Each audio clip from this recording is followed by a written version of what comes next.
Good morning. I am Dr. Diana Wong, the designated federal officer for the Science Advisory Board SAB Radionuclide Cancer Risk Coefficient Review Panel.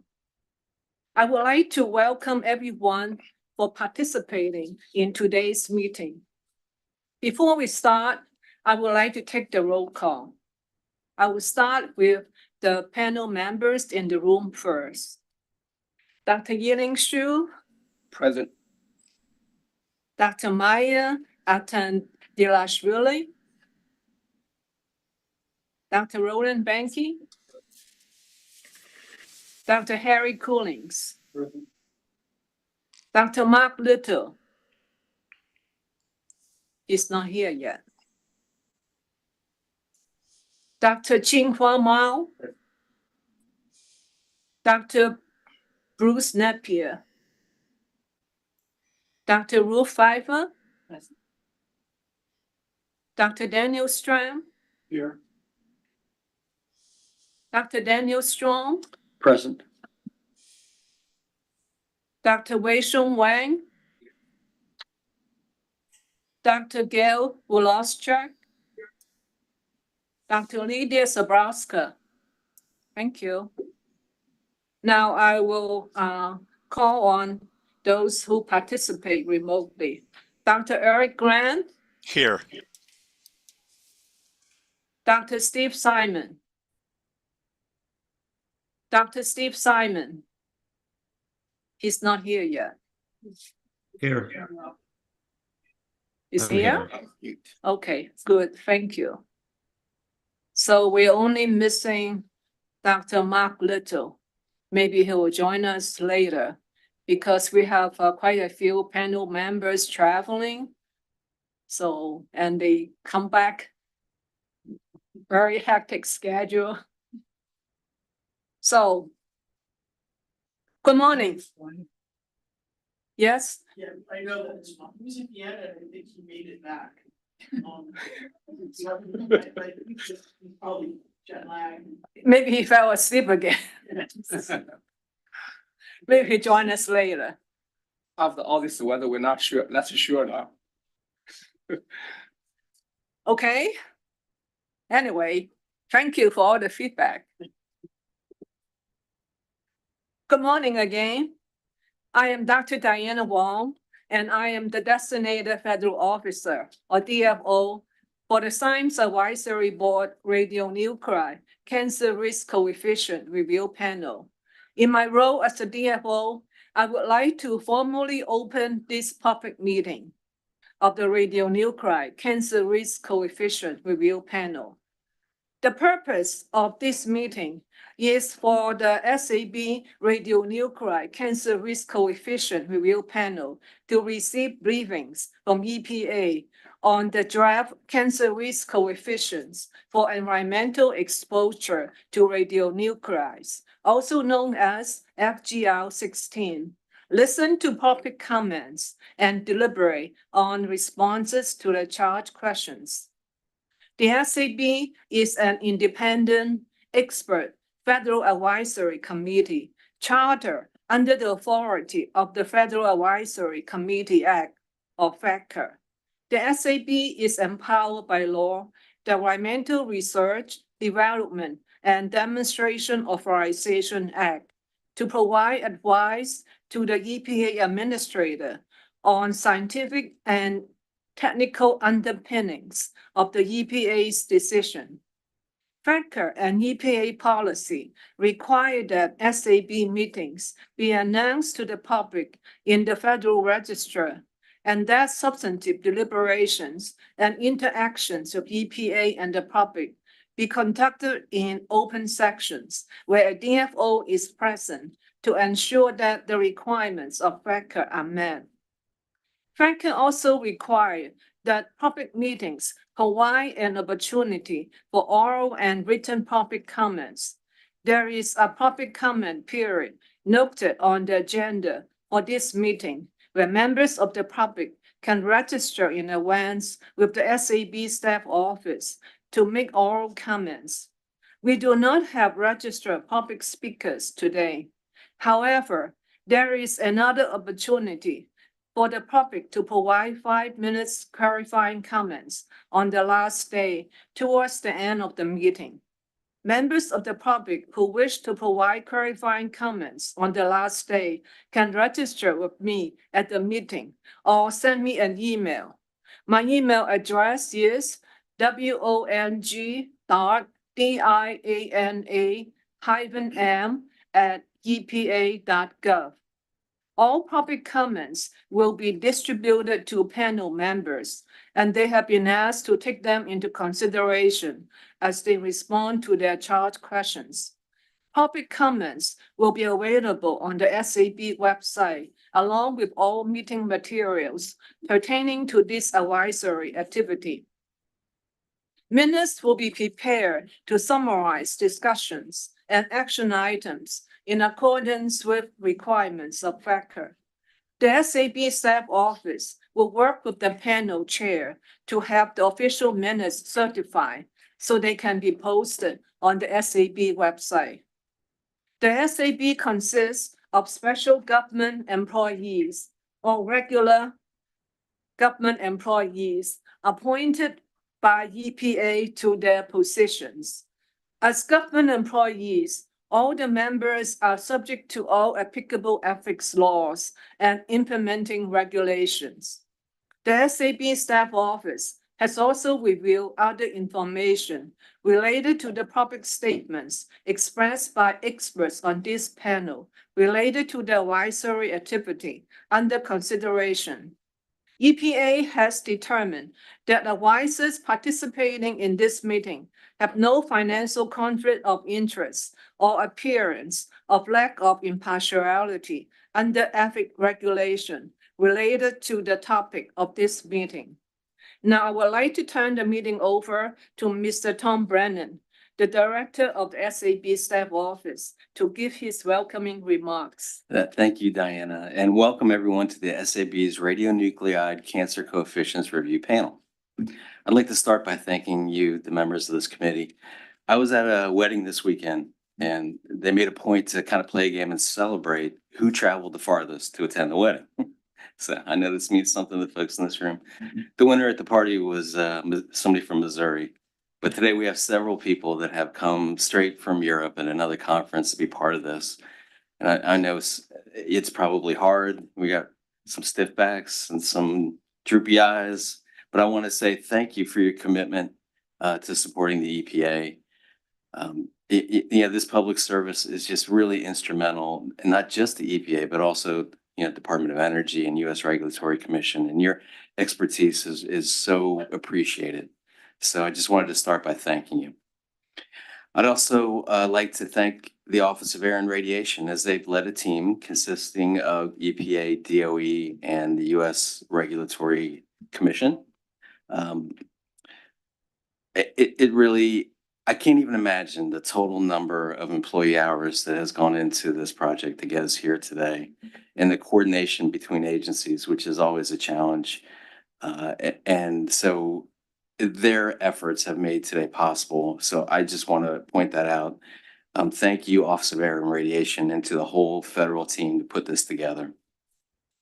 I'd like to thank my teammates in the SAB staff office. Not quite as a Herculean effort as putting the guidelines together, but these meetings do require a lot of effort, and my team works very hard to make sure these go as smooth as possible. So thank you, SAB staff office, with a special thanks to Diana Wong, our DFO, who has a leadership role in leading this panel for our office. I'd like to thank our contractors that are here today supporting this meeting. And finally, special thanks to our chair, Dr. Zhu. It's a tremendous responsibility to chair a technical peer review panel. And I am so appreciative, and we all are, of you stepping into that role. And so thank you, and I turn the meeting over to you.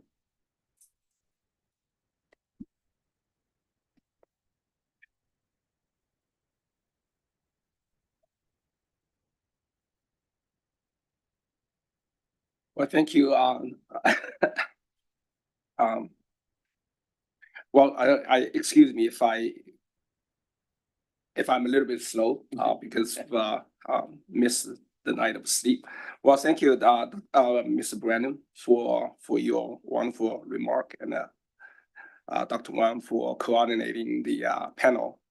And it's a privilege and honor for me to chair the committee, and I look forward to working with you. And I special thanks to all the panel members for take on this tremendous responsibility and honor to help EPA and other federal agencies to do the work. And I always feel that when you serve on a committee like this, we assured a lot of trust and responsibilities from the public. So I'm sure we'll do our work diligently. And I also want to thank all the EPA contract and the audience for support the work. And without further ado, I'll run a quick introduction of the panel members. So I'm Yiliang Zhu, professor in the division, professor and the chief for the Division of Epidemiology, Biostats, and Preventive Medicine in UNM, University of New Mexico School of Medicine.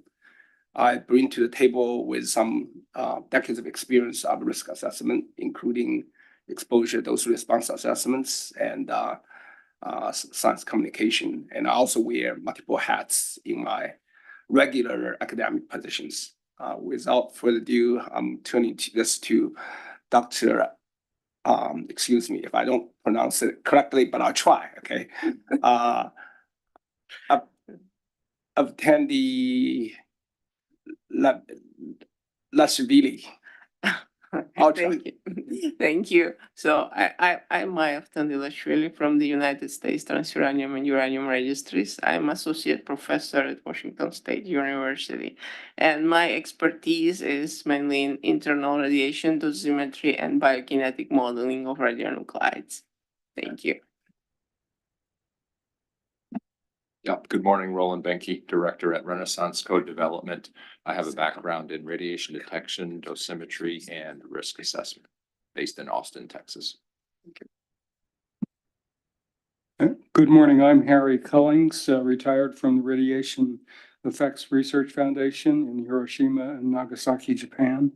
I'm trained in radiation epidemiology and biostatistics, and both of those things, so pretty pertinent to the present work. Thank you. I'm Mark Little. I'm a radiation epidemiologist and biostatistician, radiation epidemiology branch at National Cancer Institute.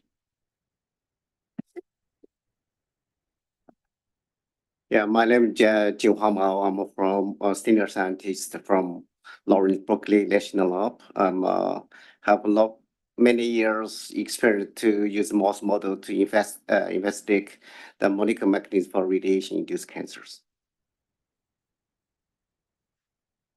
Morning, I'm Bruce Napier. I'm actually recently retired from Pacific Northwest National Laboratory.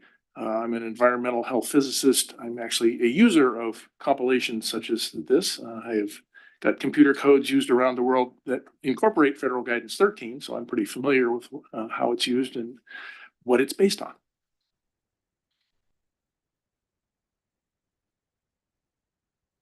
Hi, I'm Ruth Pfeiffer. I'm a senior investigator in the biostatistics branch at the National Cancer Institute.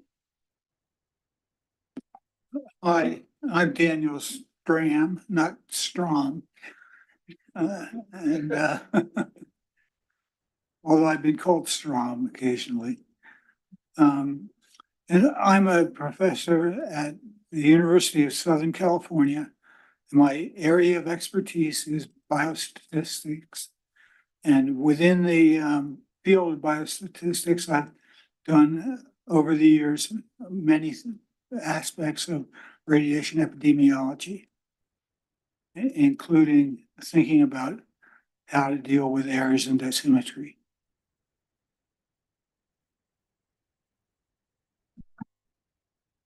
My name is Dan Strom, adjunct professor at Washington State University, United States Transuranium and Uranium Registries. I have a background in radiation protection and been involved with radiation epidemiology one way or another for since 1980, and also risk assessment. Good morning. I'm Wei Shang Wen. I'm a professor of health physics of the Center for Energy Studies at Louisiana State University. And I'm just an operational applied health physicist. I'm Gail Wallace-Jack. I'm professor of radiation oncology at Northwestern University, and I'm a radiobiologist. I work with both internal and external exposures. Hello, I'm Lydia Zablotska. I'm a Lucia Professor of Epidemiology and Preventive Medicine at the School of Medicine at University of California, San Francisco. And together with my colleagues, I worked on a few studies of occupationally exposed uranium workers and uranium processing workers.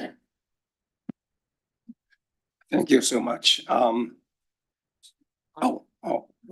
I forgot the two persons online. I can't see that well. So, Dr. Grant. Thank you. I'm Dr. Eric Grant. I apologize that I can't be there in person today. I'm a radiation epidemiologist. I recently retired from a 25-year career at the Radiation Effects Research Foundation in Hiroshima, Japan, and it's a pleasure to be with you today. Thank you.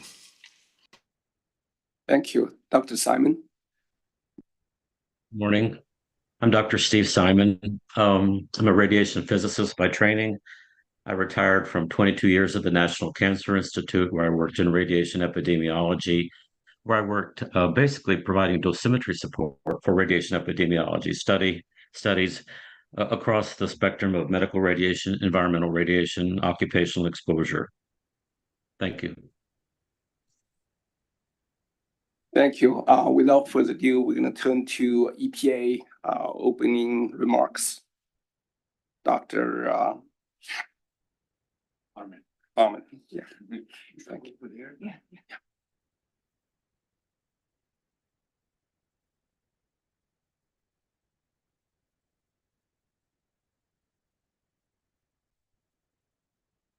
Good morning. Thank you, Dr. Zhu.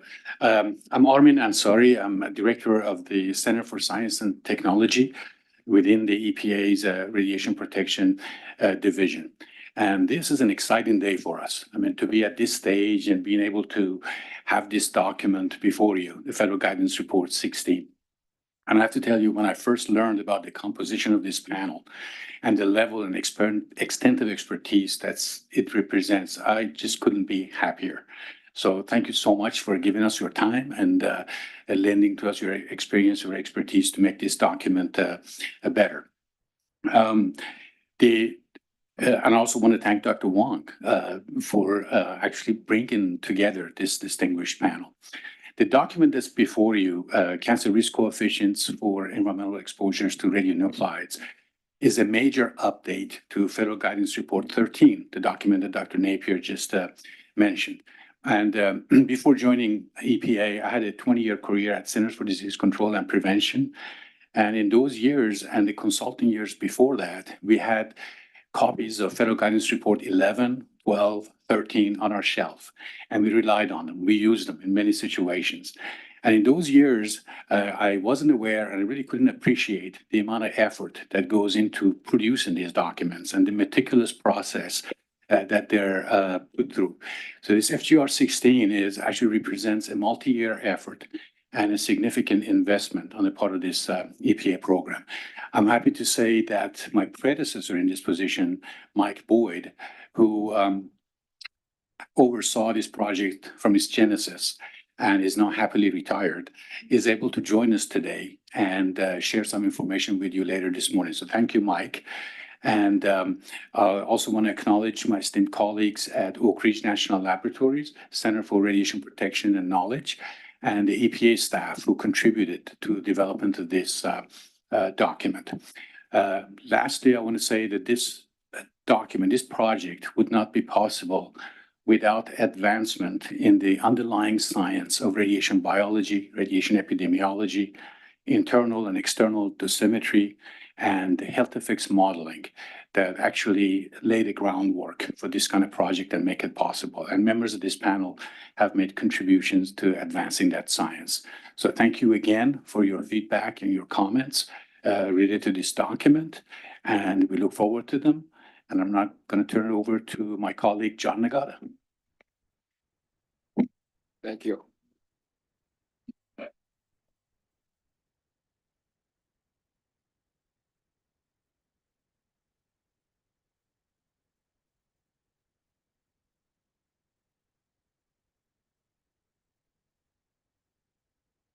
Morning, everyone. Just do a quick tech check here. Make sure we can advance these slides.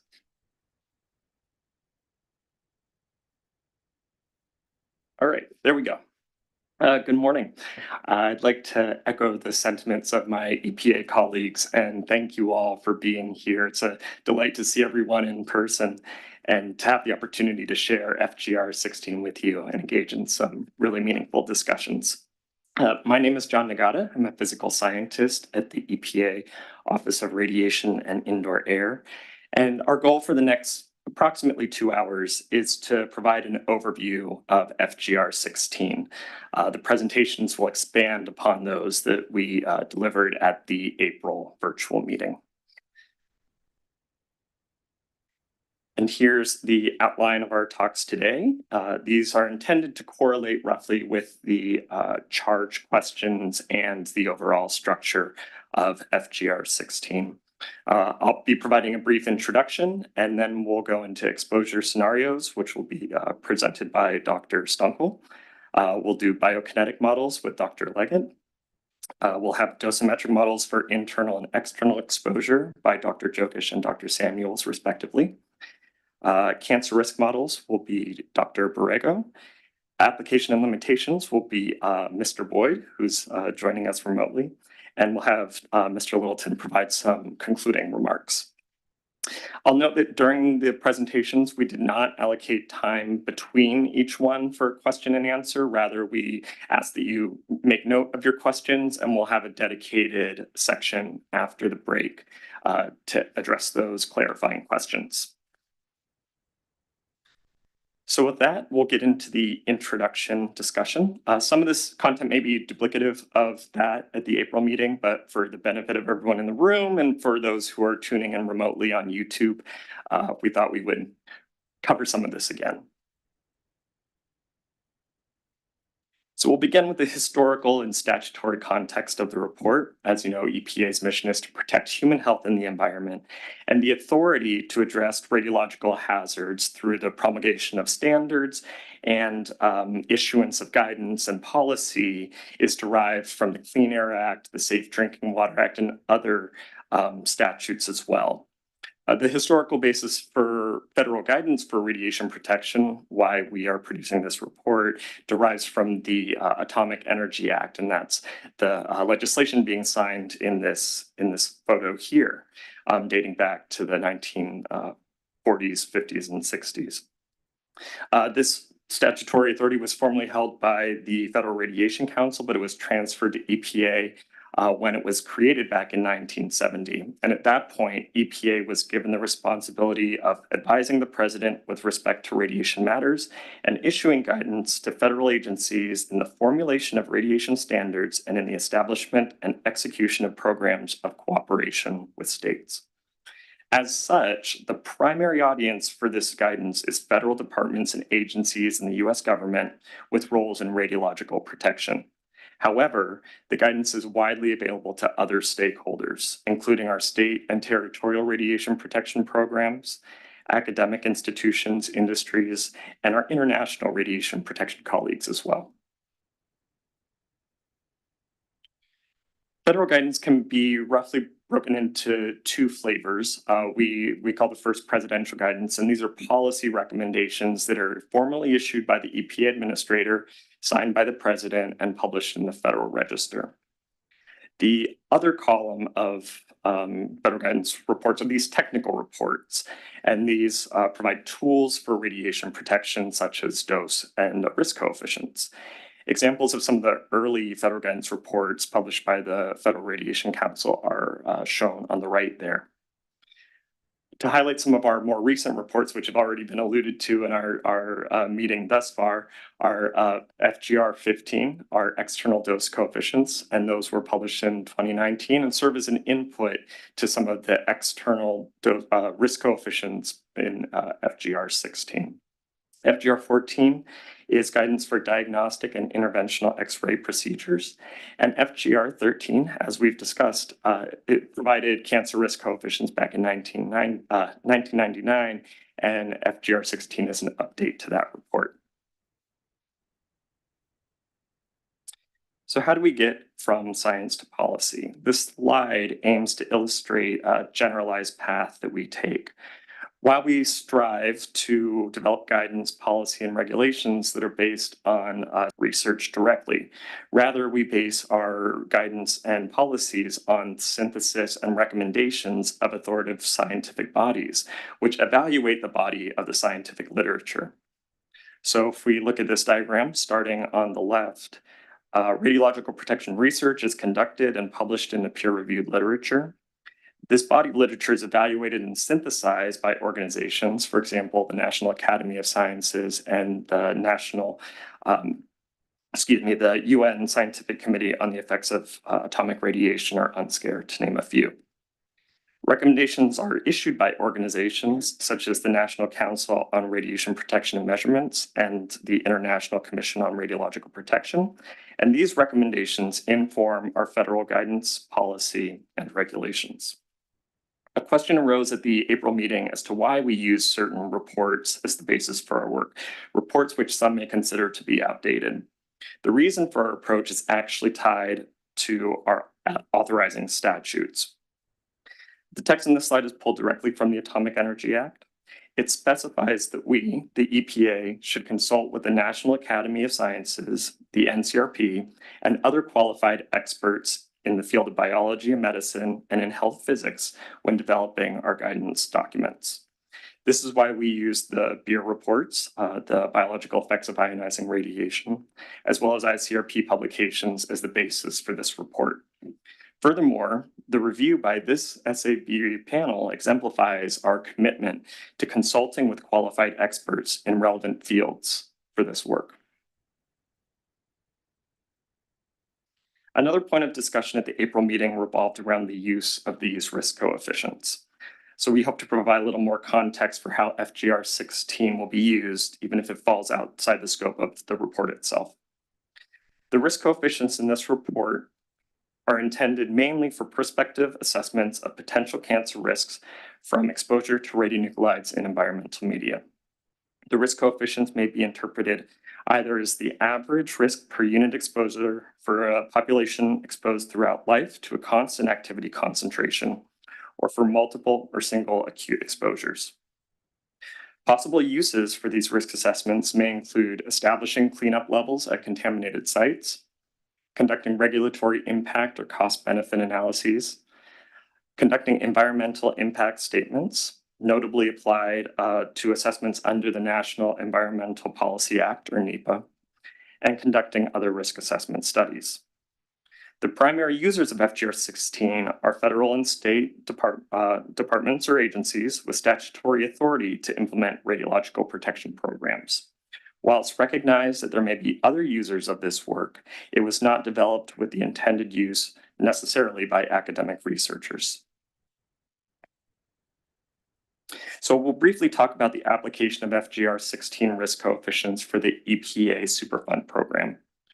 CERCLA, or the Comprehensive Environmental Response, Compensation, and Liability Act, establishes prohibitions and requirements concerning closed and abandoned hazardous waste sites, provides for liability of persons responsible for releases of hazardous waste at these sites, and establishes a trust fund to provide for cleanup when no responsible party is identified, where the name Superfund comes from.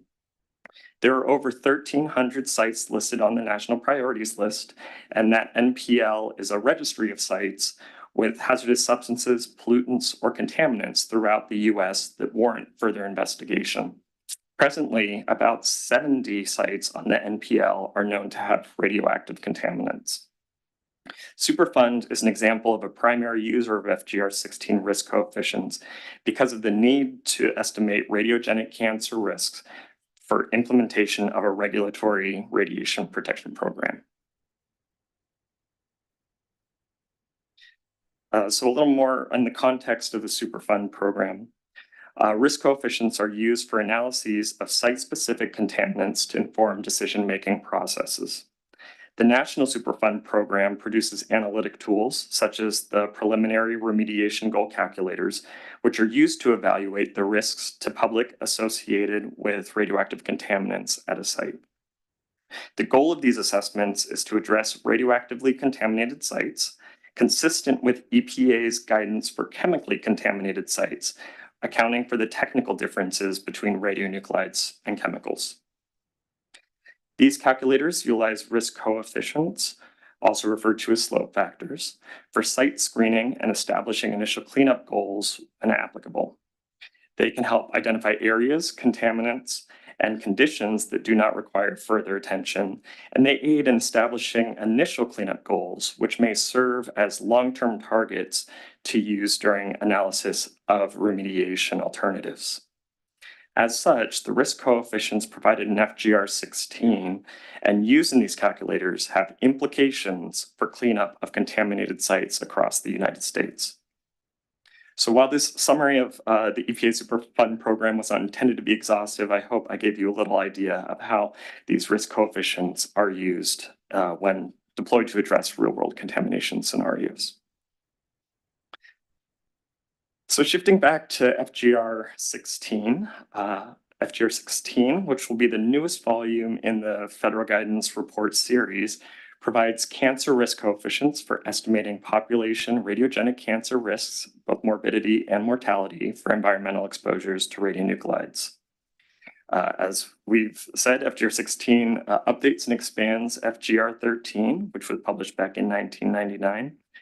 And it provides 1,252 radionuclides for internal exposure from air and soil, and 888 radionuclides for internal exposure from ingestion, both water and diet, and inhalation.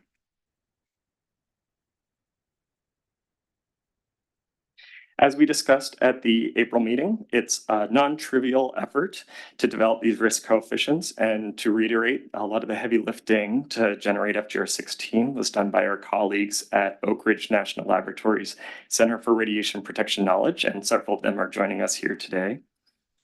This graphic illustrates the computer codes and input data used to produce FGR-16 risk coefficients.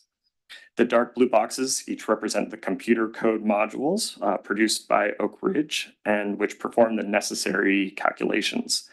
The lighter blue boxes illustrate the data that are input into the calculations, and the light blue arrows indicate the output from one module, which serves as input to another module.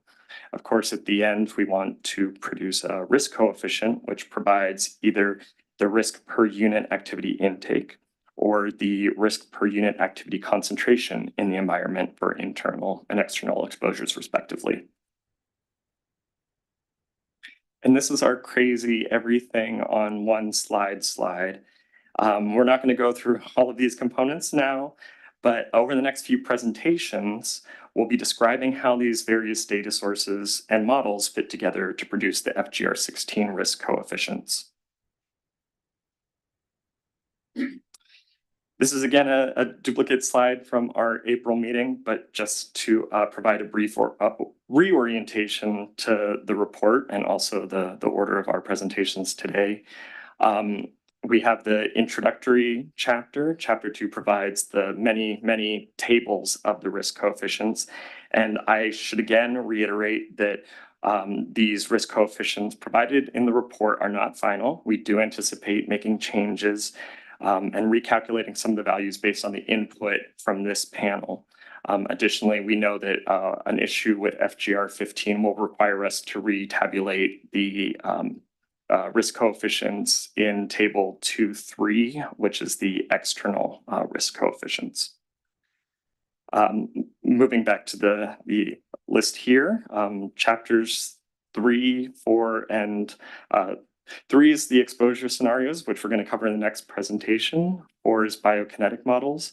5 and 6 are dosimetric models for internal and external exposures respectively. And chapter 7 is our cancer risk models.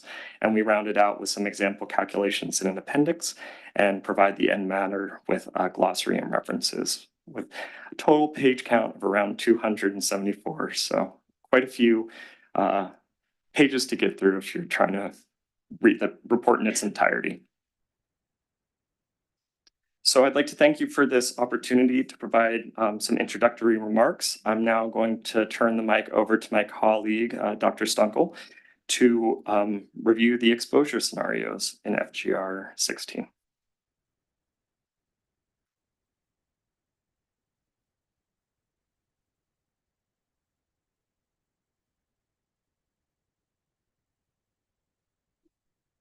Thank you, John.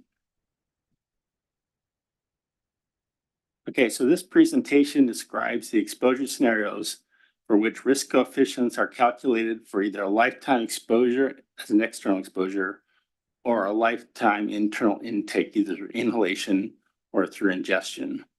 Additional details are included in Chapter 3 of the draft of FGR 16. Let's see if I can figure this out. There we go. This slide here presents both the outline of Chapter 3, the major sections of the draft of FGR 16, as well as some of the highlights of this presentation. The first thing I want to mention and talk about is the characteristics of the exposed population for which risk coefficients are calculated.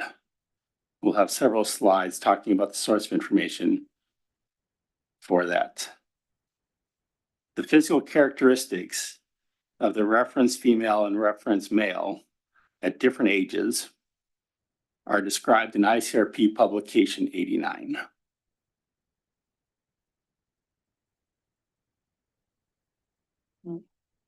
Vital statistics needed for the calculations of the exposed population are based on US life tables for the years 2014, 2015, and 2016, and US cancer morbidity and mortality data for the same time period.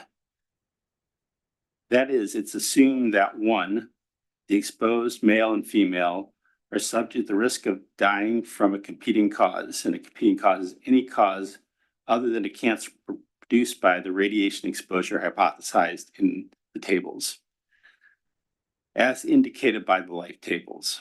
And 2, the exposed person is subject to the risk of experiencing or dying from cancer at a specific cancer site, indicated by the US cancer mortality data for the same period, 2014 to 2016.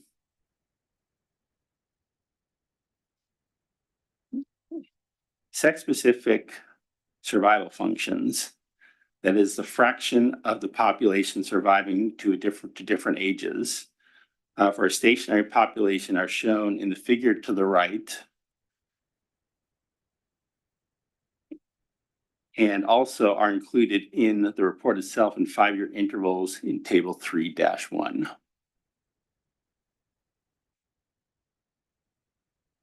And we'll talk a little more as we go through the day how those survival functions are used to calculate risk coefficients.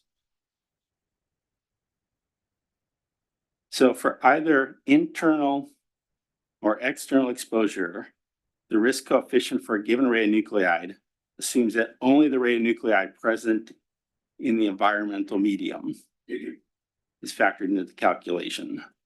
The growth of decay products in the environment, such as in the air or in the soil, is not considered because it would require an assumption of the temporal pattern of contamination in the environment's behavior of decay products, and thus would limit the applicability of the risk coefficients. For each radionuclide addressed in external exposure scenarios, however, a separate risk coefficient is provided for any subsequent decay product of potential dosimetric significance. This enables the user to assess the risks from the growth of radionuclides in the environment.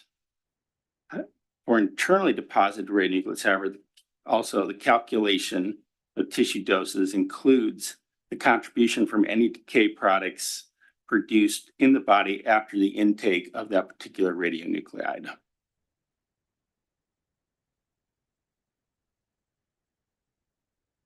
So Federal Guidance Report 16 includes risk for three major modes of exposure: inhalation of particulates and gases, or particulates or gases, ingestion of tap water and dietary food, and external exposure to radioactive material in the air, on the ground, or in the soil.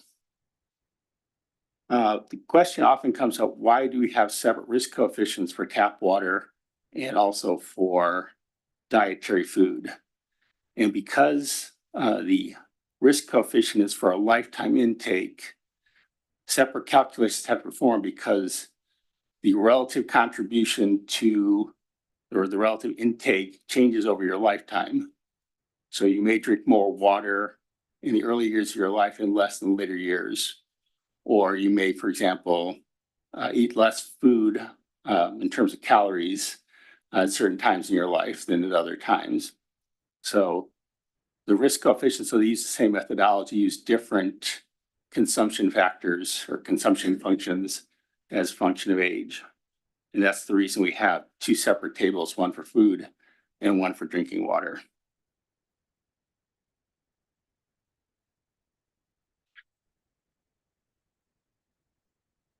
I'm going to talk a little bit about inflation risk coefficients. Ingestion is similar, although not quite as complicated. So the risk coefficients for inhalation of radionuclides are expressed as the risk of cancer, morbidity, or mortality per unit activity intake. The age and sex-specific inhalation rates used in the report were assimilated from data in the EPA Exposures Factors Handbook.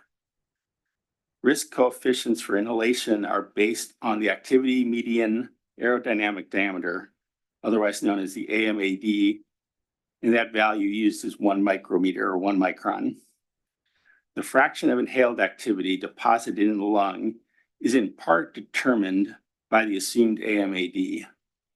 This particular size is the same as that recommended by the ICRP for consideration of environmental exposures environmental exposures to members of the public in the absence of specific information about the physical characteristics of the aerosol. The physical chemical form of the inhaled material is classified in terms of the rate of absorption from the lungs to the blood, using the classification scheme of ICRP 66, which is type F, type M, and type S, representing fast, moderate, and slow rates respectively for the absorption of that material inhaled in a particulate form. The generic element-independent parameter values given in ICRP publication 66 are used to describe the behavior of these different types of aerosols, F, M, and S, in the respiratory tract, as updated in ICRP publication 130. Generic parameter values are given in ICRP 30 for F, M, and S, and for some elements, a subset of the parameter values describing the absorption of F, M, and S, or S material to the blood are based on specific information for those elements. These are rounded central estimates of absorption rates absorbed in human subjects or laboratory animals following inhalation of a relatively soluble form of these elements. The risk coefficients for inhalation of a radionuclide in particular form have been derived and reported for all three generic types, F, M, and S, and in some cases for the forms of vapors or gases, in selected cases, for example, for tritium as tritium water, or carbon as carbon dioxide or carbon monoxide.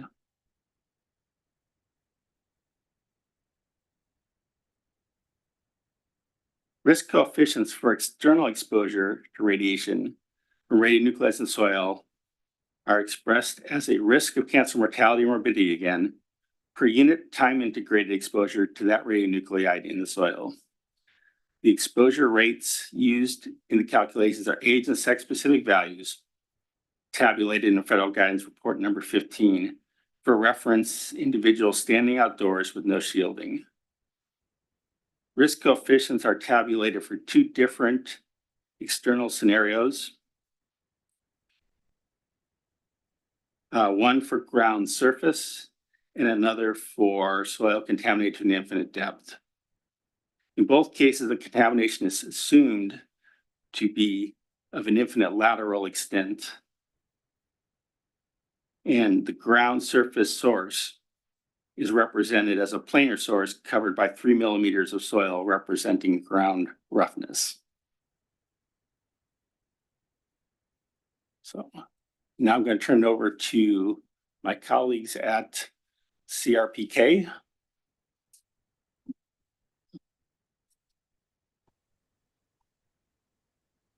I think. Okay. Hi, I'm Rich Leggett at Oak Ridge National Laboratory. Can you hear me? Yes. Okay. Will I be able to change slides, or will you have to do it there?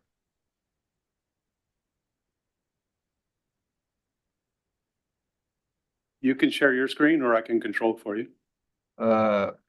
Better if you control. Okay.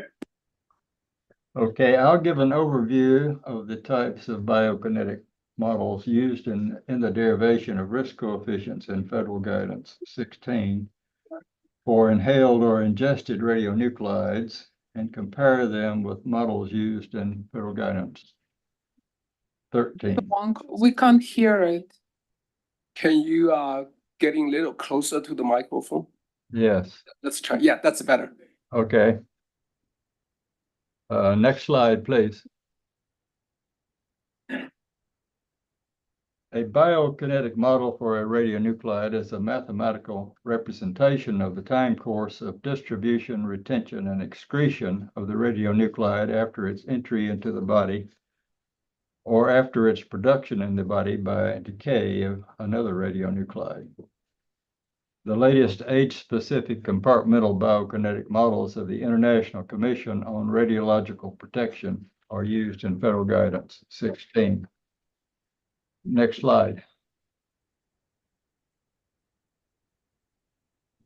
As the first step in the calculation of risk coefficients for an internally deposited radionuclide, biokinetic models are used to estimate the number of nuclear transformations, or NNTs, of that radionuclide and any radioactive progeny produced in the body after intake of the radionuclide of interest. The NNTs are used in the calculation of lifetime radiation dose rates to radiosensitive tissues following intake of 1 becquerel of the radionuclide of interest. Next slide, please. 3 types of biokinetic models are used together to calculate the time-dependent location of nuclear transformations in the body: a respiratory tract model, an alimentary tract model, and a systemic model. The respiratory model is used to describe the time-dependent distribution of an inhaled radionuclide in the respiratory tract and its rates of transfer to blood, the alimentary tract, or the environment. The alimentary tract model is used to describe the transfer of a radionuclide through the lumen of the alimentary tract and its absorption to blood or its excretion in feces. Next slide, please. Oh, sorry. On the last slide, the systemic model is used to describe the time-dependent distribution, retention, and excretion of a radionuclide after its absorption to blood. Next slide. Okay.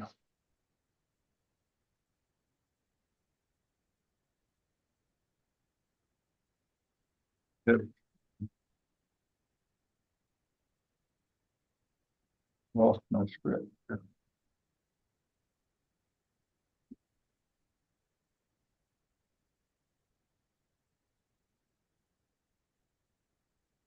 Sorry. We'll take a moment. My script got confused.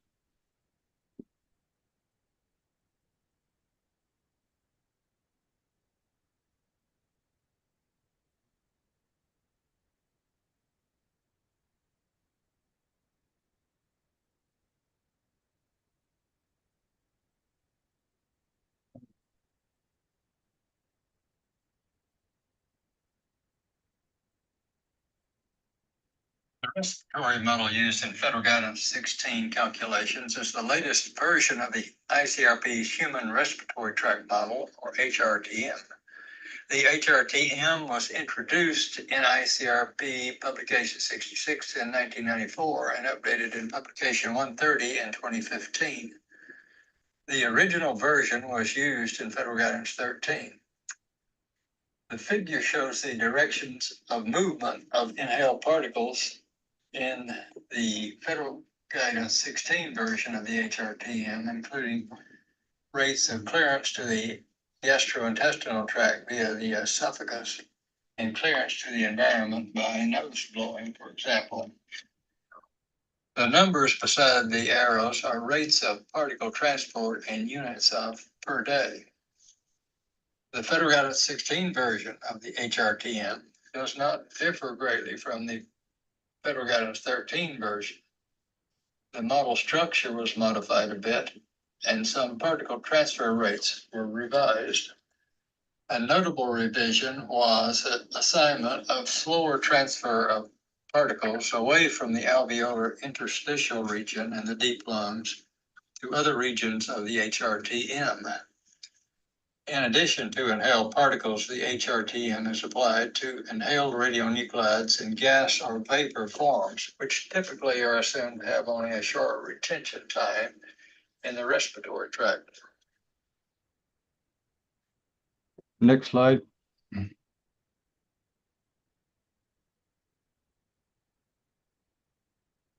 In addition to clearance of an inhaled radionuclide from the respiratory tract by particle transport, the radionuclide can be cleared by absorption to blood. In the ICRP's HRTM, it is assumed that radionuclides in particulate form are absorbed to blood as soon as they are released from a dissolving particle contained in any compartment of the tract other than the anterior nasal region called ET1. The figure shows the structure of the dissolution model within the HRTM. It would take too long to describe the dissolution model in much detail, but the essential features are that the absorption model requires estimates or assumptions concerning the fractions of inhaled particles that dissolve relatively quickly or relatively slowly, and specific rates of fast and slow dissolution. For applications to situations where these quantities are only broadly known or for purposes of developing radiation protection quantities, the ICRP provides 3 default absorption types for inhaled particles called type F, type M, and type S. Dr. Stunkel already went through those, so I won't repeat that. Next slide, please.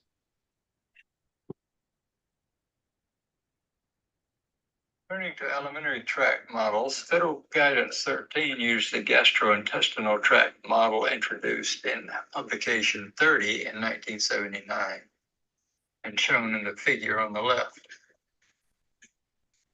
Federal Guidance 16 uses the human alimentary tract model introduced in ICRP Publication 100 in 2006. The Federal Guidance 13 model addresses the portion of the alimentary tract starting with the stomach, and it divides the tract into stomach, small intestine, upper large intestine, and lower large intestine. The Federal Guidance 16 model addresses transit of radionuclides through the entire alimentary tract, starting with the mouth, and divides the colon into 3 rather than 2 segments. The rates of transfer through the tract are age-specific in the Federal Guidance 16 model, but are not age-specific in the Federal Guidance 13 model. Next slide. The slides that follow address biokinetic models for systemic radionuclides, meaning radionuclides that reach the systemic circulation. Some general features of these models: the systemic models used in Federal Guidance 16 are physiologically based where feasible, and in all cases depict recycling of radionuclides between blood and tissues. Except for isotopes of a few elements, the systemic models used in federal guidance 13 are simple retention functions that can be treated as one-directional flow models. In both federal guidance 16 and 13, most systemic biokinetic models are element specific, but some are compound specific. Systemic biokinetic models are described in the following slides for 3 elements: carbon, that enters blood as carbon dioxide, cesium, and zinc. Next. The first example of systemic biokinetic models is for carbon inhaled as carbon dioxide. The federal guidance 13 model is shown on the left in 2 different forms. One form is the retention function RFD, shown above the dashed line as a sum of 3 exponential terms. According to this retention function, 18% of carbon entering blood is exhaled with a half time of 5 minutes. 80% is exhaled with a half time of 60 minutes, and 1% is exhaled with a half time of 60,000 minutes for about 40 days. This retention function can be viewed as a compartmental model with one-directional flow, as shown in the figure below the dash line. The caption above the retention function has an incorrect statement called too late to change, namely that the model for the adult is applied to all ages. The model does have one age-specific feature in that the compartment receiving 1% of outflow from blood has an age-specific turnover time.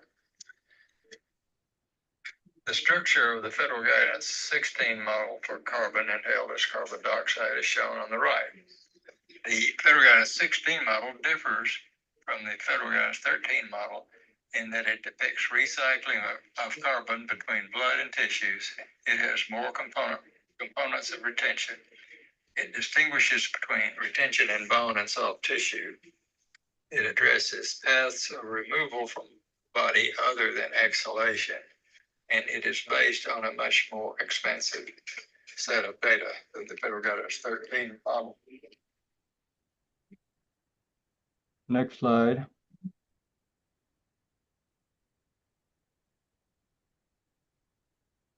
Still addressing carbon inhaled as dioxide, the figure on the left compares federal guidance 16 and 13 model predictions of total body retention of carbon dioxide acutely inhaled by an adult male.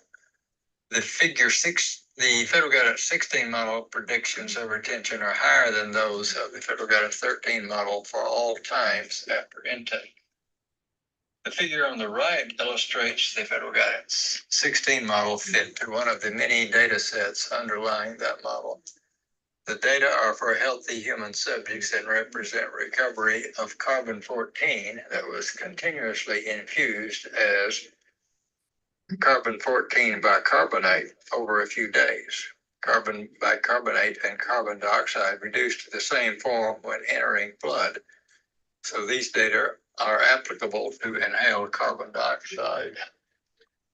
The federal guidance 16 mortality risk coefficient for carbon-14 inhaled as dioxide is about a factor of 2 greater than the corresponding value in federal guidance 13, due in large part to the different systemic models applied.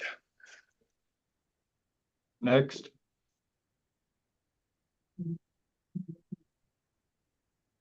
The second example of systemic models involves the element cesium. The federal guidance 13 model for systemic cesium is a retention function, but is shown here as the equivalent one-directional flow model.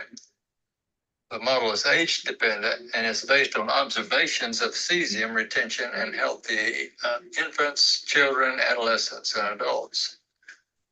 The parameter values shown in the figure are for adult males.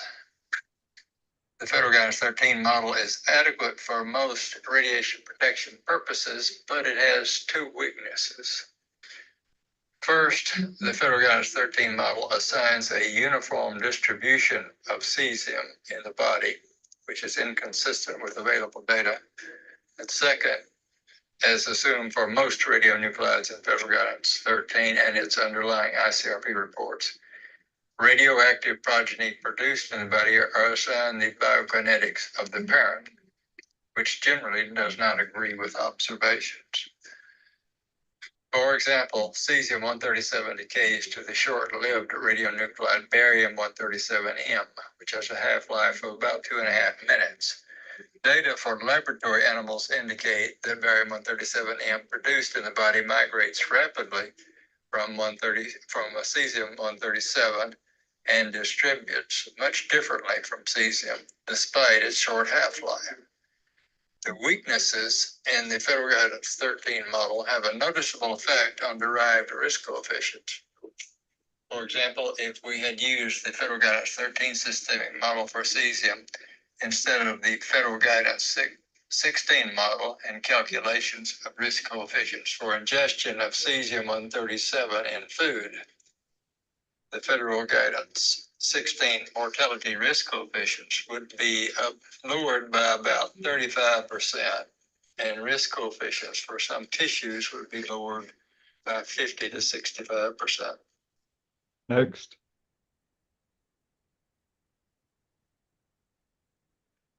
The model for systemic cesium used in Federal Guidance 16 is a physiologically based age-specific model that depicts recycling of cesium between tissues and blood. It was built around the blood flow model shown in the figures. The numbers in the figure are percentages of cardiac output going to tissues in a resting adult male, but can be adjusted for age.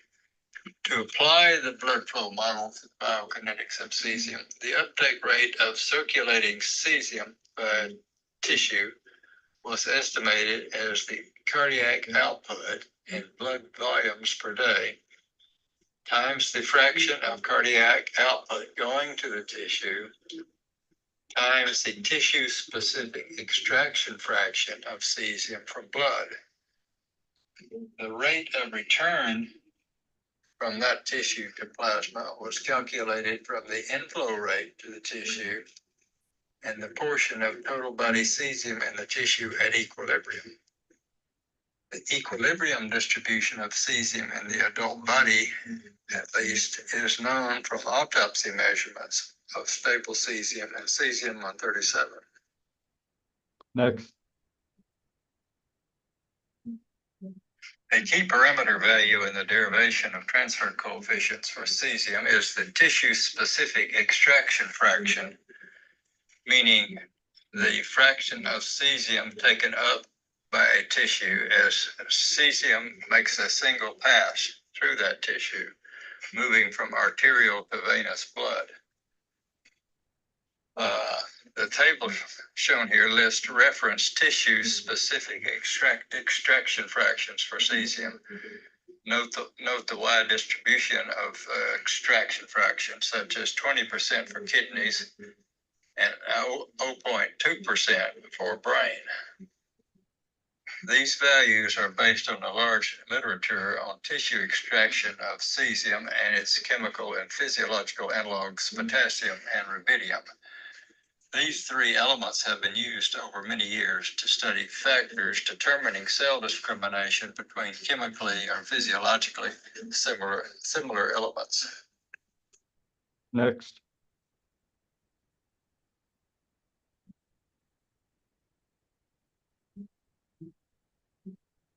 Biokinetic models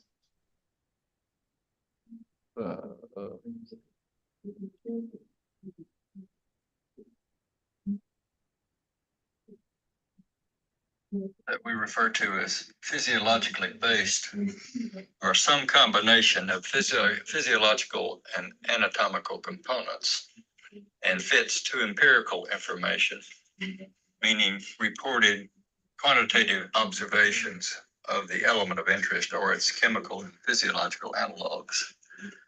This is illustrated by the cesium model used in Federal Guidance 16.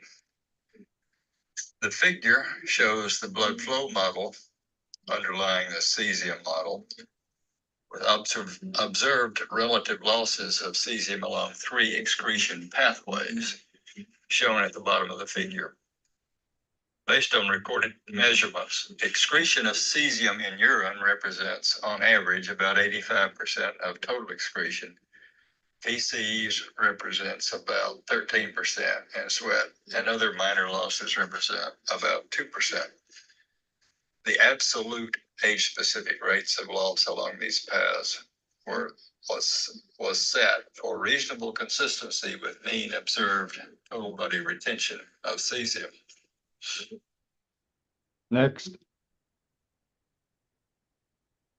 The blood flow based model shown in the previous slide was restructured for ICRP use to conform to the formulation of current ICRP systemic models, which generally have a central blood compartment, and to make it easier for users to solve the model.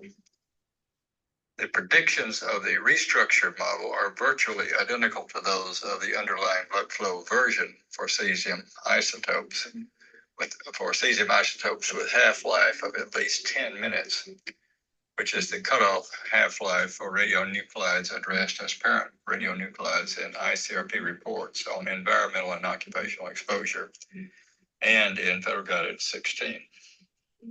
Next. The cesium model of Federal Guidance 16 was initially developed for adults and was extended to pre-adult ages by modifying the distribution of blood flow, such as lowering the percentage of cardiac output going to muscle and increasing the percentage going to the growing skeleton, and modifying rates of return of cesium from tissues to blood to obtain reasonable fits to observed total body retention of cesium in infants, children, and adolescents. The figure on the left compares model predictions with observations of total body retention of acutely ingested cesium in adult males. The figure on the right shows observations and model predictions of total body retention of cesium in young children. Next. The third example of systemic models addresses the element zinc. The Federal Guidance 13 systemic model for zinc is shown on the left. This is another retention function model, but is shown here as its equivalent one-directional flow model. The model for adults was applied to all ages in Federal Guidance 13. In that model, 16% of absorbed zinc was assigned to cortical bone, 4% to trabecular bone, and 80% to other, with further breakdowns of the uptake of each tissue into a total of 6 compartments. In ICRP models, the activity in other is always assumed to be uniformly distributed, so the zinc content of a tissue such as liver that is implicitly contained in other can be calculated as that tissue's mass fraction of the total content of other. The figure on the right shows the structure of the Federal Guidance 16 model for systemic zinc. This is an age-specific recycling model based on a large collection of biokinetic data for human subjects. It addresses some potentially important repositories for zinc, such as liver and pancreas, that were not addressed separately in the Federal Guidance 13 model, but represent a known portion of other in that model. Next. Continuing with zinc, the figure compares Federal Guidance 16 and Federal Guidance 13 model predictions with observations of the time-dependent liver content of zinc following its injection into blood of an adult male. The Federal Guidance 13 systemic model considerably underestimates the observed content of the zinc tracer in these subjects. The model of Federal Guidance 16 yields a reasonable fit because it was designed to approximate the non-uniform distribution of zinc isotopes in the body as a function of time after intake. The header of the table has an error in wording called Too Late to Correct, but essentially, the table addresses the implications of the improved model for zinc regarding derivation of risk coefficients. The exposure scenario addressed here is ingestion of the radionuclide zinc 65 in food. The table entries are ratios A to B, where A is the value calculated, where A is the risk coefficient calculated for Federal Guidance 16, and B is the corresponding value calculated by substituting the Federal Guidance 13 systemic model for the Federal Guidance 16 model, and leaving all other components of the calculations unchanged. As indicated in the table, the differences in systemic biokinetic models make a considerable difference for liver, little or no difference for some other tissues, and a modest difference for the total risk coefficient calculated in Federal Guidance 16. That completes the presentation for biokinetic models. I'll turn it over to Dr. Yokish for the next presentation.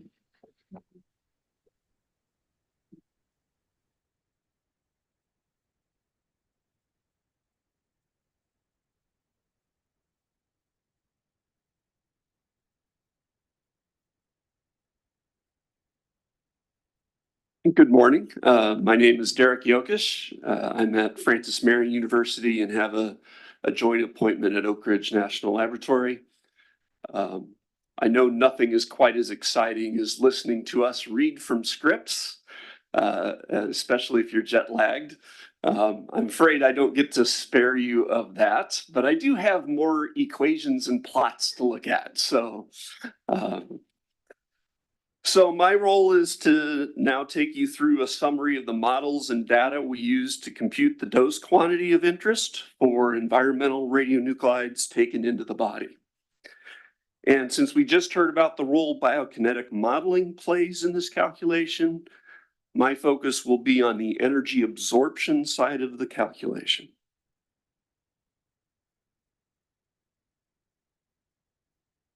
Maybe. Oh, there it went. Okay. So for this portion, I'll take you through the models and data which support the energy absorption calculation, take you through a detailed look at the RBE quantity used in FGR 16 for internal emitters, summarize uncertainties associated with the S coefficient, and briefly discuss skin dosimetry for internal emitters. And spoiler alert, skin dosimetry for internal emitters is appropriately boring. If you remember the flow chart from the presentation last month, and we saw it earlier this morning as well, the piece of that which I'm focusing on now is inside this oval. So let's begin by being clear that the goal for this portion of the calculation is to compute a dose quantity for the cells or tissues at risk for radiogenic cancer, which will be appropriate for coupling to a risk model. The quantity we are trying to do that with is what we are calling an RBE weighted dose rate, which is considerate of the radiation type, the energy of the radiation, and the radiogenic cancer of concern and its associated risk model. By that last point, I mean the selection of RBE takes into account the cancer risk model the dose quantity will be coupled to. So I showed this slide to you last month, but it is worth going through again. To compute the RBE weighted dose rate coefficient to a given target, we need the product of two quantities. The activity of a radionuclide is a function of time and the S coefficient. The S coefficient is the RBE weighted dose rate to a target region per nuclear transformation in a source region. We divide by the initial activity taken into the body to make it a coefficient. That is an RBE weighted dose rate per unit intake activity. Finally, as a reminder, this calculation handles contributions from radioactive progeny born inside the body after ingestion or inhalation of a radioactive parent. So now we'll dive into the S coefficient in more detail.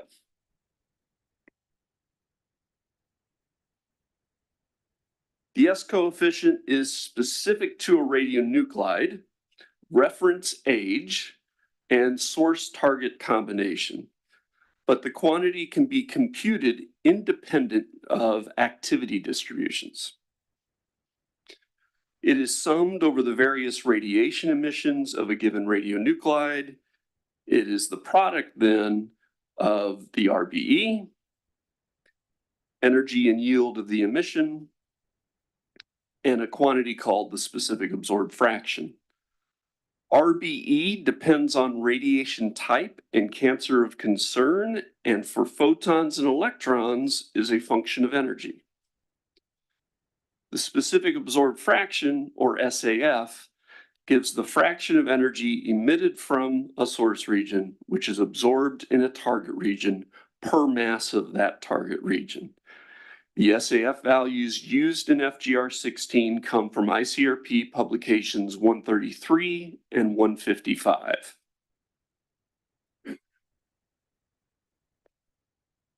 So we are probably overdue to discuss the need for reference individuals. These are idealized females and males with anatomical and physiological characteristics defined largely in publication 89.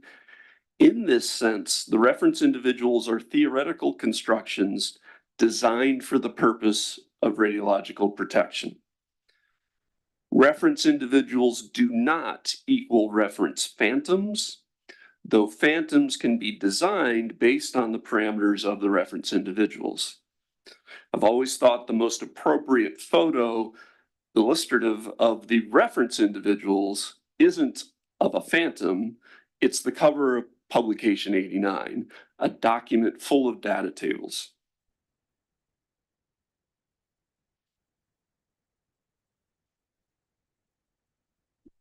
The specific absorbed fraction, or SAF, is determined by dividing two quantities. The first is the absorbed fraction, which is the fraction of energy emitted from a source region, which is deposited in a target region. So we might consider the fraction of total energy emitted from the liver, which deposits in the brain. And this absorbed fraction is simply divided by the mass of the target tissue.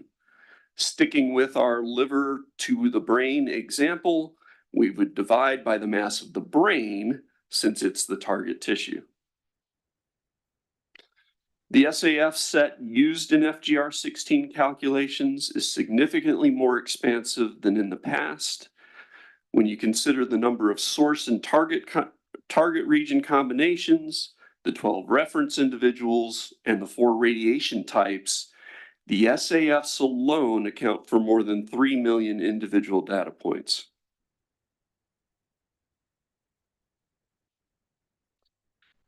What do we need to compute all of these SAFs? Well, we need the definition of the reference individuals. And this included the need to supplement some of the information in publication 89, such as determining reference blood distributions in children.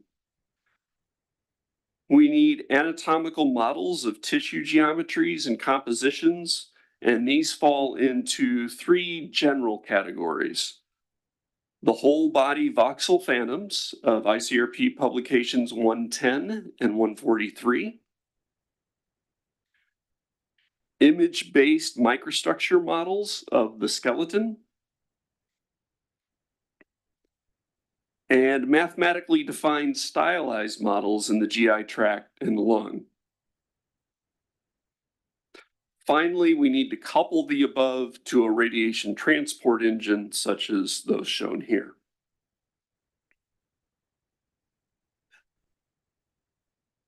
So here's another slide you may remember from last month's presentation. All I've done here is highlight the portion of the calculation I'm currently discussing along with the supporting data. So that brings us to RBE. And let me present you with the values we used right at the top, and then we'll go into them in some more detail. So for FGR 16, we used energy dependent values of RBE for photons and electrons, and we'll go through those values and their basis in a moment.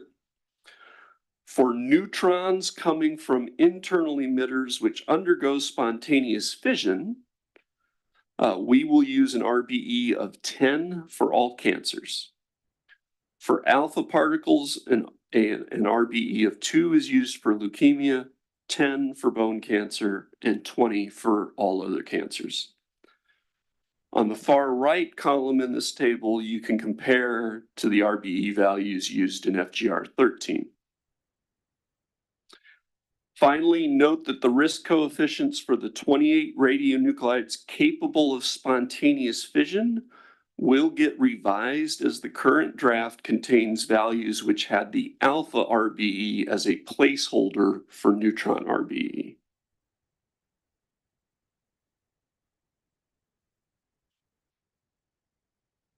There are some changes in the definition of RBE as given in FGR 13 and the EPA Blue Book supporting FGR 16. The most important change relates to the reference radiation. In FGR 13, the definition is based on 200 kilovolt potential X-rays, whereas the EPA Blue Book references low-dose gamma rays of higher energy, around 1 MeV.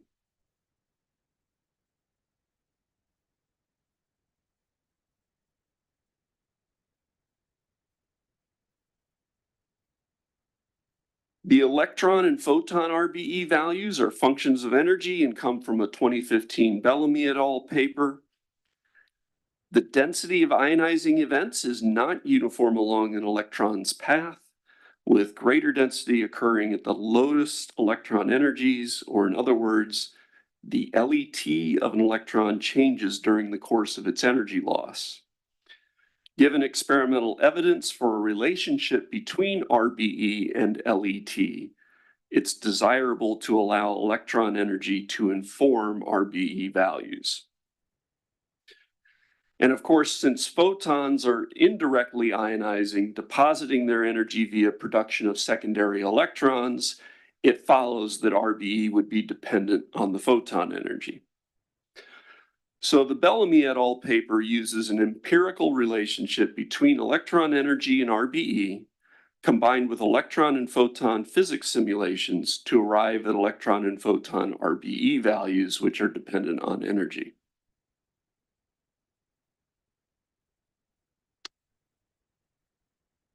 The solid line gives the RBE for electrons as a function of electron energy. Note that the reference radiation used in this study was 1 MeV electrons, which is approximate to using cobalt-60 gamma rays as reference radiation. They adopted an electron energy cutoff of 5 keV, which is the reason for the horizontal line below that energy. The choice of energy cutoff was based in part on conforming to an RBE around 2 for tritium. For tritium, they found that varying the cutoff energy gives an RBE somewhere between 1.7 and 2.1.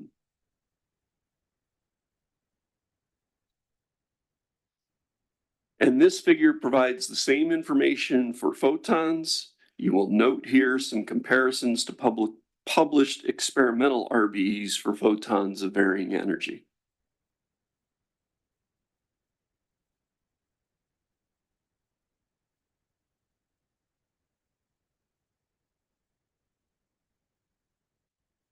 And here's RBE plotted for the two radiations together.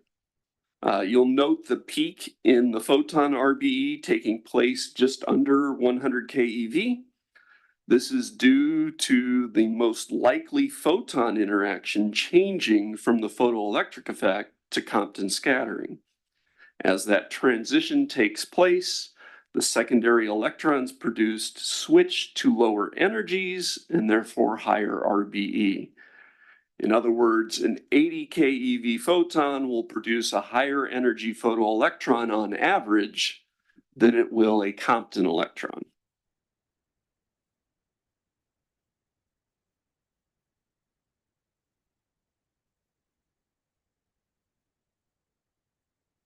When combined with an emission spectrum for photon and electron emitting radionuclides, here is a plot of radionuclide RBEs.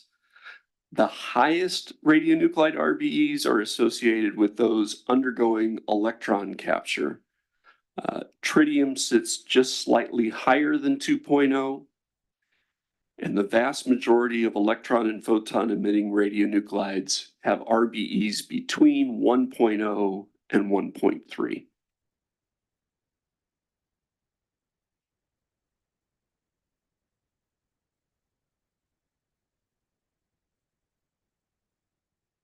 To summarize the RBE changes from FGR 13 to 16, the definition changed for the reference radiation. RBE values changed as follows. Photon and electron RBE is now a function of energy. Alpha RBE changed for breast cancer from 10 to 20, for bone cancer from 20 to 10, and for leukemia from 1 to 2. And spontaneous fission was not considered in FGR 13. For 16, we will apply an RBE of 10 for neutrons coming from such radionuclides inside the body. Finally, there was also a change in where they are used in the calculation. Previously, RBE was incorporated along with DDREF as part of the risk coefficient calculation using absorbed dose as input. Now, DDREF is considered as part of the cancer risk model, and RBE weighting is performed as part of the dose calculation.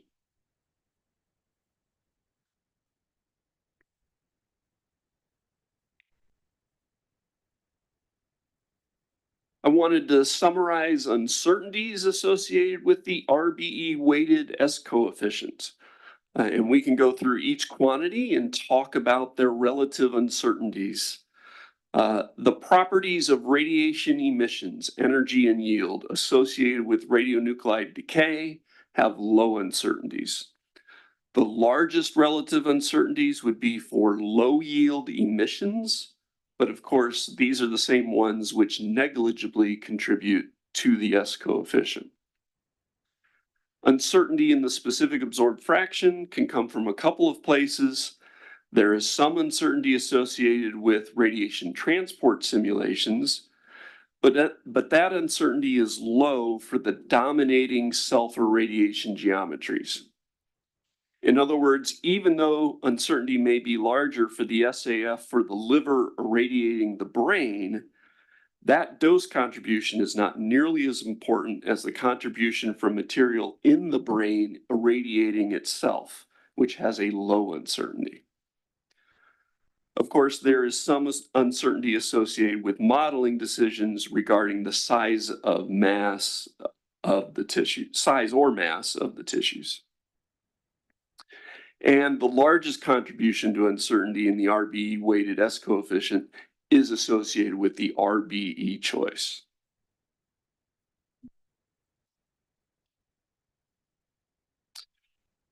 So my last topic today is the dosimetry of the skin for internal emitters. And I teased at the beginning that this is appropriately boring. It's boring because the entire skin is treated as the target region, and the whole body ICRP voxel phantoms are used for absorbed fraction calculations. I refer to this being appropriately boring because for internal emitters, there is no benefit to creating sensitive target layers in the skin. If we did so, the answer would be the same.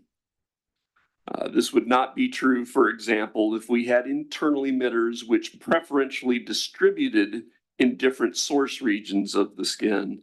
Then we would need something like the detailed alimentary tract or skeletal models That's not the case for internal emitters and the skin. The thickness of the skin in the voxel phantoms was based on multiple reference parameters: mass, surface area, and density.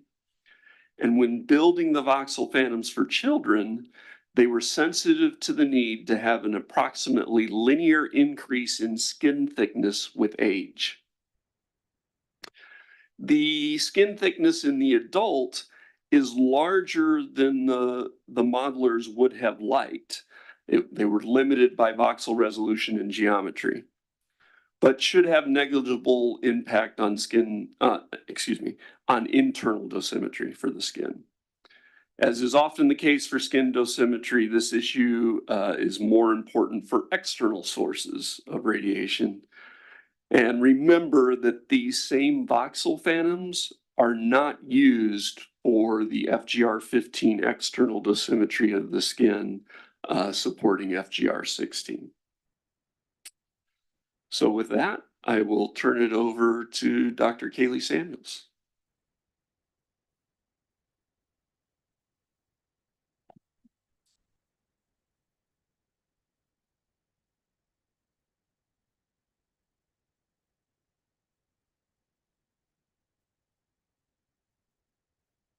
All right, good morning.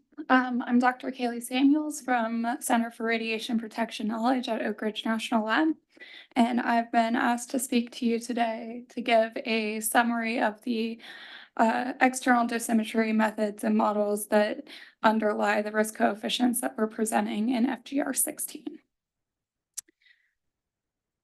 So as a refresher, we considered 3 external exposure scenarios: submersion in a semi-infinite cloud, exposure to ground surface contamination, exposure to soil contaminated to an infinite depth. In all of these scenarios, the reference individual is assumed to be exposed to a constant uniform radionuclide concentration throughout their entire life. So all the external dose rate coefficients used to derive the risk coefficients provided in FGR16 were taken from FGR15.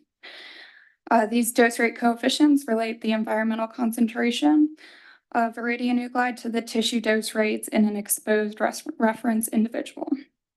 As John Nagata already mentioned today, there have been some identified issues in the current version of FGR15 dose coefficients, and we are currently working to resolve those issues. External exposure risk coefficients will be corrected prior to publication of FGR16. So for external exposures, it was assumed that only radiations that are highly penetrating enough to go through the epidermis will contribute to the risk. FGR15 coefficients accounted for both photon and electron emissions, as well as the subsequent bremsstrahlung radiation produced by electron interactions in the environment. Photons below 10 keV were not considered.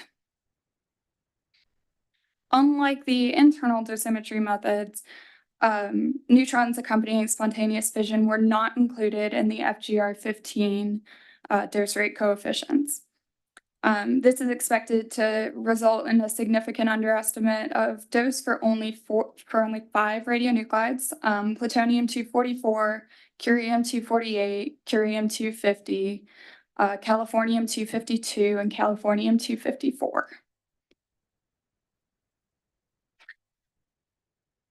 So now I want to reiterate that the goal here is to estimate the dose rate for a reference individual. And as Dr. Yokish already discussed, these are sets of anatomical and physiological reference values designed for radiological protection. And then we use stylized phantoms or mathematical representations of these reference individuals. So FGR15 relied on Monte Carlo photon transport through 6 stylized hermaphrodite phantoms that are shown on the right. So these phantoms were originally developed at Oak Ridge National Lab in the 1980s and were updated in accordance with ICRP Publication 89 and ICRU Report 46 reference values in the late 2000s. In general, these voxel phantoms, these stylized phantoms show good agreement with the ICRP voxel phantoms. This graph shows the ratio for air submersion dose rate coefficients derived from the ICRP adult voxel phantom to those derived from the stylized phantom for several of the tissues. The benefit of using the stylized phantom is that it enabled the explicit representation of the smaller tissues, such as those in the respiratory tract, whereas the voxel phantoms are limited by the size of the voxel used.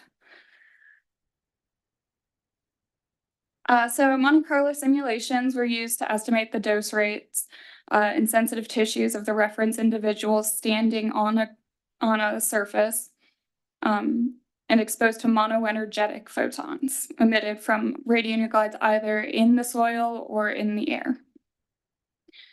Separate simulations were done for each of the 13 selected energies ranging from 10 keV to 5 MeV. Each simulation was performed in 2 steps.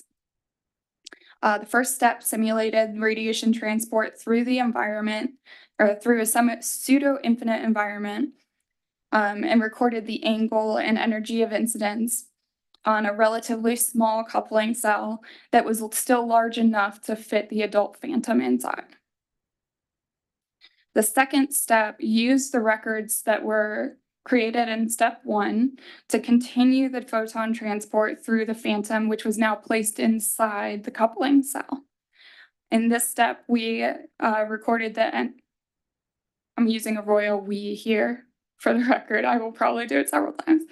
In this step, the energy deposition within the sensitive tissues was recorded.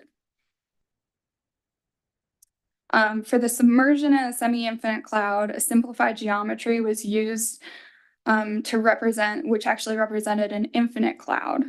And then the dose rate for submersion in the semi-infinite cloud was assumed to be half of that in the infinite cloud.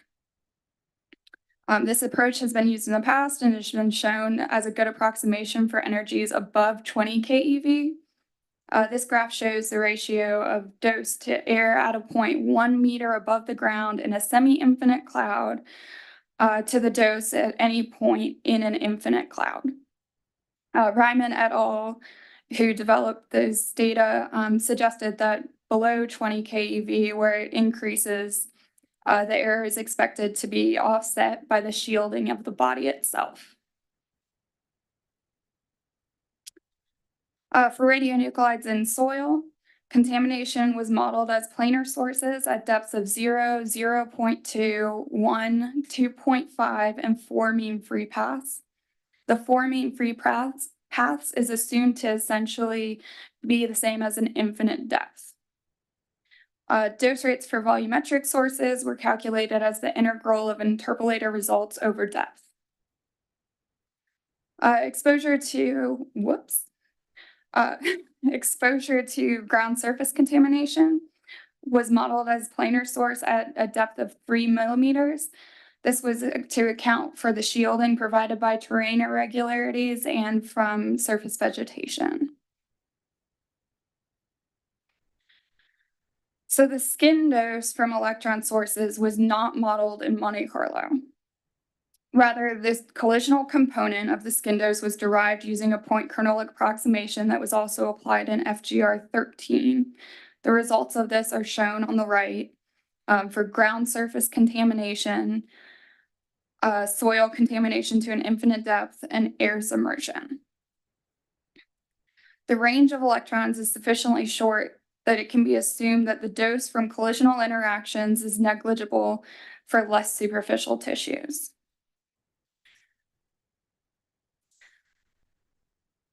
However, for some radionuclides, the bremsstrahlung dose is significant. Bremsstrahlung was assumed to be generated in the contaminated material only. Under that assumption, dose from bremsstrahlung was evaluated using the monoenergetic dose rate coefficients derived in the Monte Carlo simulations. For each radionuclide, the equivalent dose rate coefficient for tissue T irradiated in exposure mode S can be then calculated using the monoenergetic photon and electron dose rate coefficients and ICRP publication 107 emission data, as shown here, where J denotes the radiation type, I denotes the emission type, Y sub J denotes the yield of emissions of radiation type J and energy E. And H hat of E denotes the equivalent dose rate coefficient for tissue T irradiated in exposure mode S by radiation type J and energy E. The first part of that equation, the left side, accounts for any of the discrete emissions, such as gamma rays. And the right side accounts for any of the continuous emissions, such as beta particles. Finally, I'd like to briefly discuss the uncertainty in the external dose rate coefficients. Comparisons with other theoretical methods and experimental measurements indicate low error in determining external radiation fields for idealized geometries as used here. The error in external dose rate coefficients are expected to be relatively low for the highly penetrating radiations and then decrease as the energy decreases. I'm sorry, error increases as the energy decreases.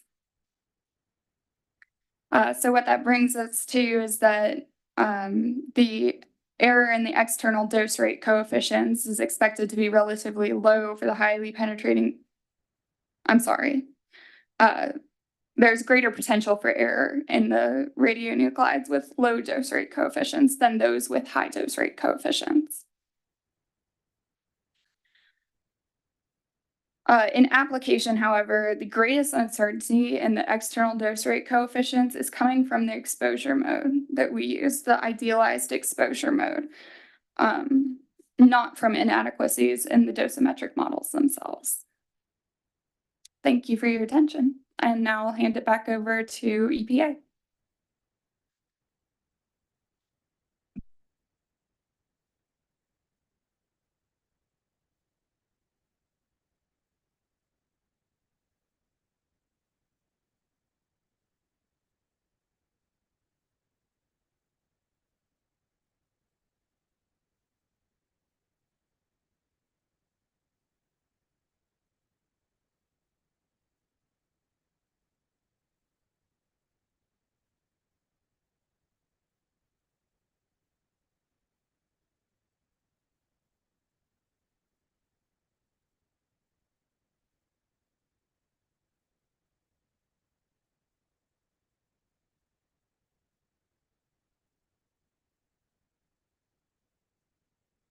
Hello?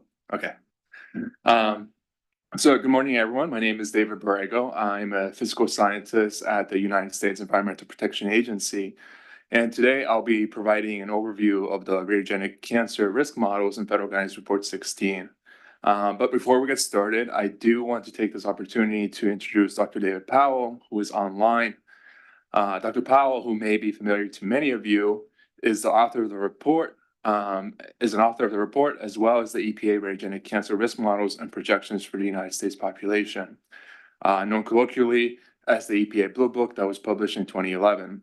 Dr. Powell, having recently started his retirement, will be joining us online from the West Coast, and he will remain available throughout the day to answer any of your questions. I'm not sure, David, if you would like to say a few words or maybe just confirm that you can hear us okay in the room. I see you coming up. Just hello. It's a pleasure to be here. That's all. Thanks. All right. Thank you, David. So I'll be structuring my talk by first providing a brief overview on the sources of information consulted on by the EPA to develop the risk models used in Federal Guidance Report 16. I'll also be highlighting two key changes made in this report to models that were previously published in the EPA Blue Book, namely the thyroid and bone cancer risk models. I'll go over the computation of the lifetime attributable risk. And lastly, we are soliciting input from the Scientific Advisory Board on how to best present the results of skin cancer risks. So this is an important slide that is worth revisiting. And I just want to mention here that consistent with the directives in the Atomic Energy Act, the federal radiation protection guidance is not developed in isolation. The Atomic Energy Act explicitly instructs the EPA to consult with the National Academy of Sciences, the National Council on Radiation Protection and Measurements, and qualified experts in biology, medicine, and health physics, which would be all of you here in this panel today, before any guidance is issued. The scientific literature must first be synthesized to provide an overview on the current state of knowledge by groups such as the National Academies of Science or by the United Nations Scientific Committee on the Effects of Atomic Radiation. And based on their findings, scientific advisory bodies like the ICRP and NCRP are then able to issue their recommendations. All this to say that it's a rigorous peer review system that encompasses national and international advisory bodies to help inform all guidance and policy recommendations issued by the EPA. The radiation risk models used in Federal Guidance Report 16 are based on several reports and critical reviews outlined here in chronological order. For the most part, risk estimates are calculated using models recommended in the National Academy of Sciences BR7 report, which was sponsored by the EPA and several other federal agencies to develop models for the United States population. Other notable reports shown here include the NCRP Report 159, which along with works by Dr. Elaine Ron et al. In 1995, would inform the thyroid model used in the 2011 publication by the EPA's Blue Book, Radiogenic Cancer Risk Models and Projections for the United States Population. This report would replace an earlier report in 1994, which was used for the publication of Federal Guidance Report 13, which you heard about earlier. Federal Guidance Report 16, of course, being the update to that report. And I want to say that the agency is aware of current efforts that are underway to summarize recent findings in epidemiological studies of radiation and cancer. The agency does welcome and looks forward to the findings presented by these reports once they're published. And we're looking forward to the 2025 Unscared report, whose work began in 2019.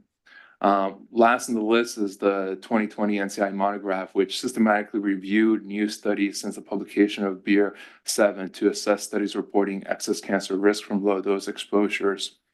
The meta-analysis looked at if the magnitude of the risk and whether the positive findings could be explained by biases.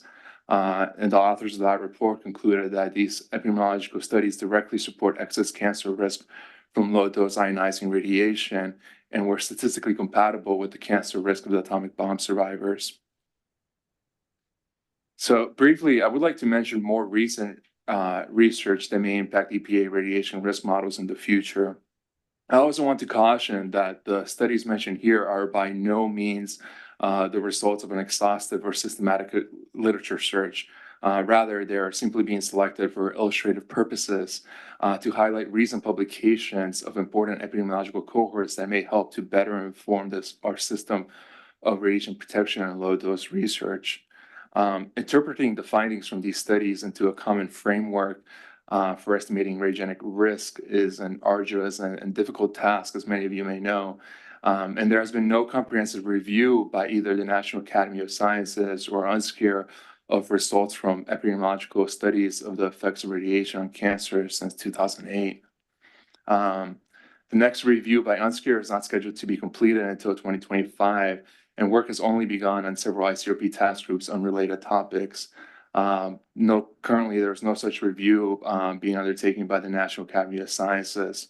So except for the thyroid and bone cancer risk models, EPA will need to await findings from authoritative bodies such as UNSCEAR and ICRP before considering whether and or how to modify the radiation risk models given in this report. There needs to be strong, compelling reason for EPA to revise the current models to avoid injecting subjective judgment on the models without first allowing the radiation protection community to arrive at a consensus opinion.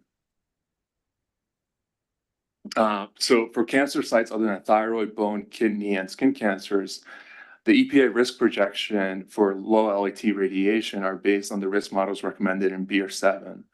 The BEER-7 committee used two basic types of radiogenic cancer risk models, an excess absolute risk model and an excess relative risk model.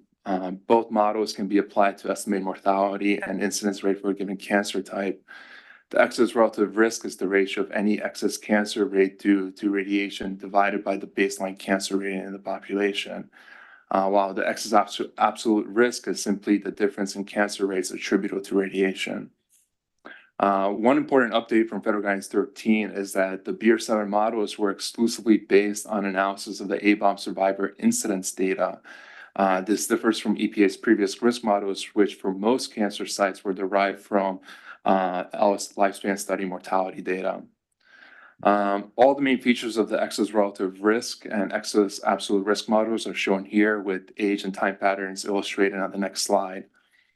The excess relative risk model for most cancer sites can be expressed by taking the excess relative risk per sievert, or shown here as beta, at an age of exposure of 30 and attained age of 60, and modifying it accordingly with the age of exposure and attained age parameter values for gamma and eta. And I just want to mention that gamma and eta are cancer and site and sex specific. The model is linear in dose, depends on sex, decreases with age of exposure to age 30. It depends on attained age, and a minimum latency period of 5 years is used for solid cancers. We applied a DDREF of 1.5 for most cancer sites, as was suggested by the BEER-7 committee based on the atomic bomb survivor data. So age and time patterns that I alluded to earlier are shown here for sex average values at 1 sievert for people exposed at age 10, which is the solid line, age 20, which is the dashed line, and at age 30, which is the dotted line. And this may just appear as a very faint gray line on your screen. The excess relative risk is shown on the left side, while the excess absolute risk is shown on the right side. The excess relative risk decreases with age at exposure and attained age, whereas the excess absolute risk increases with attained age.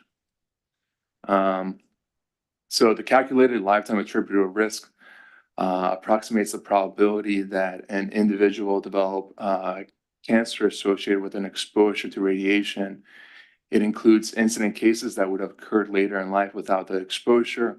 Similarly, this computation may be performed for mortality.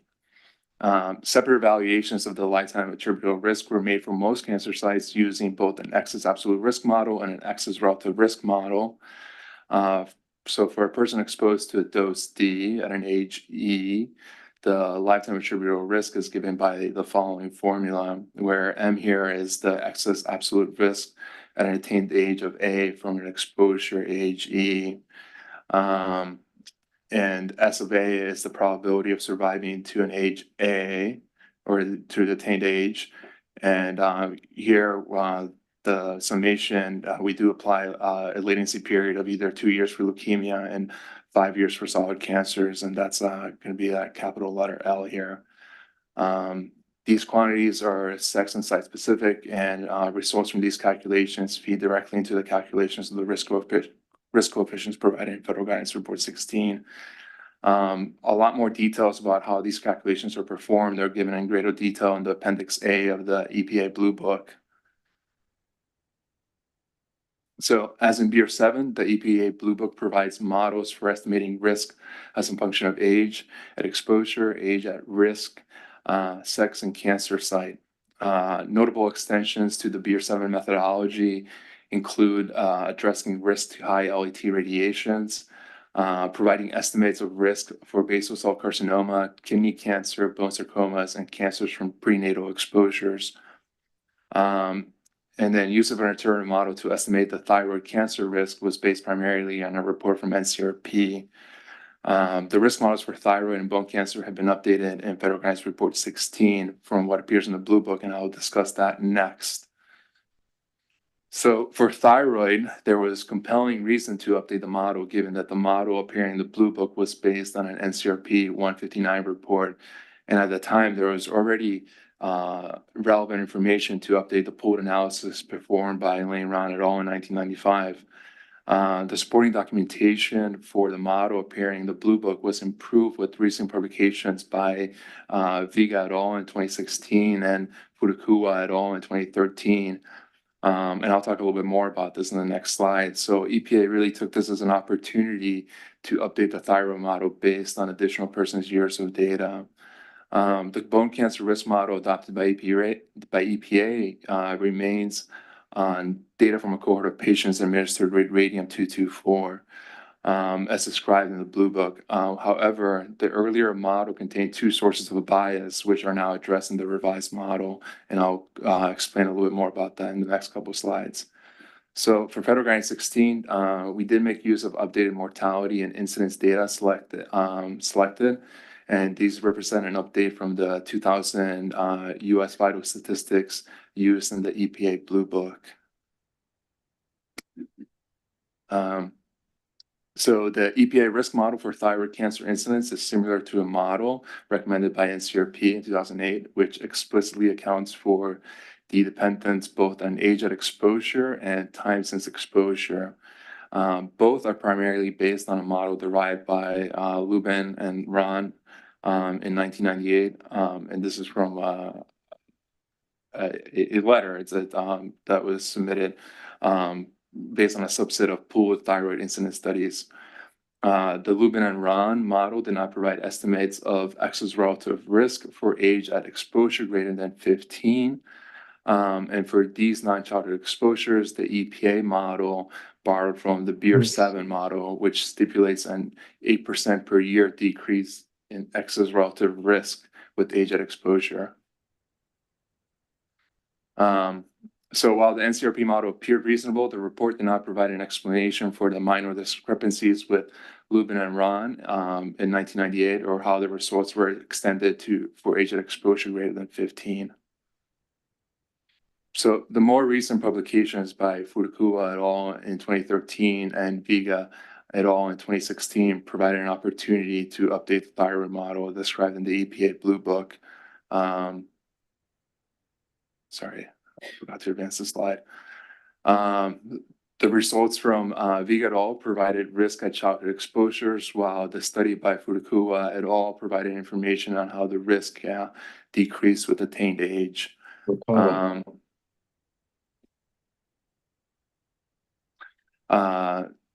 Viga et al. In 2016, the study used pooled data from epidemiologic studies on thyroid cancer after childhood exposure to external radiation.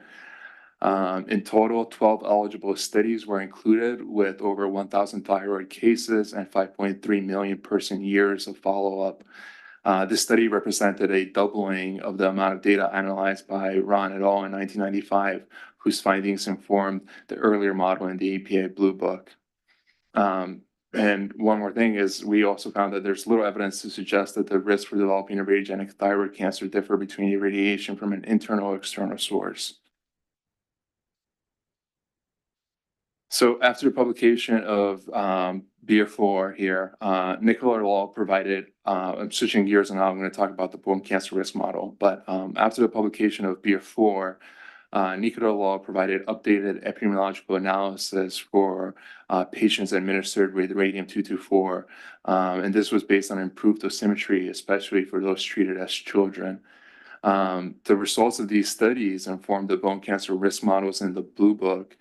However, these earlier models contain two sources of a bias, which are now addressed. The first one being the skeletal to endosteal adjustment factor of 1.2. It no longer is applied in the current models, as this was based on an incorrect assumption that the dose estimates used by Nicola et al. Were obtained by converting the mean skeletal dose to a bone surface dose. Second, and rather what Nicola et al. Had done is they had relied on a revised dosimetry provided by Henriks et al. In a 1995 study, and that did not merit that correction factor. Second, the target tissue of relevance to radiogenic bone cancer is now defined as a 50 micron thick endosteal layer covering the surfaces of the bone in regions of trabecular spongiosa and surfaces of the medullary cavities within the shafts of the long bones. This new definition replaces the bone surface target defined as a 10 micron layer in publication 26 and 30 of the ICRP. This change in defining the industrial layer yields differences in age-specific absorbed dose coefficients for the injection of radium-224. And the effect of that is that the corresponding risk per unit dose was underestimated by a factor of 4 to 5, except for the newborn. And these sorts of bias have now been addressed. Now I'm going to talk a little bit about skin cancer incidents and how we handle the reporting of skin cancer risk in Federal Guidance Report 16. Non-melanoma skin cancers, sorry, I forgot to advance the slide, is the most common type of cancer. And there are two types of non-melanoma skin cancers, which are basal cell carcinomas and squamous cell carcinomas. The great majority of these are, as you know, are non-life-threatening and far less severe than other solid cancers, and most can be routinely treated on an outpatient basis. However, non-melanoma skin cancers are often not reported in cancer registries, which is a challenge that is hard to overcome. For example, the SEER registries does not include non-melanoma skin cancers in its database. And in Federal Guidance Report 13, what was done, and in the EPA Blue Book, included only the fatal non-melanoma skin cancer cases in their estimate of radiogenic skin cancer incidence. In the present draft of Federal Guidance Report 16 that you have in front of you, the same exclusion has not been applied for non-melanoma skin cancer incidence. This inclusion of non-melanoma skin cancer is expected to result in modestly higher risk resulting from intake of most radionuclides. However, for the external exposures from low energy radiation, the risk may be considerably larger. So given these considerations, we are asking for input from the Science Advisory Board on how to best report skin cancer data in Federal Guidance Report 16, and we welcome any input that you may have on this topic. Finally, I do want to kind of go over this source of uncertainty in the radiogenic cancer risk estimation, which is the extrapolation of data to low acute doses and low dose rates. Specified in the US EPA cancer risk assessment guidelines, linear extrapolation should be used when there are data to suggest that the dose response curve has a linear component in the lower end of the absorbed range, or when the mode of action of an agent is DNA reactive and has direct mutagenic activity. Ionizing radiation satisfies this criteria. So even though available scientific evidence does not exclude the possibility that risk of some cancers at low doses may be overestimated or underestimated by linear extrapolation, the linear non-threshold model remains justifiable for estimating risk at low doses for radiation protection purposes, and its use continues to be endorsed by experts in multiple scientific advisory bodies, given the lack of a practical alternative model. And here I just kind of have this quote from a recent NCRP commentary number 27 in 2018, which are implications of recent epidemiological studies for the LNT model. And they state that the most recent epidemiologic studies show that the assumption of a dose threshold model is not a prudent or programmatic choice for radiation protection purposes. The consistency of the better design and larger studies with dose response functions that are essentially linear or linear quadratic argues for some risk at low doses. And with that, I will turn over the presentation to Mike Boyd. Thank you very much.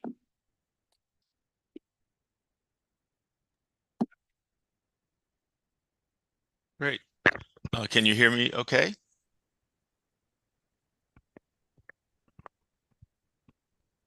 Sorry, I can't hear anybody. Can you hear me? Yes. Okay, good. And will you advance my slides for me? Great. So it's great to be able to participate, even though I'm remote from from you today, but I retired a couple of years ago from EPA, as Armin said, but they've let me hang around as a special government employee, and because I really am passionate about the work we've done on FGR 16, and I'm happy to be able to continue in some small way to advance that effort. So what we're going to talk about in this section is the issues that were raised in sections 1, 6, 7, and 8 of FGR 16, dealing with how you apply a risk coefficient, what are the limitations on its use, and sort of a qualitative discussion of some of the uncertainties associated with the risk coefficients. So if we look to the next slide, and the next slide after that on how to apply. You heard some of this morning in John Nagata's opening remarks, but the appropriate uses of risk coefficients include estimating a population average risk due to acute exposures of a population. And these are acute exposures in the low dose and dose rate range, defined as less than 0.1 gray and less than 0.1 milligray per minute. I think you've already heard today that the model is based on the United States population circa 2015. And so this, when we're talking about a population, we're really sort of implicitly talking about an average cross section of the United States in recent years. It's also appropriate to use the risk coefficients to assess the risk due to chronic lifetime exposure of an average individual, an average member of the population, not any specific member, to a constant environmental concentration, either in soil or air, or to assess the average lifetime risk in a population from a lifetime exposure to a time varying environmental concentration. And if you're looking at modeling risk at, say, a contaminated site for cleanup assessments, you'll want to take into account, changes in the radionuclide concentrations due to decay or removal or other changes. So those are all appropriate uses. Let's go to the next slide. And say a little bit more about the risk coefficients. The tabulated risk coefficients in FGR 16 provide age-averaged excess lifetime cancer risk estimates, and they reflect the integration of age, sex, and organ-specific assessments of risks.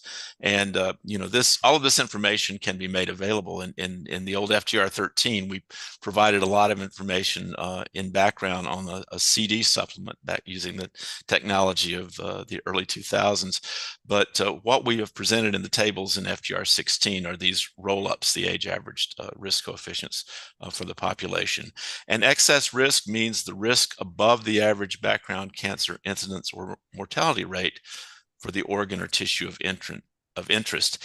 And we used the 2014 to 2016, and David Powell can speak more directly to this, but I think one of the primary reasons was it is relatively up to date, but importantly, it is pre-pandemic, so it avoids any of the effects of the COVID health crisis on mortality rates in the US.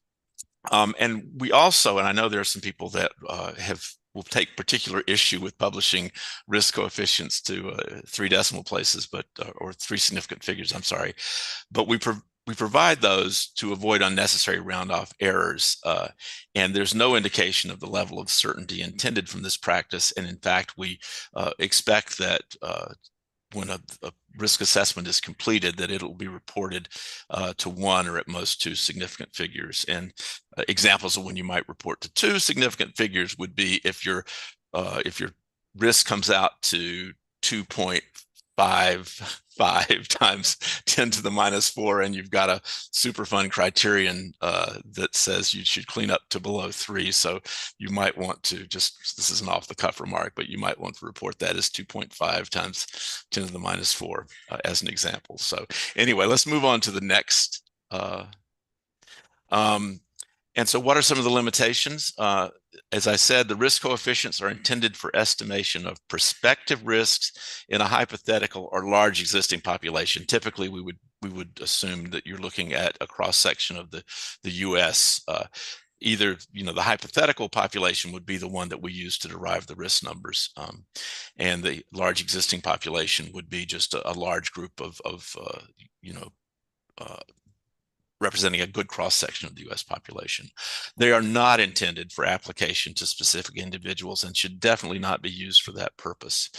For external exposure scenarios, the activity concentrations in air, on the ground surface, or in soil are assumed to be of an infinite extent. Well, in soil, it's an infinite plane and at specified depths up to an infinite depth.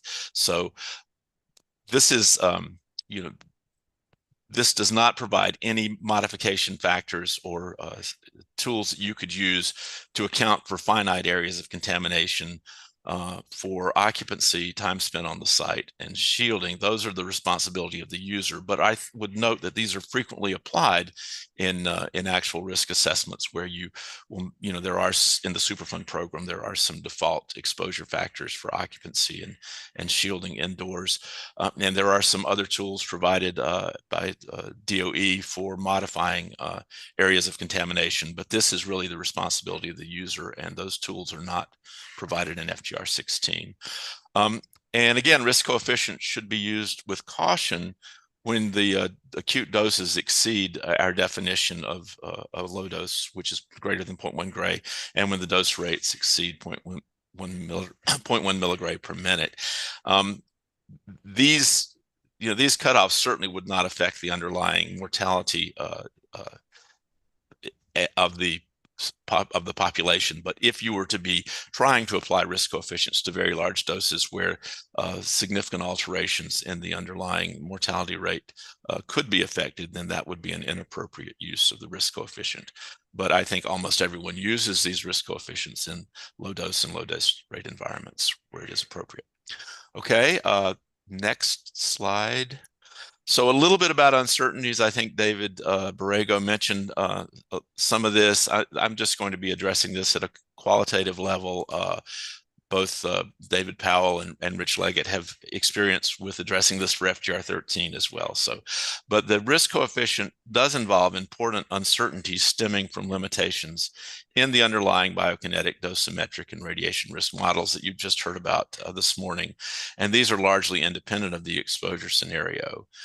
As David Borrego just mentioned, we do assume a linear no threshold model, and we report the risk in the SI reduced form of per becquerel, risk per becquerel.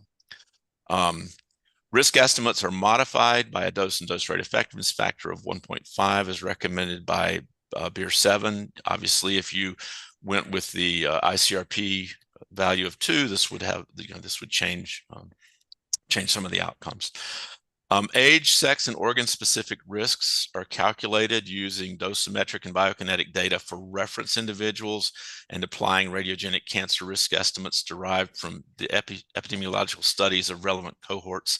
So there is variability in radiosensitivity across the US population, and this means that the provided risk coefficients are inappropriate for estimating risk to a specific individual, as just mentioned.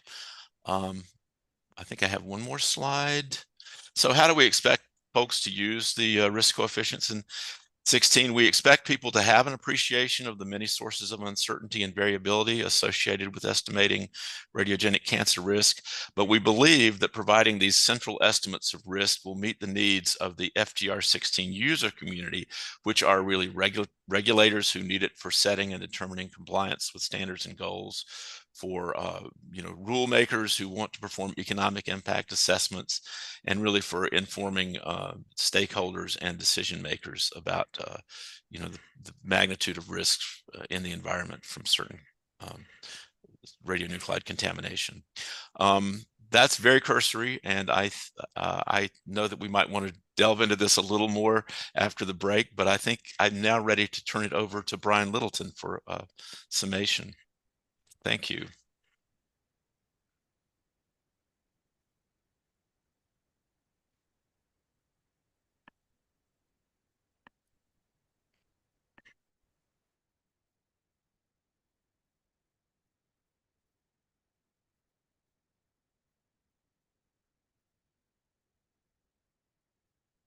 Good morning, everyone. My name is Brian Littleton, and I'm going to take you through some concluding remarks for the presentations that the EPA and our esteemed colleagues at Oak Ridge National Lab have provided to you.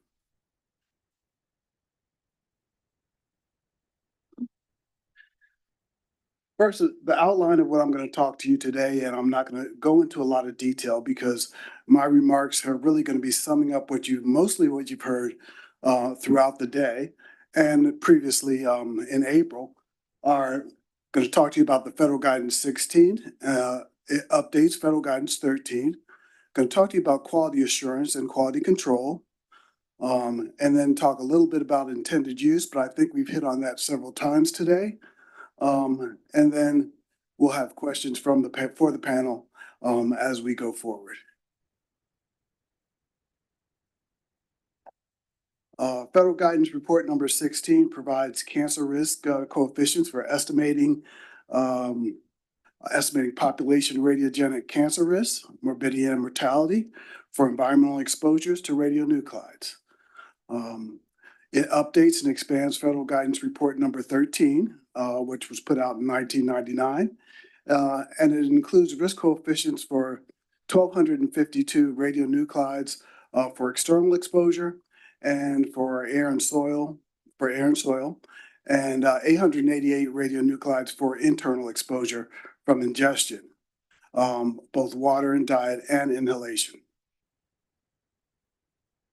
And then comparing the two products from Federal Guidance 13 and Federal Guidance 16, Federal Guidance 16 includes an increased number of radionuclides considered and updated nuclear decay data.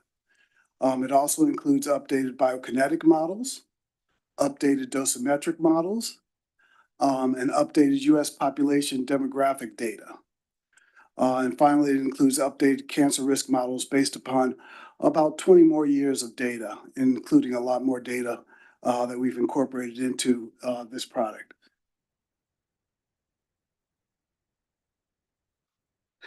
Quality assurance was an important component of when developing Federal Guidance Report number 16. The aspects of quality assurance are listed here, but they include data file integrity and version control, very important, internal comparisons that were conducted, external comparisons, and last but not least, peer review of models, of which this panel is going to be a very important part of.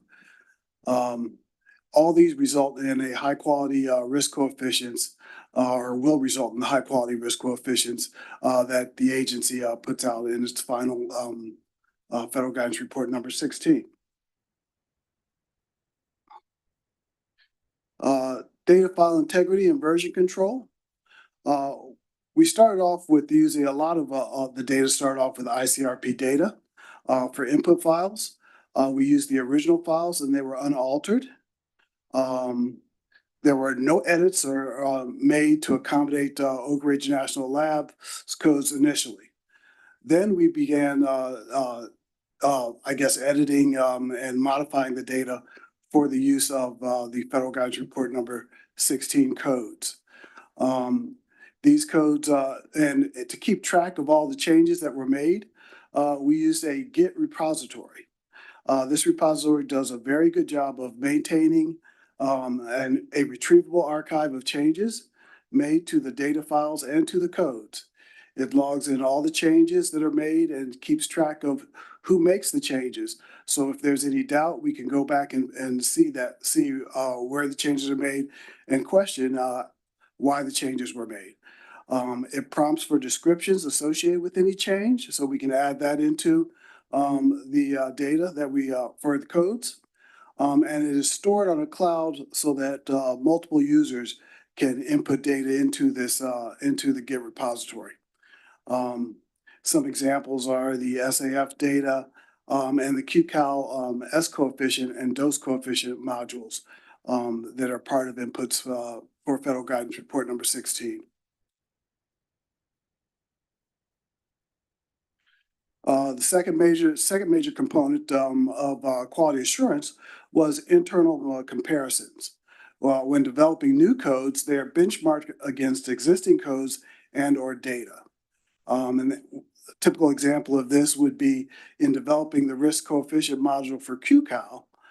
We started off with Federal Guidance 13 input data to reproduce the Federal Guidance 13 risk coefficients to make sure that we were starting from a starting from a base similar to federal guide, similar to what we were, well, that we started from base.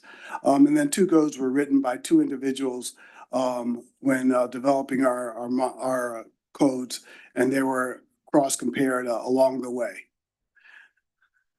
External comparisons, I'm sorry. External comparisons were conducted as the next component of QA. We previously mentioned that comparisons of the dose coefficients with the ICRP colleagues in Europe were used in developing our federal guidance report risk coefficients. That was done at an earlier stage before we reached the final risk coefficient. We compared dose coefficients, but also intermediate quantities along the way. So this was used so that we could track and see did the numbers that we were developing make sense along the way. There were a number of nuclear transformations that were developed. And again, mentioning the S coefficients were an output that was developed as part of these external comparisons. So if we take a step back, what we're asking is Federal Guidance Report number 16 fit for the purpose that it was developed? The tabulated risk coefficients in this report are intended for prospective assessments of potential cancer risks from exposure to radionuclides in the environmental media. That's what we were developed. Uses of this report include setting and determining compliance with regulatory standards and goals, performing economic impact assessments, and aiding decision makers and informing stakeholders. And these uses were talked about previously by several of my colleagues. So now I'm going to pull up just the specific questions that we're asking the panel to consider.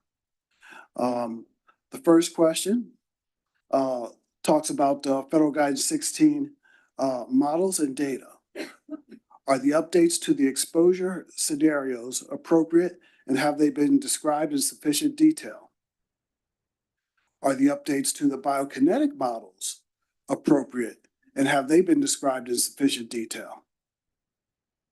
Thirdly, are the updates to the dosimetric models for internal exposure appropriate, and have they been described in sufficient detail?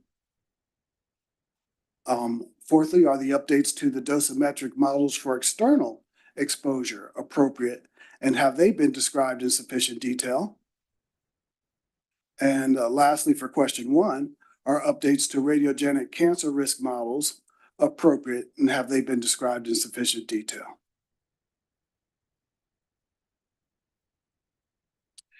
Question number 2 has to deal with skin cancer risk.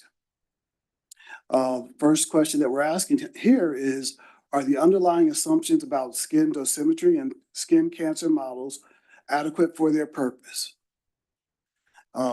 When reporting total radiogenic skin cancer incidents, should non-melanemic skin cancers be excluded?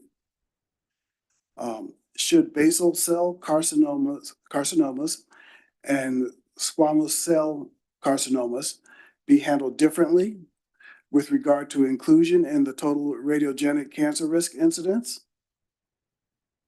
And is there merit in providing total incidence values both ways, with and without non-melanoma skin cancers?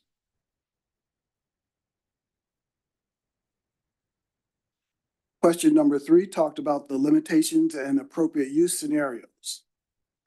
Are appropriate use scenarios for these risk coefficients adequately discussed? And have limitations of the data and sources of uncertainty been adequately identified and described?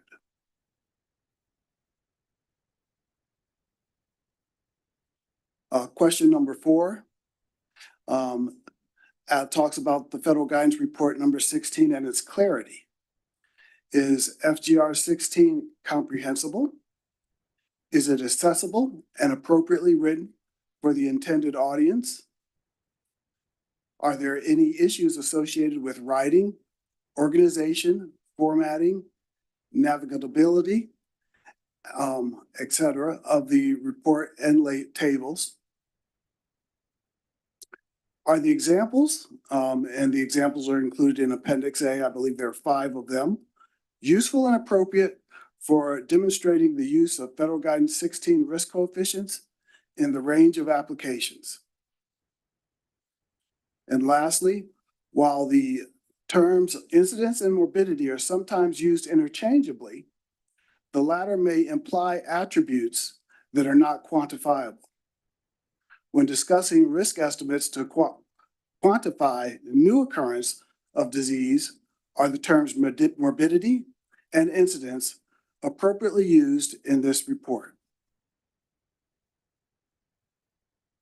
So this will conclude EPA's presentations we have for you. I believe there's a short break followed by any questions that you have regarding the presentations. Thank you. Thank you so much for all the speakers for the wonderful presentation.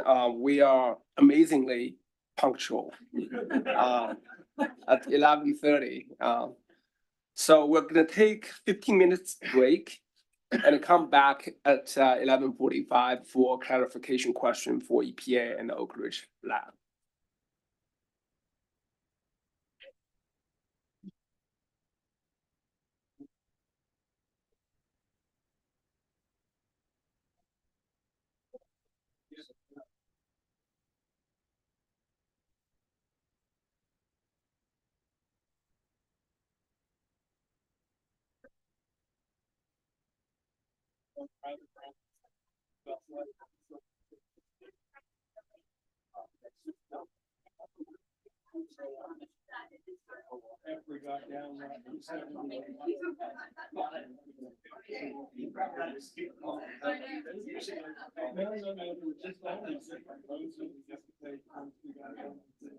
Washington, D.C.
Yeah, I guess you have to go all the way back.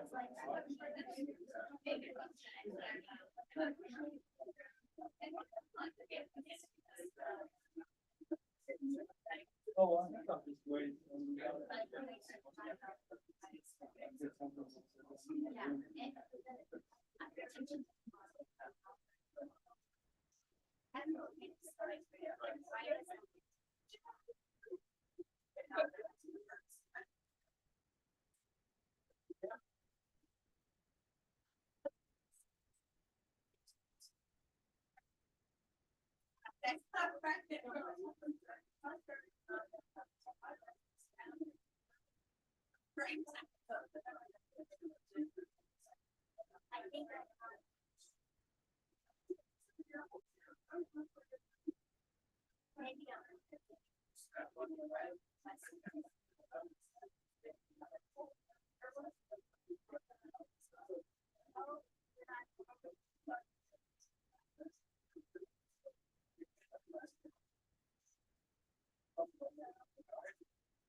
Yeah.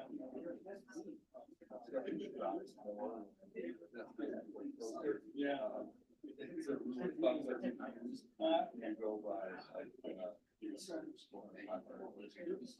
These days, I'm getting kind of old, so even driving across the state, that's a bit of a drive for me. Yeah, so I wouldn't drive much more than 2 hours.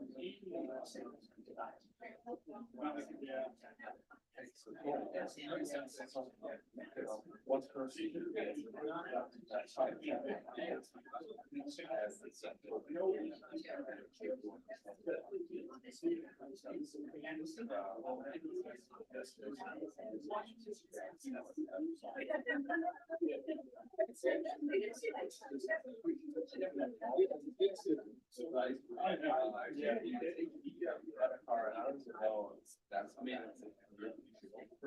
Oh, yeah.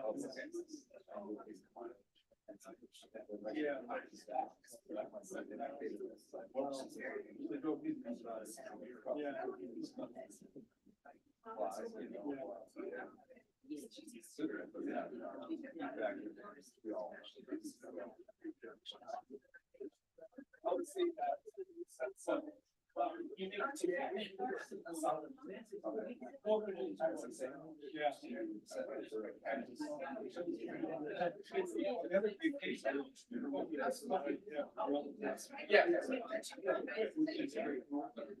So I can sort of make a trip there and spend a few days in Sorry, I'll be the bad cop to tell everybody the meeting is resuming, so that we can go to lunch timely as well. So, yeah. So for the next 15 minutes, the panel members would have the opportunity to ask clarification questions for the EPA presenters. And a little bit of a ground rule. So instead of raise your hand, you can always raise your name tag when you do have a question. And when you finish your question, no further questions, put your name tag down. That's one way. But you could also press your speaker microphone. So when we see the light, we know that you have questions. Excuse me. May I add something? Yeah. And for the folks here from EPA and the federal government system, if you're in the room in person, please come up front and get on mic, because folks online and watching can't hear you if you just answer over the top back. Great, thanks. Yeah, that's excellent. Then for panel members on or EPA people on Zoom, I think you probably need to raise your hand. And I don't know if we will be able to see who raised their hand. So the technical people in the back, if you could remind us, that'd be great. With that, I think let's the fun starts. Yes. I'm sorry, I had no for, can we now raise questions? Yes. Can I raise a question now? Yeah, you could raise a question now. So one broad question I have is, I noticed that first of all, most of the models are based on male and not female. And there's the attempt to extrapolate to female, but that makes me nervous, okay? And because often females are very different, have very different sensitivities to radiation. The second question for me that was even more important is that I know that pregnant female phantoms are being developed and may already be developed. I don't know, we'd have to talk, but I've seen the models of them. Pregnant women would be a very important group to include in this because the fetus is often most at risk. So what were the reasons why they're excluded from this? Anyone from EPA or Oak Ridge? Rich Leggett, Oak Ridge. We followed the ICRP guidance here, or the ICRP models. We we're working on models for females, but there aren't many yet.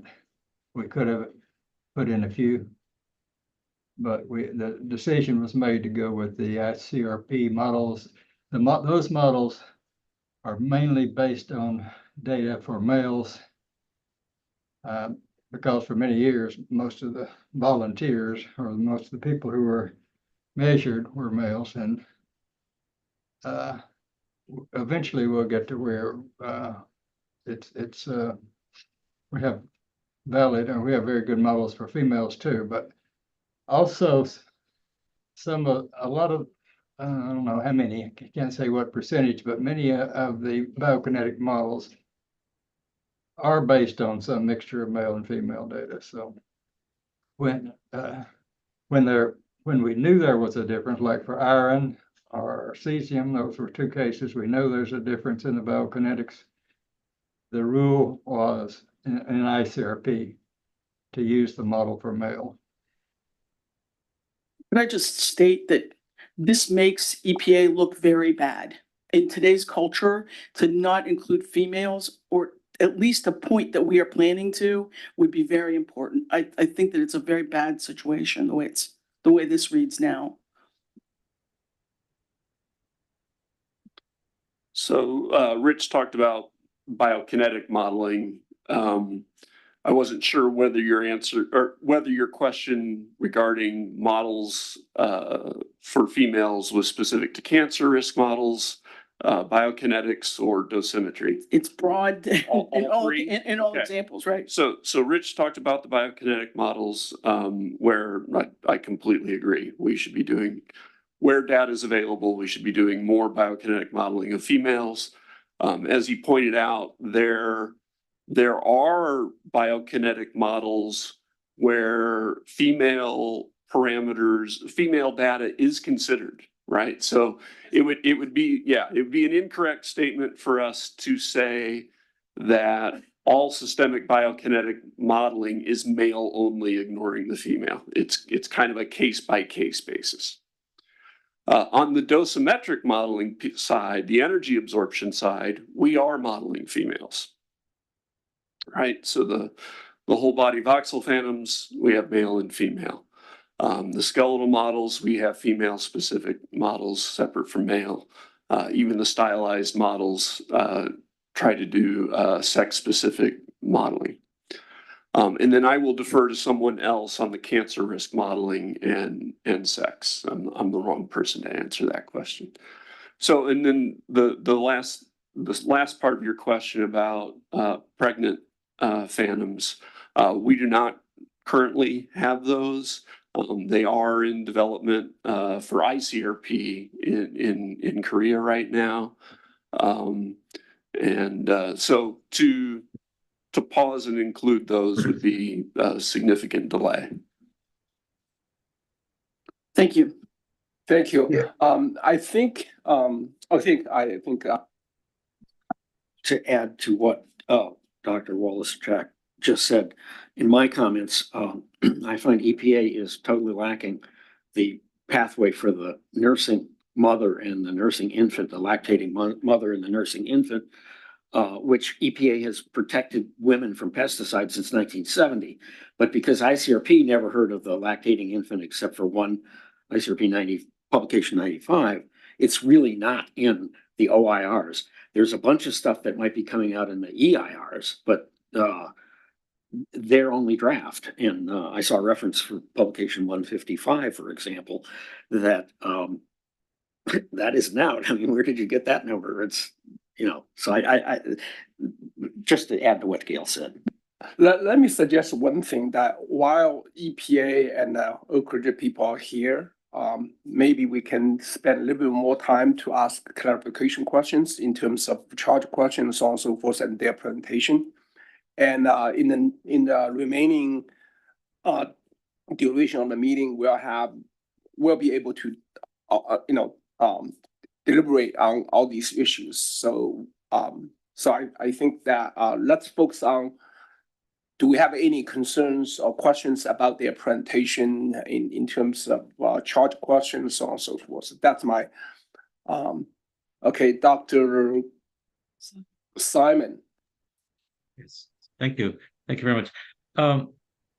I have a comment. It might be a question. It might be impossible that any one person answered. I don't know. I just want to bring attention to the widespread use of the term average. And most of the time when it's used, I'm pretty unsure about really what it means in specific terms, what is averaged, and whether average is really the appropriate thing to do. So on page 4, it says the risk coefficients apply to the average member of the public in the sense that the estimates of risk are averaged over the age and sex distributions of a hypothetical stationary population. Well, the term average is used many places, and almost always it's used without defining what it's averaged over. I found it really troubling because I can't dissect really what is being done on a detailed level. So I bring this up not to ask any one EPA staff member what does average mean, but just to bring it up as a discussion item. Furthermore, I want to wonder out loud among ourselves whether averaging over just the age and sex distributions really captures what the average is. What about the uncertainty? The greater the uncertainty, the greater the mean, the more the mean value is going to move probably toward a right hand value of the distribution. So this statement about average is made really without any qualifications about uncertainty for one thing, and whether just averaging over age and sex is going to really do what you want to do. The last point I'd like to make is if you average over age and sex, let's just say that was adequate. I don't think it is, but let's just say it was adequate. Would that be protective in the sense that EPA wants to be protective?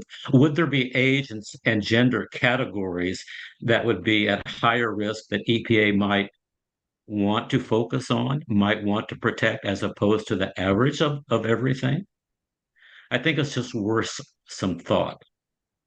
And maybe Diana, maybe discussion at a later point in time. But I really wanted to focus in on this concept of average and whether it's being used appropriately and clearly, and whether it's really what should be done. Thank you.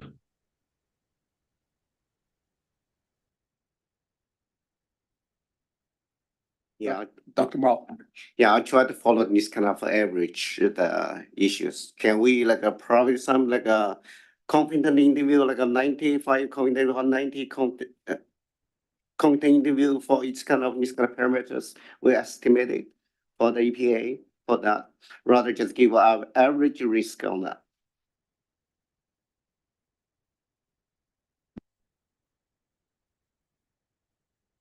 Does EPA want to elaborate that? I'll explain this in my own words. So EPA spent a lot of efforts to talk about source of uncertainties and uncertainties, but mostly qualitatively, right? And I do notice in one of the slides in the last presentation, it says the central estimates serve the purpose of this application. So that seemed to be putting all the uncertainties aside, saying that, yeah, we know there's uncertainties, but we still decide to present one value that's a central estimate. So I think committee members naturally have a question to say, well, maybe even just for statistical uncertainty, if you tell me what the 95% 97.5 low confidence bound versus 2.5, sorry, and 97.5 upper bound, see what the result would be in changing the risk coefficients. That might be one way to say, well, not only we talk about uncertainty, we recognize them, but we also demonstrate the range of variation or change if you using different input parameters. I wonder if EPA could clarify whether you actually took that approach, it's just not in the report, or you did not do that at all.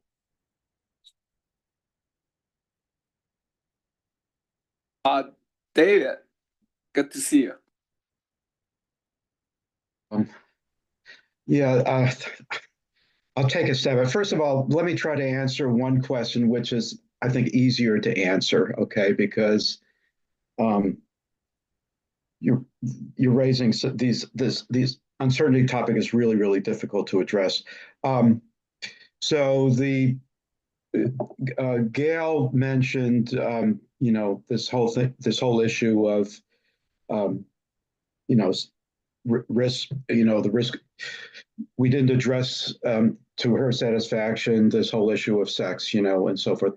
So let me just say, as far as the risk models, I don't think that's as much of a concern because if you think about it, the risk models were primarily derived from the data from the atomic bomb survivors. Okay, and so I think there's more women in that data set than men, or at least they're very comparable and so forth. Sometime in the future, if we ever reach the point where we want to base projections, more directly on epidemiological data, let's say from chronic exposures and so forth. Of course, there's many data sets where women are really underrepresented, and that could be a problem way in the future, but not in this case at all. Okay, so let me just say that. The uncertainty issue is just really, really complicated, okay? And I think that before we go ahead and jump at, why didn't we do this or that, just consider, what the major sources of uncertainty are, okay?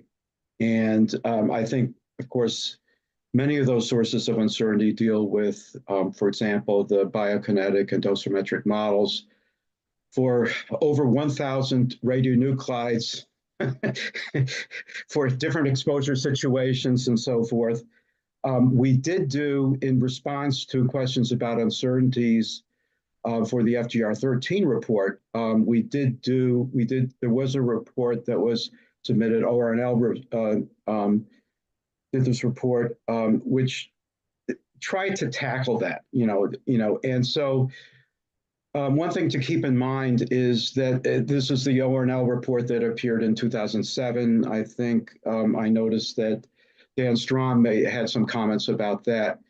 I think the way to look at that report was it was not your, what I would consider to be, what many people think about this usual type of Monte Carlo type of analysis where one tries to assign probability distributions to different parameter values and all that. It was more in the spirit of a sensitivity type of analysis, okay, where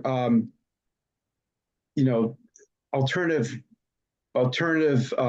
values, let's say for important parameters or different types of models were identified. And we simply looked at, what the spread of risk coefficients might be based upon these alternative dose models that were identified, okay? To do anything more sophisticated for, 1,000,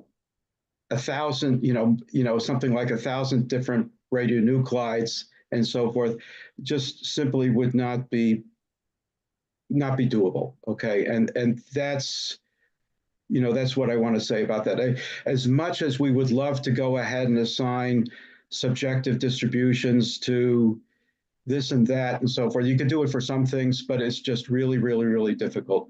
So in that report, we basically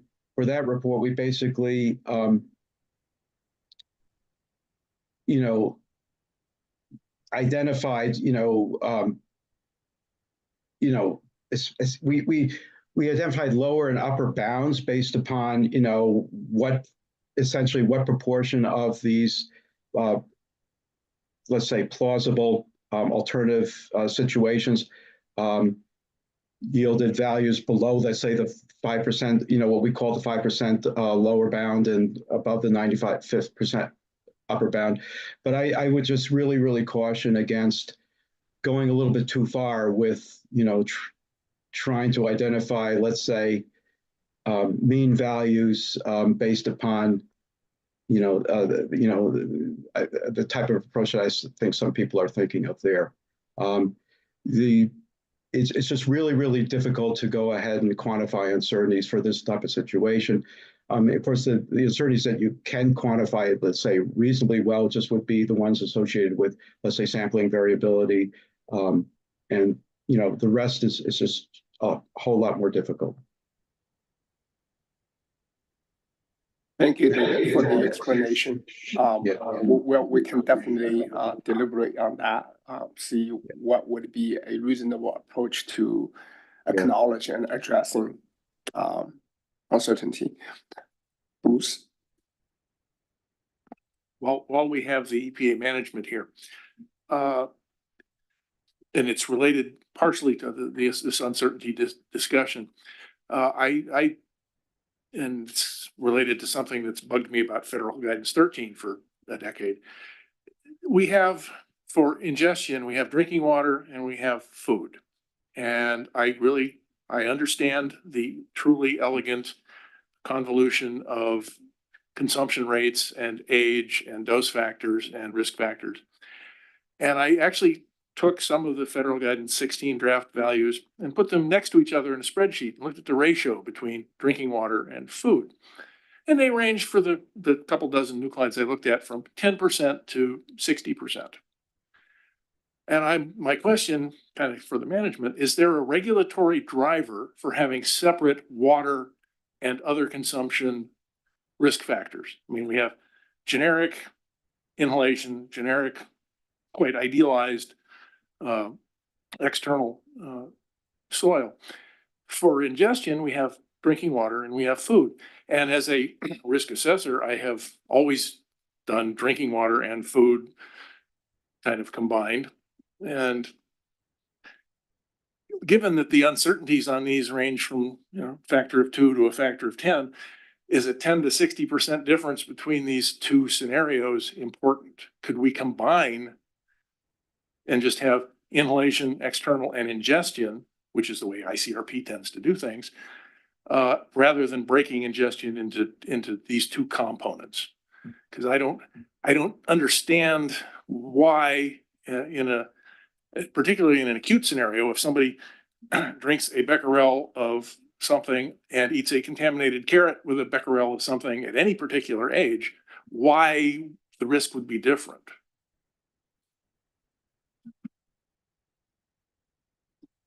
Great point. I think the difference between drinking water and the food is probably a lot smaller in terms of magnitude than uncertainty, right? So I wonder if EPA can, well, scientifically, of course, it's beautiful that you can separate that. Because, yeah, very elegant. So does EPA want to respond to that comment? Or it's just our comment?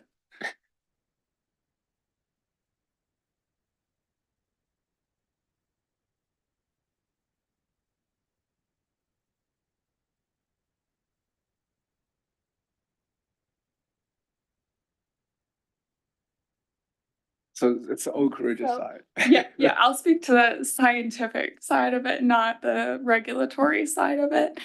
There are, just as a note, there are certain radionuclides, which for food we use the organic, and for water we use an inorganic biokinetic model. So there is a difference there.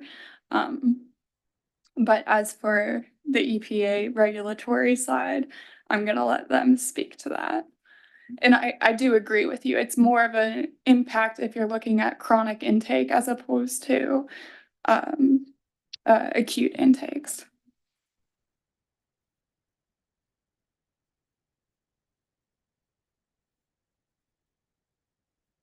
Strong. Just to add something about sex differences, beer 7 had the risk of excess cases from exposure to 0.1 gray for all solid cancers was 162.5% higher for men than for women. For leukemia, it was 70%, excuse me, that's for women than men. So it's 1.62 higher for women. Leukemia was 0.7 higher. And altogether, it's a little over 1.5 higher for women than men. So I don't know where that disappeared when we started using the ICRP hermaphrodite, half woman, half man, in radiation protection, but I don't know if that's appropriate for EPA.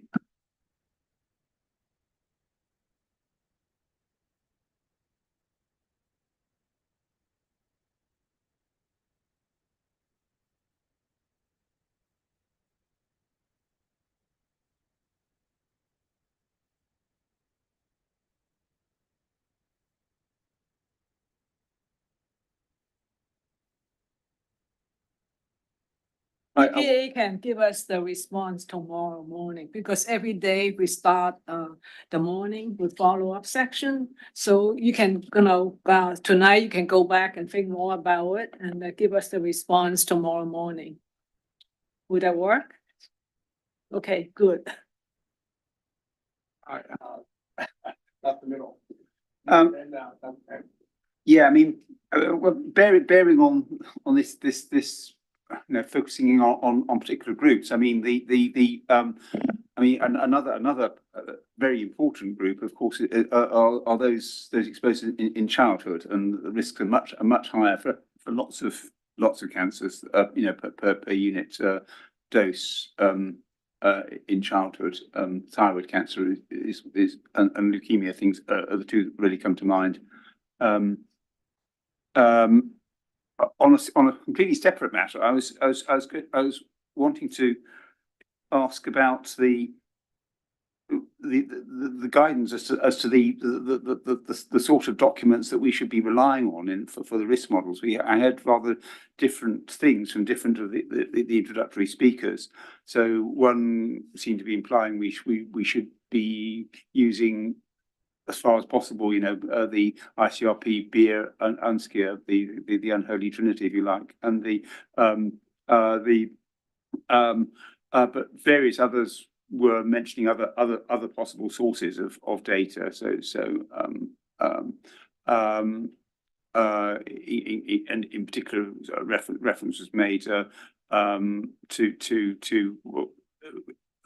for example, the paper of Bellamy, which I think is probably not been incorporated in any of the deliberations of these bodies. So I'd appreciate some guidance on this issue. Can I follow up on that? Because I have exact same question, Mark. So you said that in addition to Bellamy on the exposure side, on the risk modeling side, for example, Vega paper was used, which is way past Beer and UNSCIR and all others. Or another paper was used for bone cancer, Nicola et al. 2000, again, not included in these other reports. So it seems like there's inconsistency in the usage of sources of data.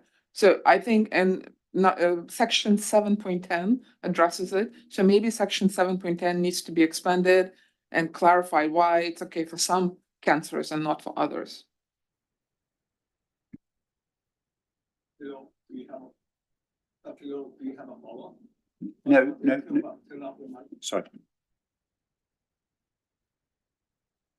Okay, sure.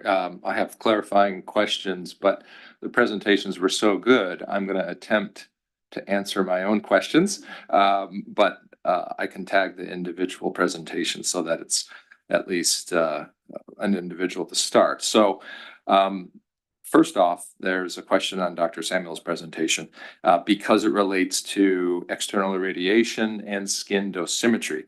The question is, was weathering, right, putting the source 3 millimeters in soil, accounted for in skin dosimetry for this external irradiation scenario? And as I promised, I think the answer is no, because the point kernel approximation was used.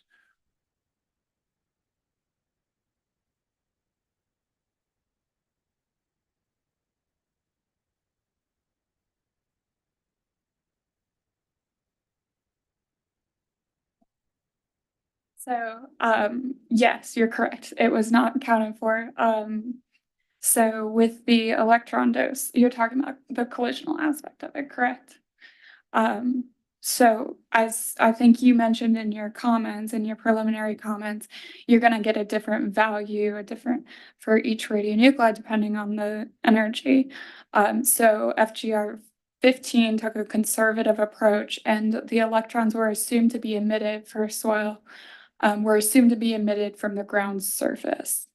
Yeah, that's It- a useful clarification. Yes, Yeah, yeah. I want to be accurate on what I interpret to be the case, right? And so if we miss what the current situation is, it's gonna be very hard to provide pertinent, recommendations, right? So Right. that's clear. Let me add to Okay. really quickly, because there's a slight caveat with that. For the Bremsstrahlung is assumed to be emitted at that depth throughout the soil. Okay, and stay there. The next question relates to your presentation, but also, maybe Dr. Jokic may also chime in here. For skin dosimetry, are age-specific factors included? And I will answer here, yes for internal emitters, but no for external exposure. Does that ring true? For the electron, collisional aspect of the electron, that is correct. The Bremsstrahlung was based on the Monte Carlo simulations, which did use the age-specific phantoms, so there's a little bit of a age dependency there.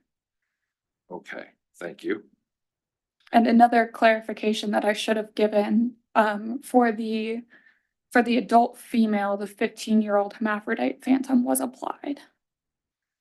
Because it was proven to be closer to the ICRP voxel female phantom than our stylized adult hermaphrodite phantom was. Okay. So for the Monte Carlo simulations, they simulated each of those 6 ages, and what they did is they used the 15-year-old hermaphrodite phantom to apply to the adult female calculations, because the 15-year-old hermaphrodite phantom was shown to be closer to the voxel adult female than the adult stylized phantom was to the female. Okay, and the last clarifying question, it relates to Bremsstrahlung, and here's where I may have misinterpreted the actual situation. I marked that Bremsstrahlung is included for skin dosimetry when there are internal emitters. That was clear through all the Monte Carlo. And then this is the part where I still struggle now. I was going to say that there's not full treatment of Bremsstrahlung for the external emitters, at least in the context of skin dose, right? It's for throughout the body. Okay. What they did was there was a calculation to determine what the Bremsstrahlung emitted was, and that is included in, there's an appendix in FGR 15 that details that. Okay, great. And then So that is yes We- on yes, the that is internal, correct. yes on the external. Great, yeah, thank you. Very helpful to clarify. Mhm. Appreciate it. Thank you, David. Yeah, I'm gonna try. Oh, okay, sorry, I hear my echo over there. Took me aback. Okay, I'm gonna try to respond to Mark and Lydia's questions. And so I think what you're asking is basically, and I think I've seen this in some of the preliminary comments, why did we change the models for thyroid cancer and bone cancer, not for the rest? And I think the basic answer is that for the most part, our intention was just to go ahead and use the models in the Blue Book, okay? And so that was the overall thing. But the thing is that for thyroid cancer, there was some very compelling new data, risk models, and I jumped at the opportunity to go ahead and revise the thyroid cancer model, simply because the model in the Blue Book, there really was, in my view, insufficient documentation of the model in the Blue Book. Okay, if you go back, that model that was used for thyroid cancer in the Blue Book, the documentation basically was a memo, a memorandum from Jay Lubin and Elaine Ron, okay, to the NCRP committee, which was doing a report on thyroid cancer. And I just felt that we should not feel very comfortable with that. So basically, when the new models came out, I think probably in 2017, somewhere around there, from the pooled analysis that Vega did and Lubin did a similar type of pooled analysis. I thought, well, it's nice to take advantage of that opportunity. Okay, bone cancer, basically. I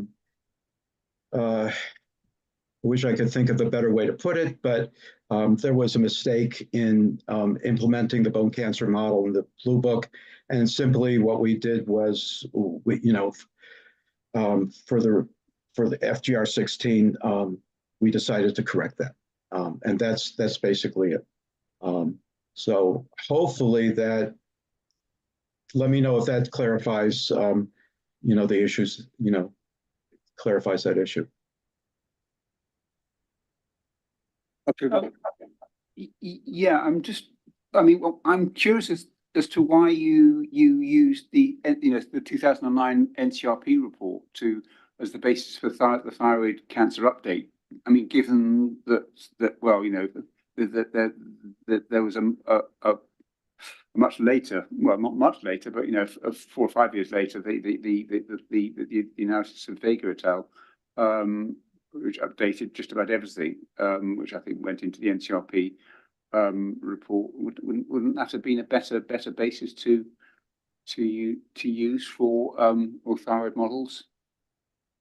Well, the Blue Book, no, the Blue Book model was, of course, the Blue Book came out in 2011. Okay, so the model that we used in the Blue Book was just based upon what was available at that time,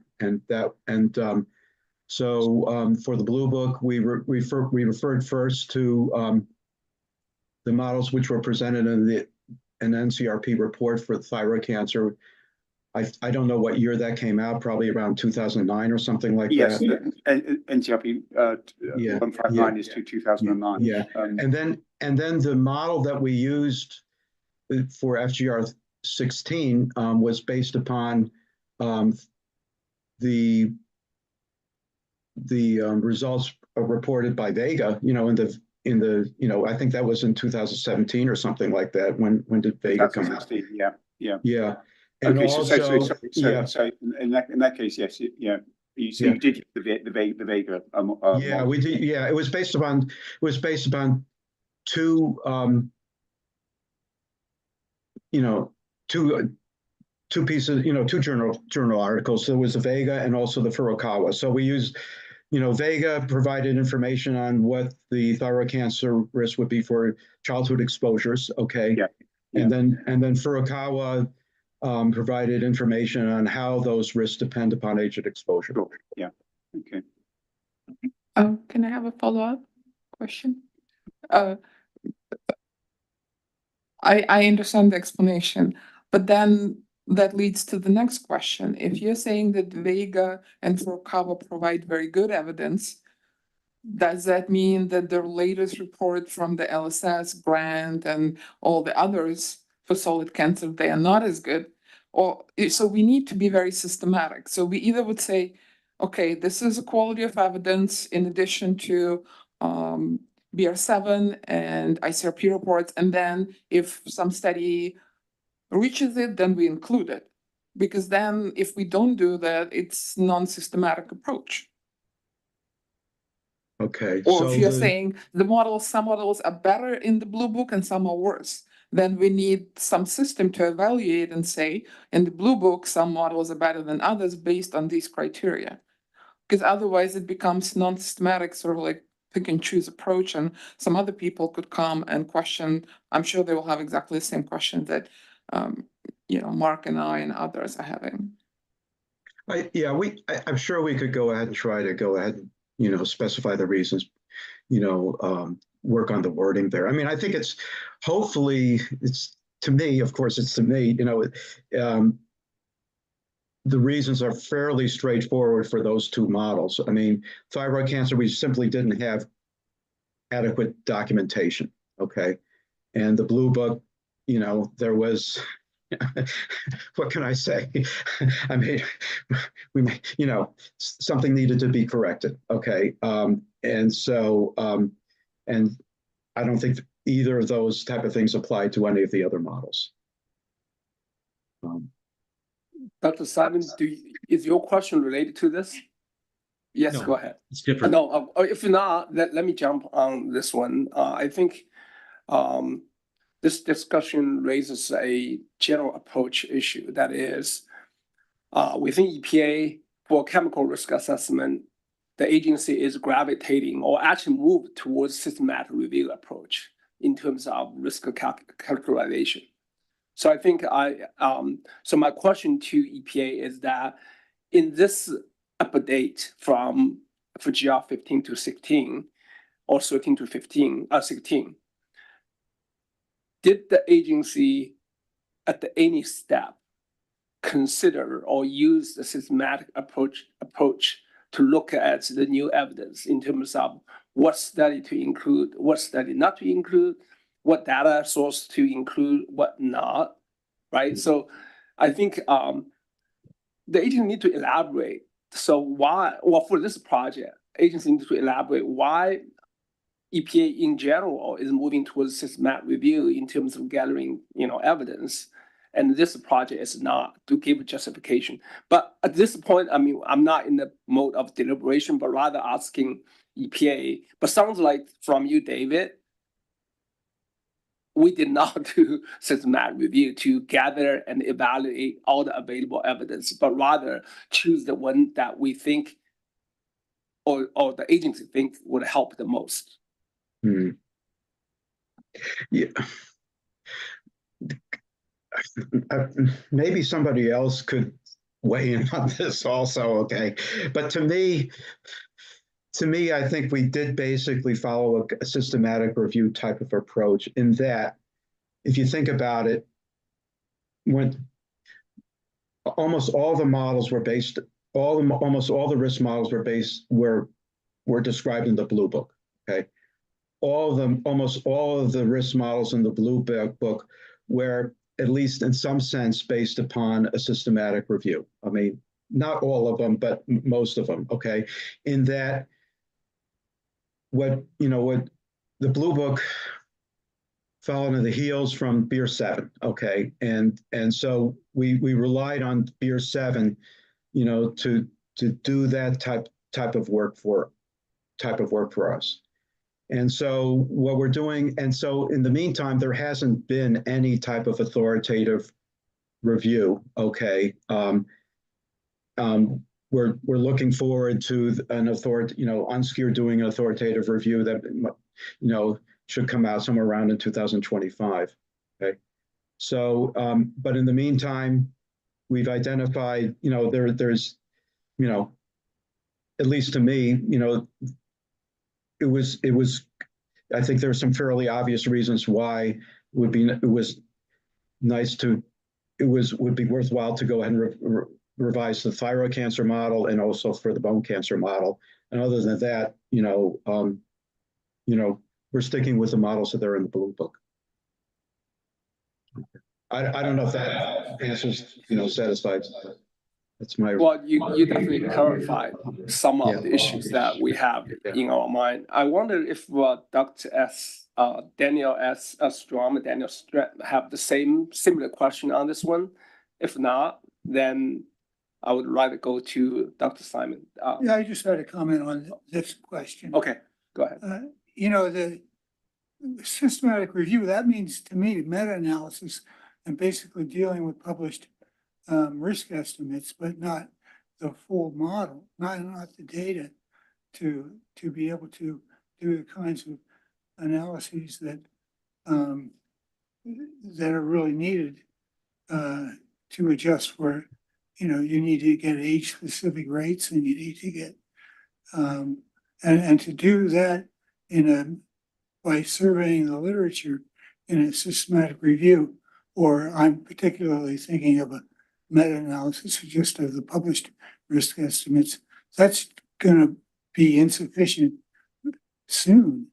You know, I mean, you'll soon realize that you're asking the hard questions to data that doesn't have that answer. Yeah. So the idea that there's a set of only a few studies, and when you get a change in one of the studies, or that you well, that you just can't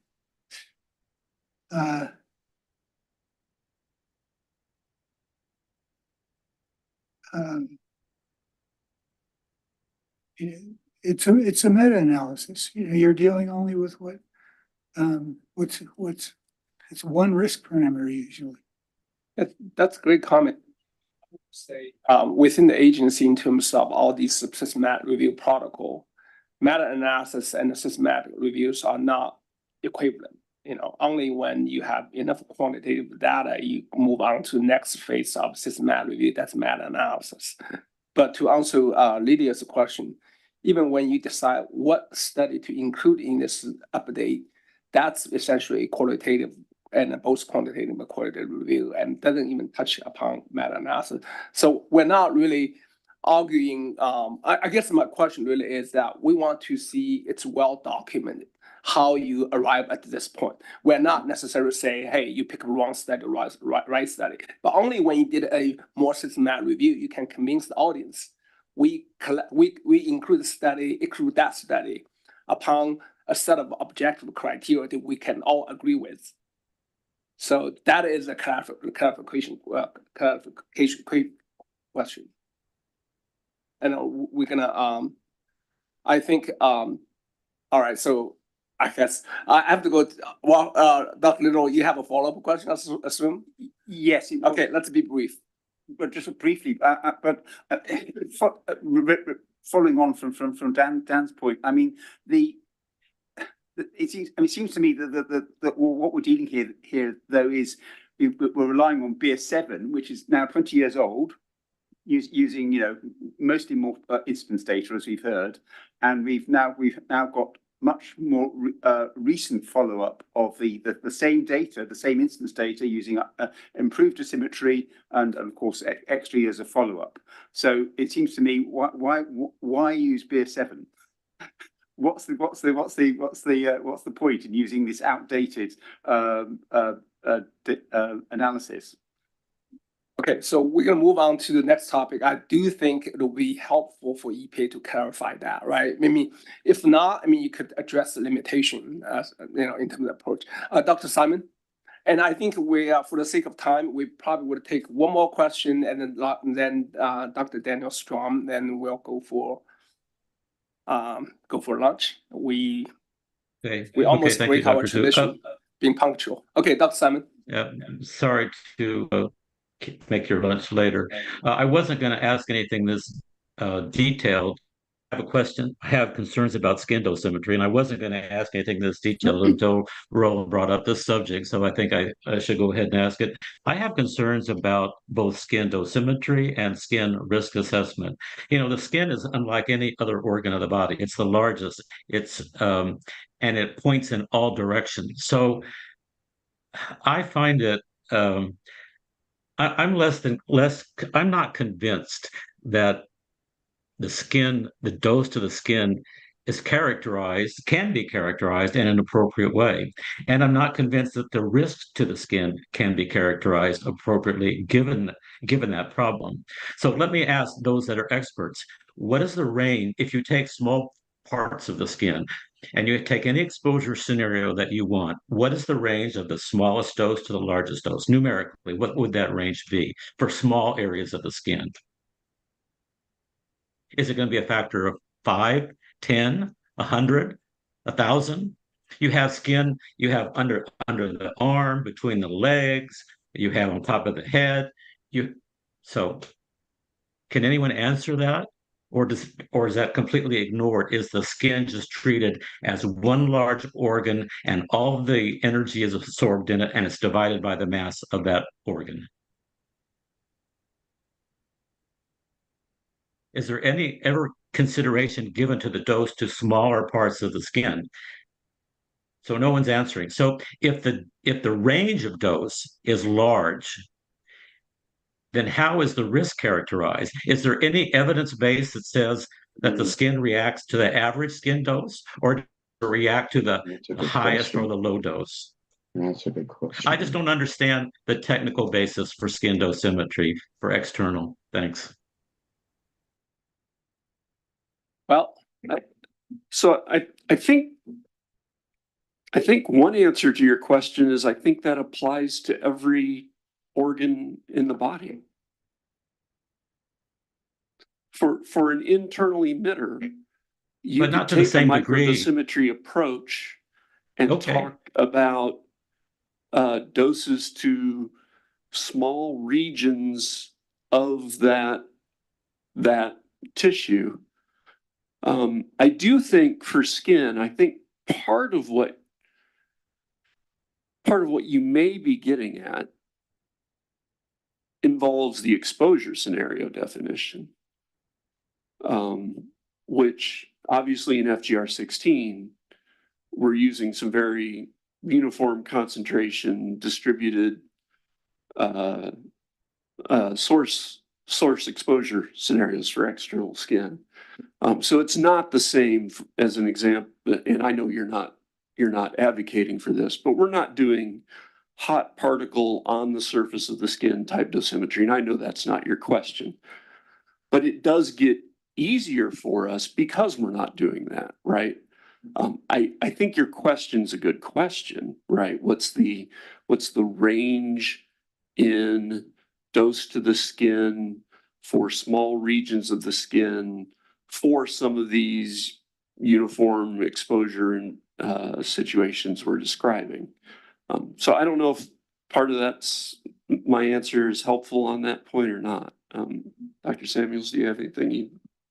Yeah, I mean, you already said most of what I was going to say, but as far as a numerical value, that's going to be radionuclide dependent, right? And it's also going to be age dependent for an infant, which is much closer to the ground. And you're talking about soil contamination, that difference is going to be less than an adult who has a bigger distance away from the contamination. If we're talking about the top of the head versus the feet. And we also, I mean, we're not putting shoes on this person either. So we're also ignoring that. So ignoring all those, can you have confidence in the risk estimation for skin, do you think? The statement was made in the last presentation about the reliability that EPA would produce risk coefficients of high reliability. Sorry, it was high quality. And I'm asking myself, does that mean high reliability and true? And given all the things that you just said, which I totally agree with, it's different for children, it's different for adults, it's different for everything is different, but that's the details, that's where the devil is. So I'm asking myself, can you understand the risks with high reliability, not just high quality, which would imply that there were no computer errors, that your codes worked and had been vetted against other codes. We believe all of that. You guys do really great work, but high reliability, it's the skin is really baffling me. And then averaging over the age and sex, you brought it up here different. So is the average of all that, is that what EPA wants to protect? I don't know the answers, sorry. Yeah, and I know you don't either, but I'm just bringing it up for discussion. Thank you for your input. I don't know the answer to that question either. I don't either. I'm not even going to try to attempt that. However, at some point when we're talking about volume effects with the skin, we are more concerned about deterministic effects than we are cancer effects, correct? I did want to, while I'm here, before I leave again, I did want to make a general comment I haven't heard made yet, and I know there is some understanding of this, but when we go through the long process that is production of FGR-16. At stages in the work, we have to make decisions on models based on what's available at that point, right? So this pertains to dosimetry models, it pertains to biokinetic models, it pertains to cancer risk models as well, right? So there are points where we lock in, right? Knowing that, yep, there's going to be new science that gets published after that point. But we kind of have to keep moving forward or delay, right? And this is a project that has seen delay. EPA will be happy to tell you about that, or maybe not so happy to tell you about that. But that piece is in play as well. That, you know, so if you see a study from 2021 and are wondering why that's not reflected in FGR-16, that probably is the reason, is that we had probably already locked in that we were going to go forward with a certain model prior to that point. Thank you, Dr. Strand. Just a real quick one. Do we have for internal dosimetry, I missed you guys. Is there any cross irradiation by high energy betas from one organ to another, yttrium-90? I guess I missed that. Probably you told me, but. Yes, absolutely. So when we do that latest SAF set from the ICRP that was used for the internal dosimetry, we are absolutely doing allowing for crossfire irradiation of distant targets.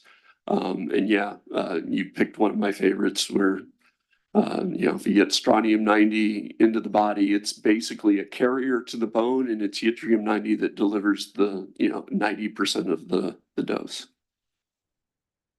Thank you so much. I think it's time for lunch, unless any of the panel members have a burning issue we want to raise. Otherwise, we're gonna go for lunch, and I think Diana was saying there's a restaurant on the first floor lobby level, and then of course there's other restaurants outside. I mean, I don't really know this area very well. Maybe ask front desk to ask for recommendations. But the meeting will resume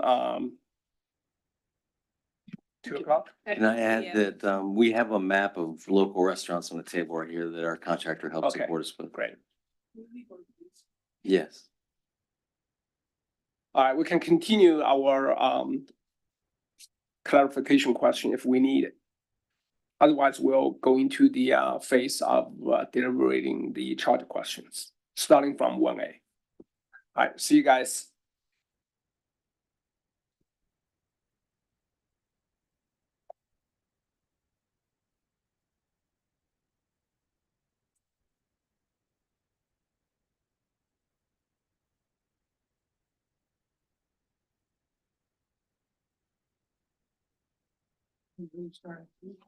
Yeah.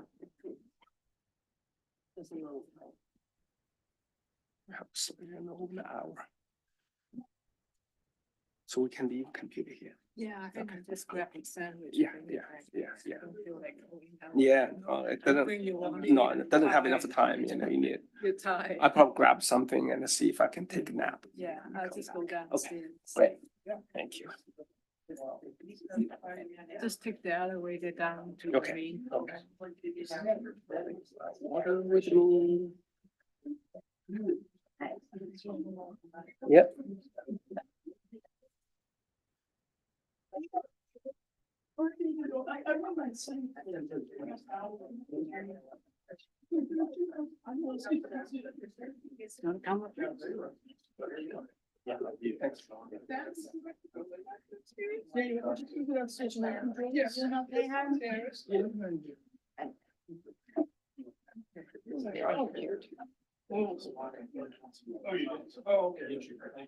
Ooh, you're here too?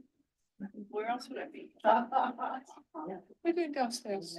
Sorry? We're going downstairs for a quick one. I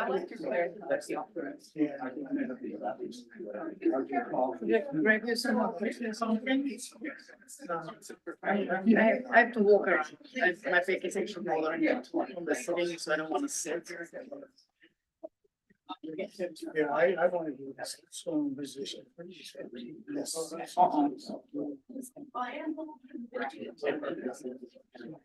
I'll probably come back down grassy. Little muffins like this.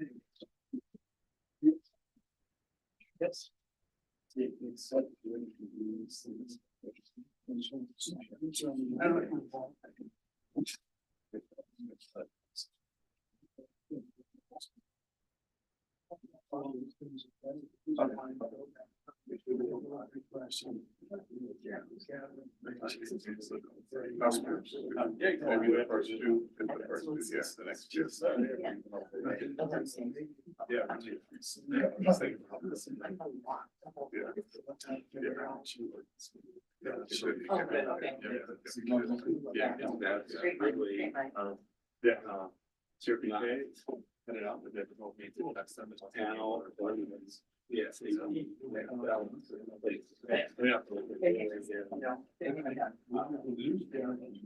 How much have we lost with the answer? At some point. Yeah. I got 5 or 6.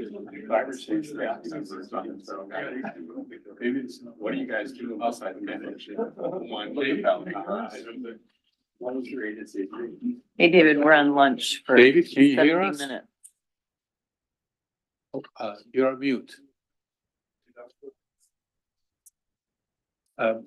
You're on mute, David, but we just wanted to say that we're breaking for lunch. Yes, And, I know. oh, okay, all right. So we'll be back at 11 o'clock your time. Okay, all right, okay, okay. Sure, Okay, not thanks. not bad, David. I hope so. I hope so. By the way, I'm going to send you an email. I have some comments about what people have said. Okay. Good, excellent. Yeah, please Okay. do. Okay, thank you. And I'd love to have some input from you guys too about it. Okay. Thank you. All We right, really sure. appreciate having you, David. Thank you. Sure. Okay. Have fun. Bye-bye.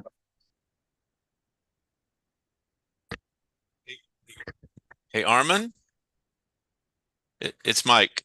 Do you need me this afternoon? Hi, David. I don't think so. You're near the beach, right? Yeah. I'm So coming back tomorrow. Just make sure you have some sunburn. Not sunburn. I mean Suntan lotion, right? Sunblock. Sunblock, right? Yeah. But thank you, Mike. No, it's okay. I think that yeah, we can communicate by email. Yeah. Great. But thank you so I much. will have I'll have access to my Gmail all afternoon. Excellent. Well, But yeah, not my EPA account because I'm not going to have my laptop with Sure. me. Yeah. So. Gmail. Yeah. Gmail. Yep. Yeah. But thank you so much for being available this morning. Thank you. It's really interesting. I'm looking forward to discussing these challenging questions with the group. Yeah. Good questions for sure. Yeah, for sure. Yeah. Yeah. Sure. Okay. Bye-bye. All right. Thank you.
All right, good afternoon. Welcome back.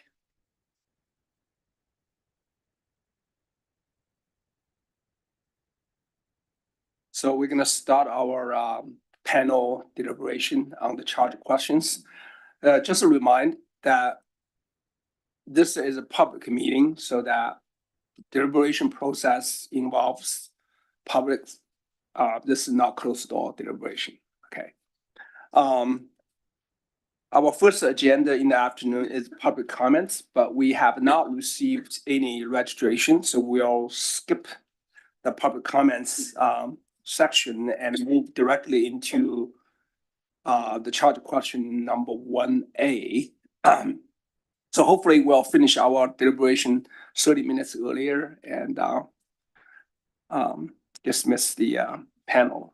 So without further ado, I'll ask Dr. Napier to lead discussion for charge question 1A. Yes. Oh, okay. Okay, before charge question on, can we put the charge question in display? Yeah, okay. So that we all see what the charge question is. Well, maybe since we had an early discussion this morning, I wonder if EPA or Oak Ridge have any further comments before we start deliberation. Well, here we know, Dr. Napier, please. Okay, well, we'll see if I do this appropriately. As the lead discussant on 1A, I will open with my own comment, which was the one I made earlier, actually, about the, just a question of on the ingestion components, water and food, why they are necessarily separated. I heard part of an answer from Kaylee, which is that some of the radionuclides actually use a different chemical form, and so the gut to blood transfer is a little bit different. Okay, so that's an important piece. It wasn't in there anywhere that I could see, so that's something that we should at least mention. And I couldn't get a rise out of the management as to whether there was a regulatory driver for that or not, so I'll skip it. Let's do this. That was my major comment, because I understand how the scenarios are derived. The air submersion, inhalation, ground shine calculations are very generic and very similar to what's done everywhere else, leaving out things like exposure times and shielding factors and other things like that. That's typical, because as a user, that's something I always want to put in myself anyway. So they were fine with me. Let's do this alphabetically. Maya, do you have? I know you have a few specific comments. Hi. Okay, so let me just yes, let's see. It's been a while since I wrote those. Okay. Oh, I cannot. So I was. I'm sorry. Okay. Okay, so okay, so my first impression was like all these exposure scenarios are pretty much the same as it were like in FGR 13. So and they look appropriate. Let's just see. Excuse me. So yeah. Yeah, my one specific question or comment was like in FGR 13. So this part of the report is kind of elaborates on how the air and food intake rates were derived, but in FGR 16, it just states that all data were taken from the EPA exposure factors handbook.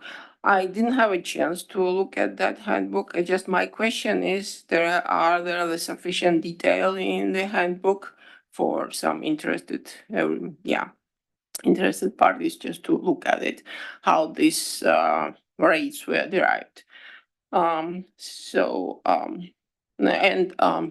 think there is a statement in this section that the intake by females is 75% of the intake by males. It would be good if that statement had some reference, so where this number come from. And another thing is the corresponding section in FTR 13, for example, is the section which corresponds to subsection 3.7 here in this report. It discusses the uncertainty introduced by an assumption of infinite depth, considering that recommendations on cleanup of contaminated soil are sometimes based on the radionuclide concentration in soil to depths 15 centimeters. So I don't think it's really relevant to be included in this chapter, but it could be some kind of topic of discussion for uncertainties, I think. So that's all I had.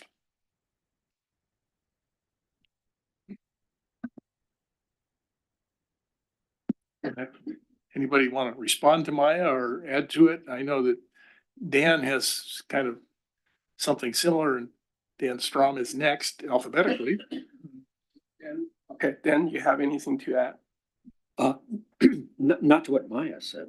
I agree with her. Okay. How about what you had in general on 1A? Because I know what it is, but you've already brought it You've up. already heard, the one exception that I had to, whether the exposure scenarios are appropriate and have been described in detail.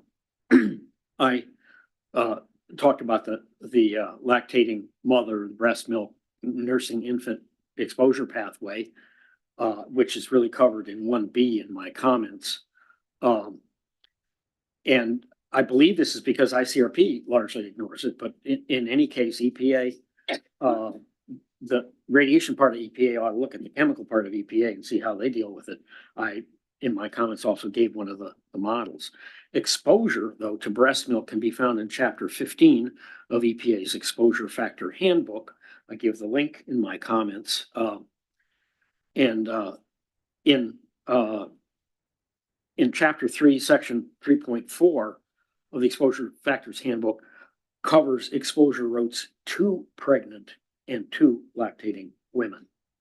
So that was the written comment I submitted in advance. May I add an exposure scenario? I would just like to ask. Normally in internal dosimetry, as Maya well knows, Dr. Avkandilashvili well knows, we consider 4 exposure scenarios.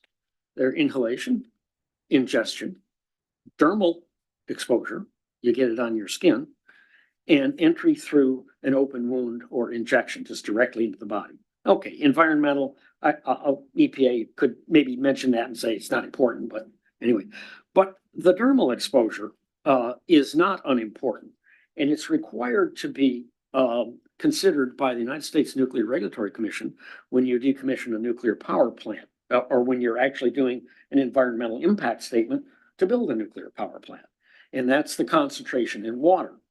And their concern would be to boaters and swimmers, and the water to fish pathway. That's food, but still it's a water pathway.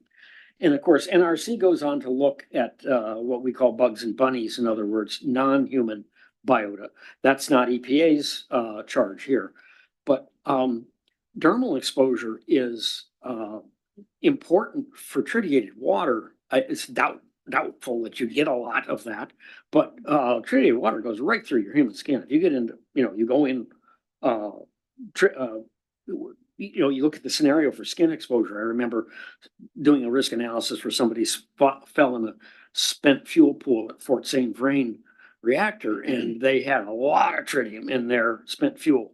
And so the skin uptake was very high. Now that's occupational, but my question is the dermal route of exposure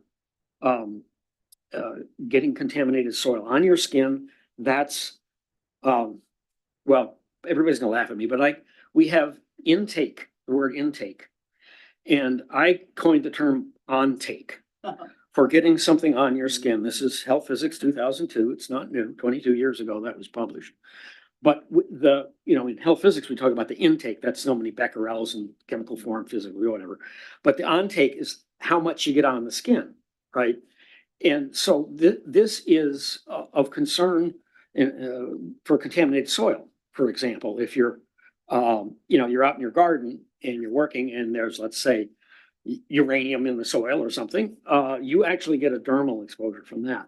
So, maybe this is too minor for EPA to mess with, but the ingestion, inhalation, on-take, and a wound are the four pathways. And I think maybe somebody smarter than me ought to look at the on-take pathway and see if that's important for this. So that was my prepared and unprepared answers for 1A. Thank you. Dr. Wen?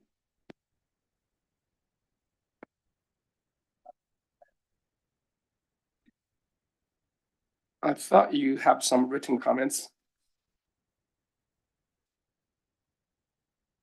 I looked at his written comments. I think he said that I don't have a problem with this.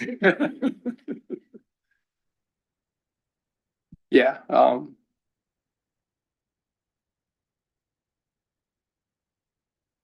While he looks, Gail.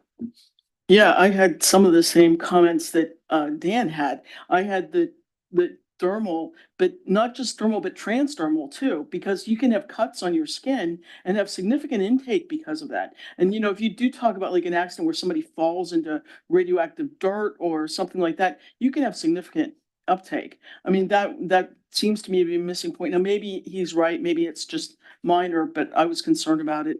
And the other one, in addition to the exposure situations, is the one I brought up before, which is the pregnant woman. That might be difficult to do, but I think I'd at least like a comment in there someplace saying that this is something we need to do for the future, or there's more future work needed before we can do this, so that it somehow is on our radar that we're thinking about this. When Chernobyl happened, the biggest question was, I am pregnant, what do I do? And there were no answers given. Instead, we were giving them cancer risks. Now, I know that falls outside of our purview, but still, cancer in the fetus, in the adult who was exposed in fetal, at fetal times is still important to us. So I think at least a comment should be made. Yeah, I was gonna say, that's the subgroup that was directly asked to comment on are this exposure scenarios adequate? Does anybody else on the panel have a comment?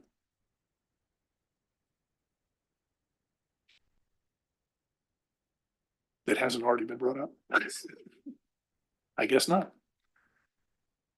Do we discuss our discussions or do we just go on to the next group? Yeah, we probably could open this for a little bit longer, see to talk about issues related to this charge question.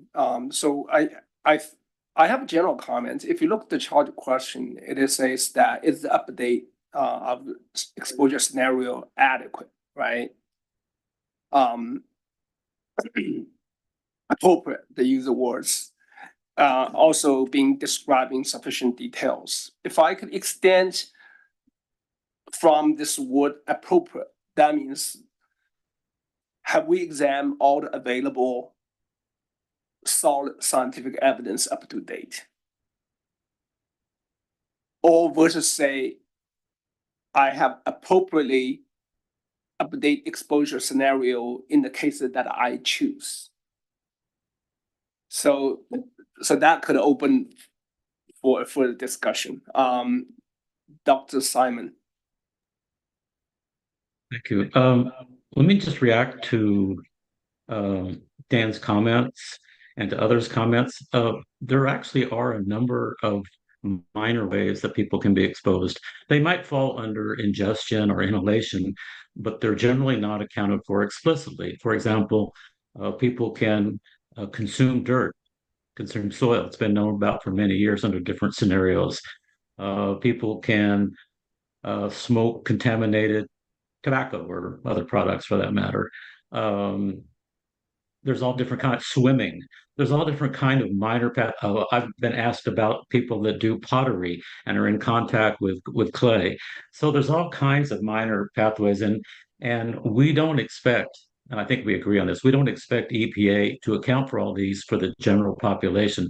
But maybe it wouldn't hurt if there was a paragraph somewhere in the report that said EPA recognizes the presence of minor pathways such as soil ingestion and smoking and other kinds of things. But we, with our guidance, have decided that they're too minor, or at least on a general case. So I think just an acknowledgement would clear up some of this. Thank you. I think this is excellent potential recommendations, right? Just say, well, we prioritize all the exposure scenario. What are the major ones? What are the minor ones? I mean, if you could use data to back this up, maybe it's hard, but I would personally agree with Dr. Simon that a paragraph classific, so explain why we choose these scenarios versus others, and based upon this and that consideration, that would address some of the concerns why you downplay one versus overplay another. Dr. Stram. Well, I would like to two comments. I don't think the dermal route is minor. I just don't. And especially the question of swimming in contaminated water.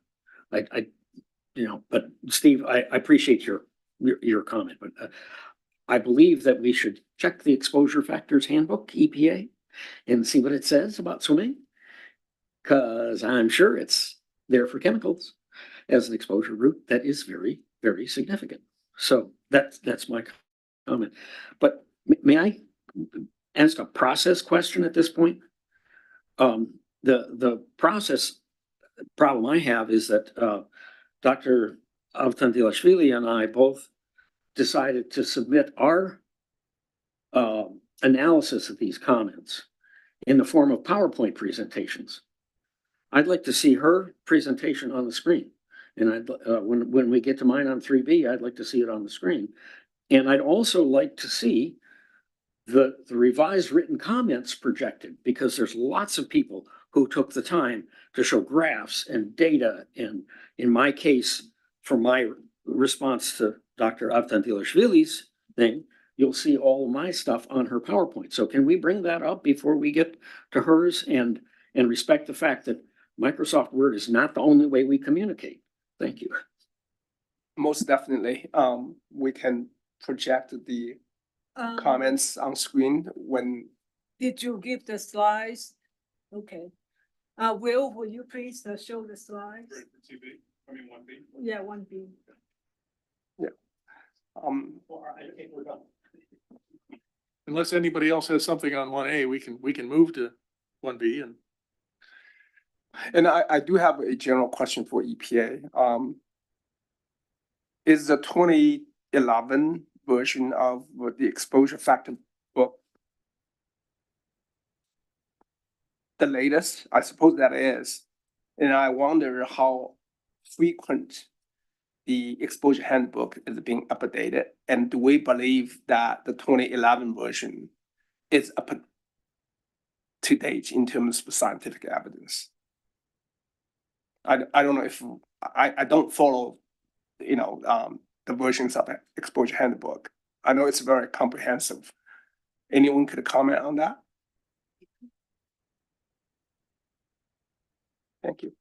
Hello, Sarah DeCare from Radiation Protection Division. So my understanding is since 2011, the exposure factors handbook is being continuously updated in only small parts. Okay. So the most recent complete set that we were able to use since we started this project is vintage 2011, but it is being updated in pieces and parts. I think a statement to assure the public that might be, this is the best information you have right now, basically. So that answer was correct, but I'll give like an example. Okay. In 2018, EPA updated the intakes of fruits and vegetables. So they some specifics there. And same thing for intake of meat and dairy products and fats. So if you go through 2011 is the baseline, and then there are,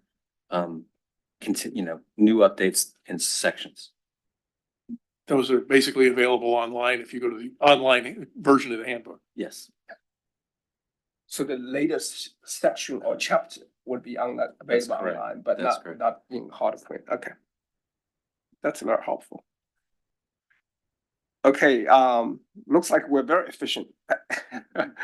Last call for discussion on charge question 1A.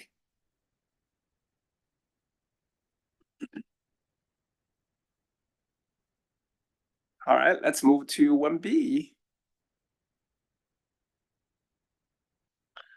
Okay. Good afternoon again. So I'm going to present our response to the charge question 1B, which asks whether the updates to biokinetic models are appropriate and if they been described in sufficient detail. So before starting my slides, I just wanted to express my appreciation to the authors of the draft report. I enjoyed very much reading the whole document.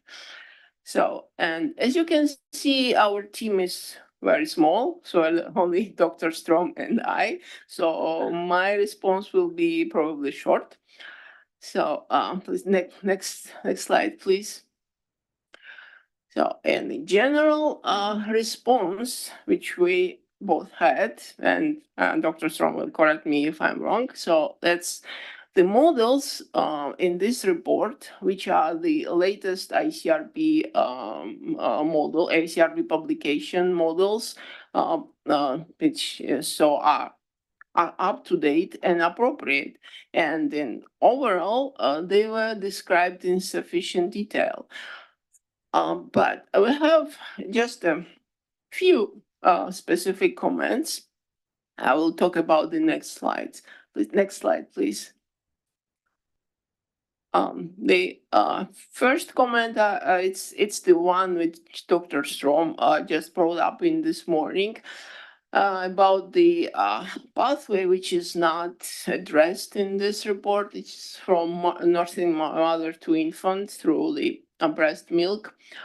And this pathway, it can be very important for the radionuclides like iodine and technetium. Just for example, like about 25% of technetium 04 is concentrated in the milk.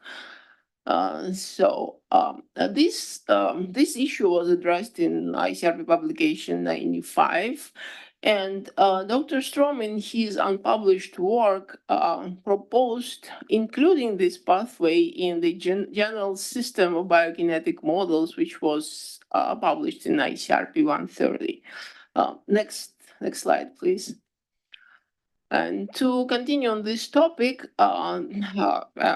and there are some very good examples of pharmacokinetic models for chemicals which address this issue. And one of the publications is listed here, and the model is from that. And ICRP EIR Part 1, which is not officially published yet, has lots of information on the breast milk and the nursing mother, but it's not, as I said, it's not published yet. So next slide, please. So the next comment, that was my comment, is about the description of the human respiratory tract model, specifically the dissolution absorption model, which is in the text described as it is presented on the figure 4.2, which is one of the representations of this absorption model originally published in ICRP 66 and was and in ICRP 130, this is the it's depicted on the figure 3.5.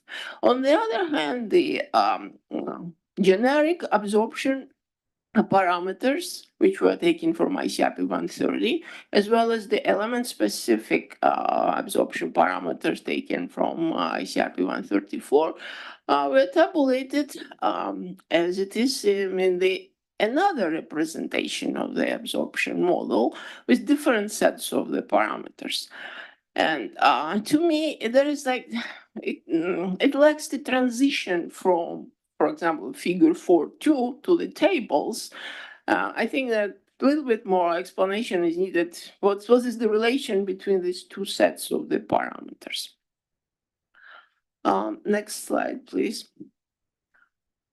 In the description of the human alimentary tract model, the authors listed all the pathways and the movements of the material from one compartment to another in the model, which I really like in the bullet points, except just one pathway, which is the transfer from liver to the small intestine. So my question was there a reason for that, or it's just one bullet got lost somewhere? But I think for the completeness, it would be better just to include this pathway in the model description. So next slide, please. So except that those were like most important technical comments we had, and there are just some editorial comments. There are like some references missing, or some reference here is not correct. But the one point I wanted just to bring up is the lack of specificity sometimes when the report talks about the upcoming ICRP publications. It would be better if there was like specifically stated which publications they are referring to. And yeah, then there is one comment from Dr. Strom about this reference ICRP publication XXS. That's kind of, yeah, it's difficult to understand which publications it. So that's all we had. And yeah, if Dr. Strom wants to add something, yeah, other than, yeah, thank you. Daniel, you have additional comments? No, you. Well, I don't have additional comments. We've worked together closely on this, so I'd love to hear what the rest of the panel thinks. All right, open to the entire panel.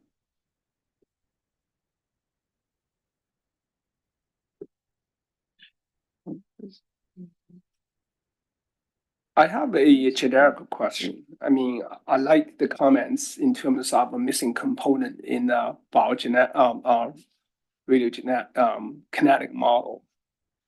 My question is that conceptually we can describe a kinetic model one way or another, but from the kinetic model for chemical to a radionuclide, what are the challenges that EPA would face? So in other words, if EPA would take your recommendation, how long it would take to implement a radiokinetic model? Which kinetic Well, model? for example, the mother milk infant model, you know. Well,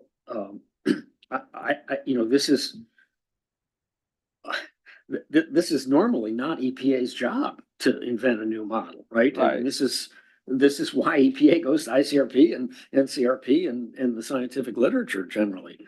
So it's not like this is unheard of. There's lots of data in nuclear medicine about secretion of radiopharmaceuticals in breast milk. For those of you who are unaware, there are infants who have had their thyroids completely ablated by a therapeutic dose of iodine-131 given to the parent. Now, that's not environmental, but it's not like this is a new pathway. That was discovered 50 years ago. So,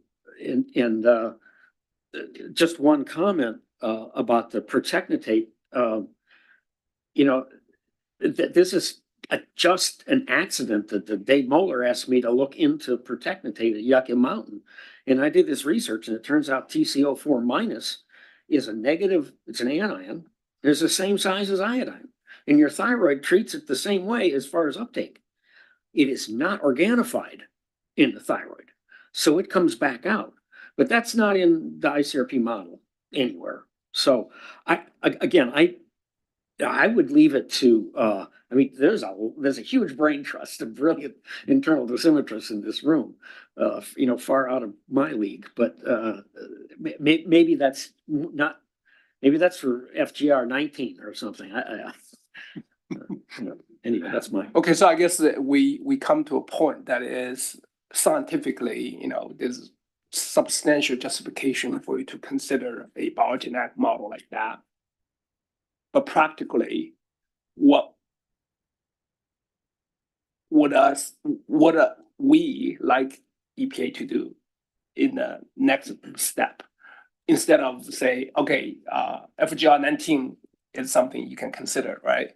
What about 16 plus or 17, 18? Okay. Just to pick up on what Dan said, I think it's totally within bounds for y'all to make short-term recommendations, things that need to be fixed, things, next steps, and also future aspirational recommendations. I think they're characterized correctly. If you've got a good idea like that, you should feel free to document those, and you're deputized to look forward like that if you feel it's appropriate. And that's an opportunity for scientists to contribute to the EPA process. Dr. Simon. Yes, thank you. You may think I'm going to sound like a broken record by the time this is over, but I want to react to Dan's proposal to include breastfeeding, which I certainly endorse on a scientific basis. But I guess I have to ask the question, how would then EPA average the risk coefficients? How would they produce an average risk coefficient? Are they going to average the number of people, the fraction of the people breastfeeding at any one moment into the population at that time? This whole averaging thing, which I brought up earlier, and which I probably will continue to bring up, I'm not sure how that would actually be done. And I think someone needs to think about how that would be done. One answer will, why don't we just protect that segment of the population that is at highest risk? Now, earlier, Mark said, well, it's oftentimes children. So you could say, well, just do away with the whole population averaging, protect children, and then everybody else is protected. These are questions that I can't answer, don't even want to attempt to answer. That's EPA's business, but they can be asked and be talked about. So just like averaging in the breastfeeding fraction of the population, what population is really trying to be protected? And you either have to average them in or you have to make them the sole target of the assessment, one or the other, I guess. Thank you. Thank you. Anyone else? Gail. Yeah, I have two thoughts. I mean, first of all, I still want to say that the fetus is something to be concerned about, and that there are a ton of medical data about iodine crossing the fetal barrier there. But the second point I want to make is that I get nervous. I get nervous with the word average, which was brought up earlier. But we do have to realize that there are some people in the population who are more sensitive than others. Now, this report can't go for every possible sensitivity that there is, nor can I think we set guidelines that protect against the most sensitive in the population. Because that would, I mean, there are some people that can't be exposed to anything without having cancer develop. So I think we need to acknowledge that somehow and say that, that this is average in that way, that we can't look for the most sensitive population. Very good point. Dr. Coolidge. Yeah, I would echo that. I think that it would be just opening a huge can of worms to try and protect the most sensitive subset of the population. It has to be an overall population-based average, in my opinion. Is there a balance between protecting the most sensitive population versus the general public on average? One of the fundamental principles of radiation protection is, besides keeping exposures as low as reasonably achievable, is limitation. And so if the most highly exposed and the person getting the most dose or the most risk is above a millisievert per year, or its risk equivalent in EPA speak, then you're you're violating a regulation. So, that's certainly an exception. Yeah, it's one thing to talk about these things for averages, but there are also still limits that you need to consider. Maybe EPA can't, but that's not an argument against trying not to find the more sensitive or most sensitive subgroups. I mean, I'm thinking about people that have AT, for instance, and can't get exposed to a chest X-ray without dying. The way we protect them is medically, they are limited from certain kinds of exposures. They're prevented from going outside. They're prevented from doing certain things that would allow them to be exposed. That's what I mean by sensitive. And there are certainly people that are other population, other genetic disorders that we would look at that are equally sensitive. Can I ask the committee a general question? If EPA thinks it's a great idea to develop an additional model for milk feeding infants, are there adequate data out there to support EPA to do that in our collective knowledge? Yes. I mean, I know for sure the ICRP report is probably going to be out in the next year or two. So I would point it to a near future aim, because once that report is out, that will provide some new basis for it. I don't think EPA should be developing models. I think they should let other people do them. But the other thing I would say is that, several of us in the room are on EPA committees. EPA should feed ICRP things and say, look, you guys, we could really benefit if you would do this model or that model. I mean, I am certain ICRP would love to look at it in one of their reports, add it in. Okay, EPA, is there, are there activities interaction between ICRP and EPA to that extent? I'm sure that interaction, collaboration.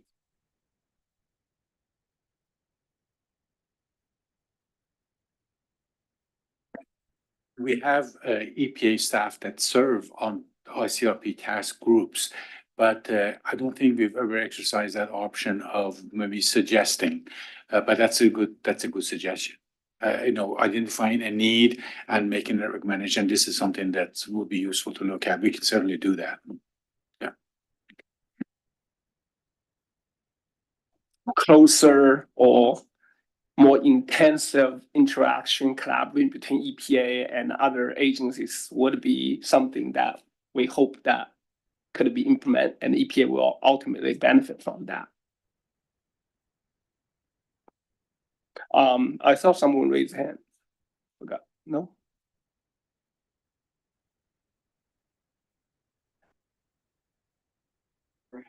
Okay, yeah. Dan Strum, and if I could just make one comment. ICRP does develop lots of good modeling, right? So, and they're really great at that. But when you get to the ICRP system of protection with this hermaphrodite, no difference between men and women, when there's a difference in risk that's 50% higher for women, if you believe Beer 7. Biokinetic models is great work by ICRP, and they're generalizable and usable elsewhere.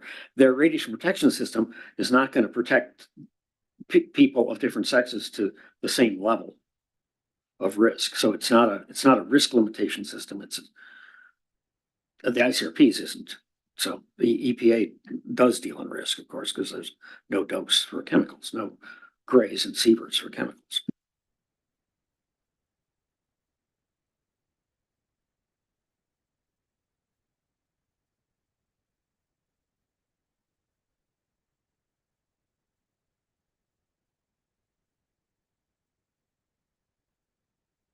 And I'd like to get some idea from Dan,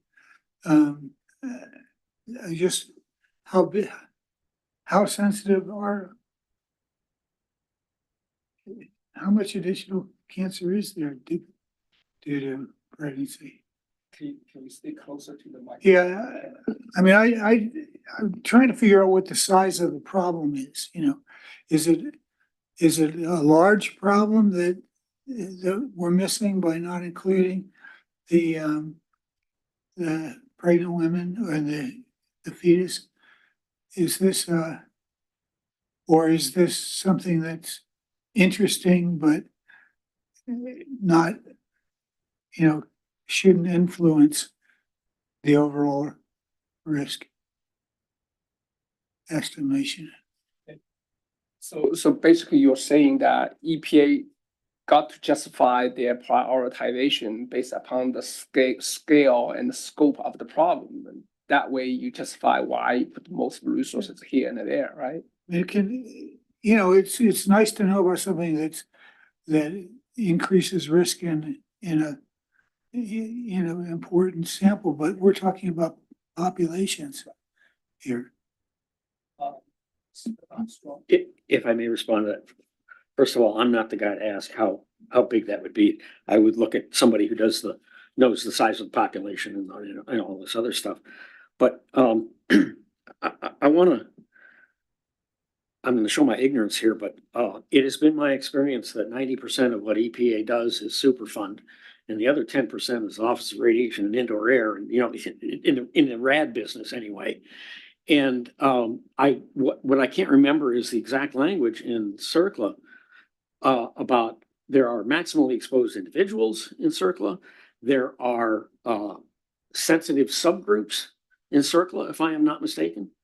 And so if, it would seem to me like the Superfund people ought to have a seat at the table in terms of whether these are significant or not, given the language of their statutes and regulations. I'm not the guy to ask about this, but back when I worked with Stuart Walker 20 years ago,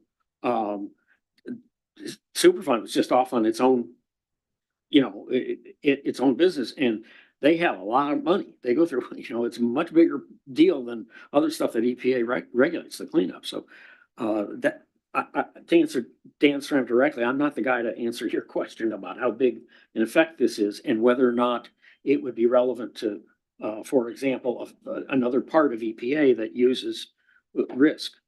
And they're more dose-based, I think, but.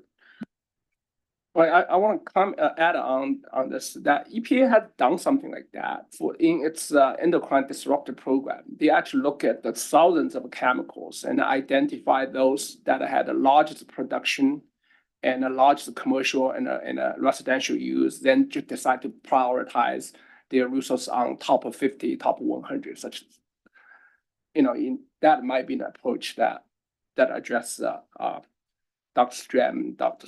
Strom's recommendation. And one thing I would encourage you is to the best extent possible to put your science lenses on and not strain the policy, because that can be difficult to figure out the science and the policy at the same time. So if you're seeing gaps in scenarios, then you see gaps in scenarios. And as far as what that means from a policy perspective, I think that I think the best thing that you can do is identify the science issues and then let the rest of it play out through public process and EPA decision making on policy, if that makes sense. So sticking to the science and letting the science be your guidepost is always the best thing that the SAB and its panels can do.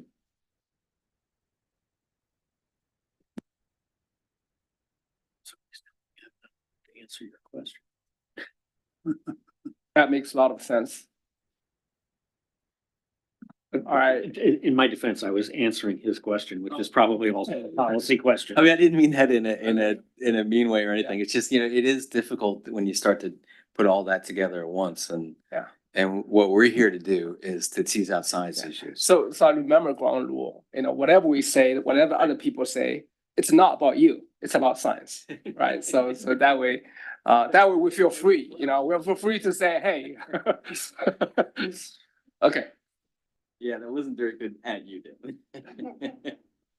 Okay, any further discussion on charge question 1B? We can always revisit when we move into day 3, after sort of further thinking what else we might have missed. So I think we'll have room to revisit some more questions if we feel it's important. Otherwise, let's move to charge question 1C. The lead discussant is Me. okay. Well, so chart question 1C basically is for chapter 5 of this FGR 16. And Dr. Jovich gave a very thorough review this morning. And with our working group, Dr. Altamilashvili, Dr. Stream, and Dr. Gail. Okay, Gail. And in general, we feel the dosimetric model in this chapter are the latest reference models recommended by the ICRP and are appropriate for use in calculating the cancer risk coefficient. And Dr. Maya has some specific comment, and you can find that in the compiled preliminary response sent out by Dr. Wong a couple days ago. And on page 3, which is regarding the section 5.1, table 5.2, and that is there are certain tissue organs appear in table 5.2, but not in 5.3. Is that right? Or vice versa? Oh, actually, in table 5.2, there is a column which has like name used in dosimetry system. And for some organs, yeah, it starts with but Right. at the end, for some organs, there is no those names which then appear in table 5.3. Yes. So that was my comment. And also for table 5.4, there should be a statement referring to this table to describe. There's anywhere in the text that table, it does not mention anywhere, there's only table. And there are other specific suggestion, I think mostly are editorial to clarify the thing, the Yes. definition as well as the flow. And for Gail's comment, I think it basically goes back to Yeah, I think I've said most of these before, but I do want to bring up one comment here that maybe I didn't explain in as much detail in my comment. The RBE weighted information that's being used, I actually was impressed with how well it was described today. They did a really good job of it, but I don't think in the report there's a good setup for it. So when you come to that part of the report, you're not prepared for it. I know you can't go into the details, but I would have liked to have seen, maybe in the introduction, it would be good if something were added about what it means to be RBE weighted. I also just want to inform EPA that I'm chairing a committee for ICRP on RBE right now. So if you have questions about RBE that you would like to see us address, I would love to see them. And I'll be happy to bring them to the committee to deal with. Somebody noted, and I agree with this 100%, that the one of the most things that's most uncertain is what the RBE value is itself. And that becomes that, therefore the determination of RBE is very, very important. So I'd be happy for any input. And I'm just saying that for ICRP. and that is the comment from the working group. And any additional from the panel? Right. Open to the floor.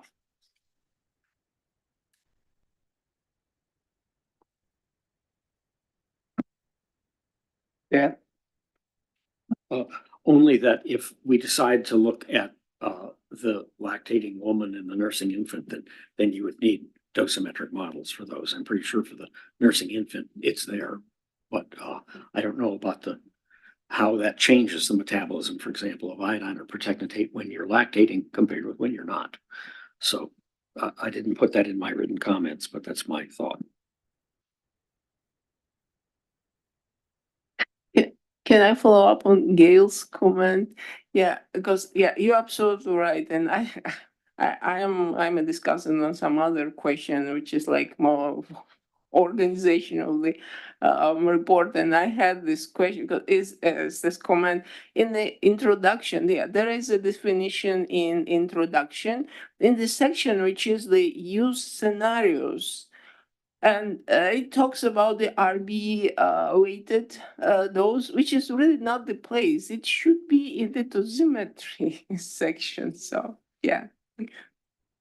Yeah, I would also just would like to note, I did write a bunch of very specific comments in my report. I'm not going to bring all those up, but I believe like there are errors in the report that I just would like to see corrected because they don't look very good. Like for instance, there's a comment about complex DNA damage that's not accurate. And so I just wrote those as individual comments. I'm not going to bring them up throughout. Yeah, we can put all the flow and organization and writing style issues together as a specific comment. That probably is easy to address, right?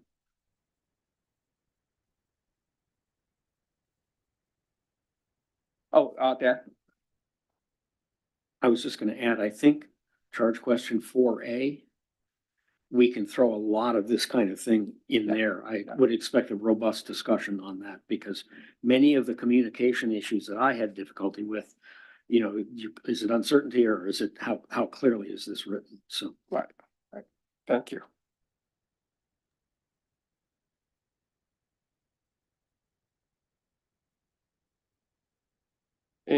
Dr. Simon. Thank you. I just want to echo Gil's comment about the lack of clarity about the RBE weighted dose in the report. It was a very nice presentation today, but in the report, it was very, very devoid of any explanation about that. And I highlighted that omission, and probably others did too, but I just want to underscore that so that it can be remedied. And this may or may not be the place to talk about it, but it certainly is an important issue to improve the clarity of the report. And along that line, there's other literature that could be included in that review, such as NCRP Report 181, which was published in 2018. So the paper by Bellamy is not the only one that could be cited, which though it seems to be.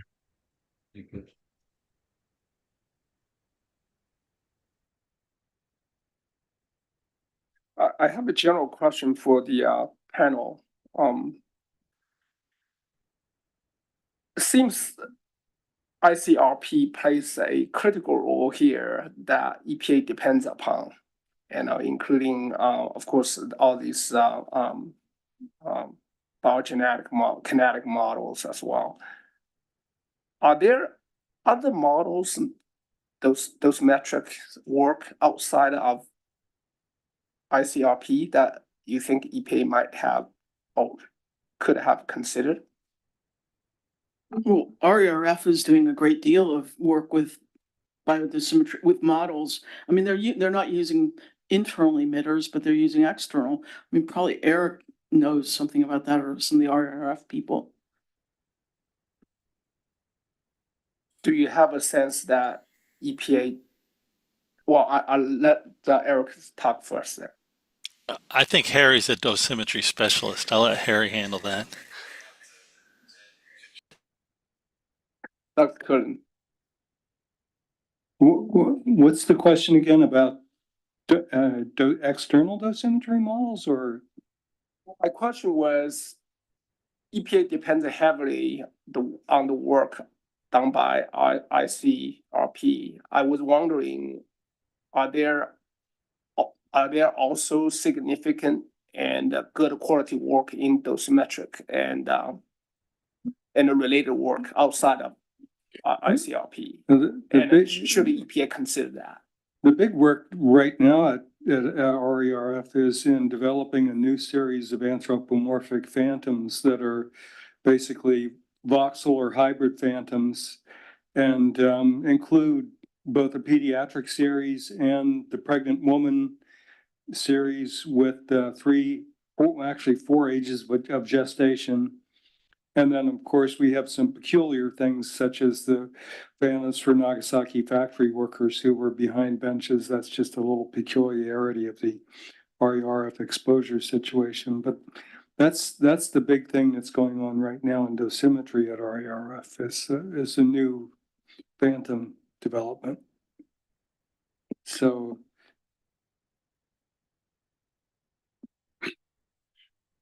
a number of things that I've worked on over the years with the Department of Energy's Russian Studies program. We developed new biokinetic models for strontium. We've done a lot of work on the lung model for plutonium with MIAC workers and other things. And all of that actually has gotten funneled into the ICRP model. So the ICRP tends to be where all this stuff finally ends up and it gets coordinated. So, you know, I don't think there's anybody developing separate biokinetic models that would be applicable to this particular situation.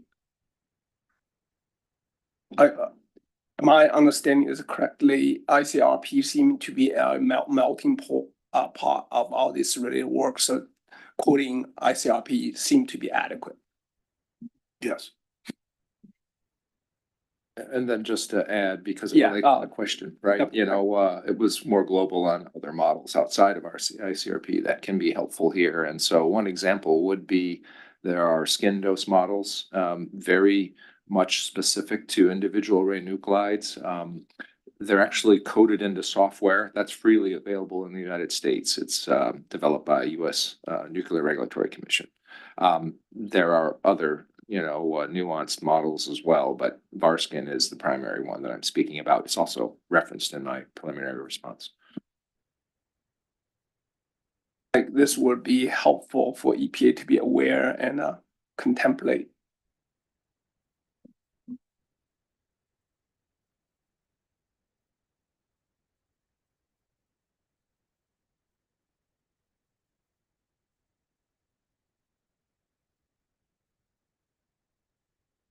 Any further comments, discussion on this topic?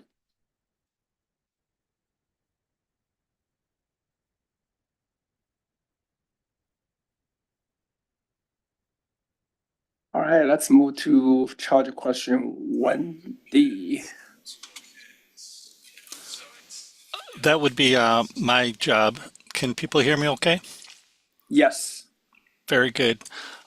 So I'm the lead presenter for the comments received for charge question 1D, our updates to dosimetric models for external exposure presented in chapter 6, appropriate, and have they been described in sufficient detail? I took a slightly different approach to this than the other members, so please bear with me. To answer this charge question, I will catalog the major changes from the previous report to the current draft report and comment on whether these changes are appropriate and whether they've been described in sufficient detail. I will do this in the order of the draft chapters written. After these initial comments, I will add supplemental comments received from the reviewers that comment on the contents of chapter 6. Updates include use of FGR 15 for dose rate coefficients and brimstone production, updated from 1993. This is a much more timely source and is appropriate. A new paragraph discussing the steps to calculate external rate coefficients, an appropriate change with sufficient detail. There is now a discussion of time independence of the dose rate coefficients. This exists previously, but is now much more paced and easier to understand for readers. Section 6.4 discusses the phantoms and is one of several sections in the chapter with substantial changes compared to the last report. In the previous iteration, a single 70 kilogram phantom was used with a modified head and added esophagus. This precluded any effort to calculate dose rates that were age dependent, treating all persons regardless of age as a 70 kilogram person. In the new report, 6 age appropriate phantoms are used: newborn, 1 year, 5 year, 10 year, 15 year, and adult. These phantoms include appropriately sized organs for the different ages, as well as the inclusion of sex-specific organs as the person ages and develops mature sex organs. The previous report noted the deficiency of not having age-specific phantoms and discussed situations where large errors may arise, including 2 to 3-fold errors in infant exposures to deep organs. So this change is appropriate and sufficiently detailed. Section 6.5 is Monte Carlo simulations for photons. This section did not exist in the previous report. Alternate MC methods were presumably used for the 70 kilogram phantom in the previous report, but were surely less robust in terms of statistics and accuracy of the doses that reached each organ in the phantom.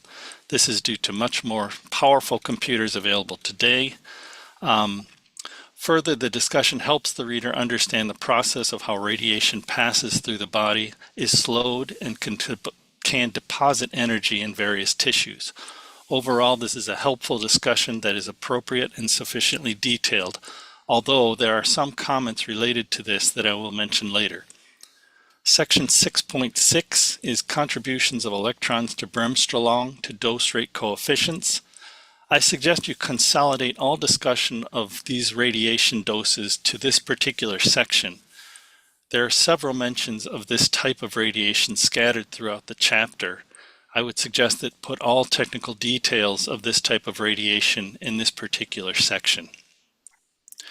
Section 6.7 is effects of indoor residence. This section appeared at the end of the previous report but has been moved and is less detailed than previously. Previous sentences of importance seem to be removed. For example, for noble gas radionuclides, air submersion is the only external exposure mode of concern. The effects of residence on equivalent doses to skin due to electrons should be negligible during chronic releases, unquote. Should this and other important sentences be retained is my question. Section 6.8, uncertainties and external dose rate coefficients. This section on uncertainties is newly added from the previous report and is a welcome addition. It discusses the relative strengths and weaknesses of the assumptions made and how they can contribute to errors in the estimated doses. Table 6-1 is helpful, and the overall section rounds out the chapter and sheds light on this important and overlooked consideration when estimating doses and subsequent health effects due to those exposures. In addition, I received comments regarding section 6.5, the Monte Carlo section. The reviewer suggested additional text regarding the methodology and the size of the errors due to statistical fluctuations, as well as other technical questions. They include types and categories of radiations used at the coupling surfaces, that bremsstrahlung radiations are X-rays and not gamma rays, why were fission neutrons ignored, and how much dose would be received from such radiations.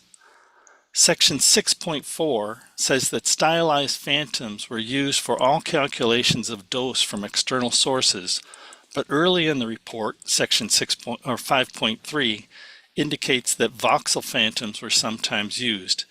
This discrepancy should be clarified, and I'll note that Dr. Samuels briefly discussed this morning during the clarifying questions section. Some additional technical comments were also received on how the phantoms, errors in the phantoms could be handled. All of these comments will be forwarded to the authors as they're a bit technical for this discussion. In addition to these comments on the adequacy of the changes of the draft report, I received a number of editorial comments that I will forward to the authors that improve the clarity and readability of the chapter. I will forego itemizing each of these comments as they do not substantially change the content of the chapter. Finally, I received some other comments from SAB members supporting the adequacy of the chapter and not recommending additional substantial changes. This concludes my prepared response. My thanks to the EPA and the public for this opportunity to serve as a reviewer on this report. Thank you. Thank you. Group members, team members.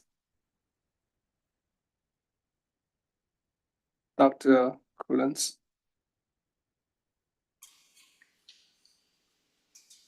I think Eric adequately summarized what I was mainly concerned about. I wanted to see a little bit more detail about how the Monte Carlo work was done, how it was handled at the coupling surface, if it was restricted to just the 13 energy categories of photons, or how that was handled. And I was just curious that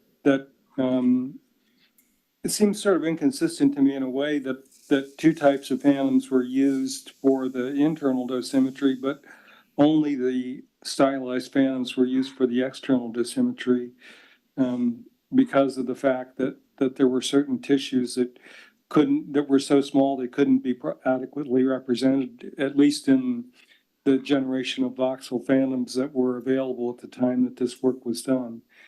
So I was wondering why there's that sort of inconsistency. I was just curious about that.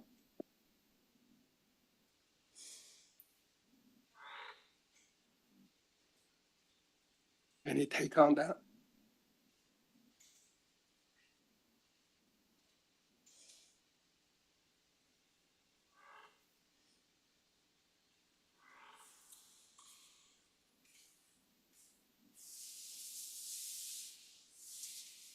Any response from EPA?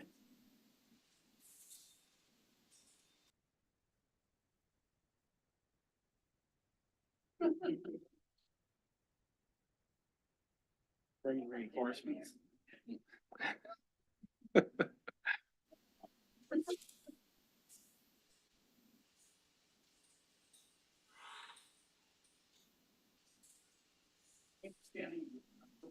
Yep, okay. There we go. My understanding of the differences is that for external dose, we were using the results, the modeling that was done for FGR 15, which was the stylized phantoms. And when they were using modeling radiation transport for internally deposited radionuclides, the stylized was stylized. Ramesh? Sorry, say that again. So for 16 different, is that a voxel we use stylized? No.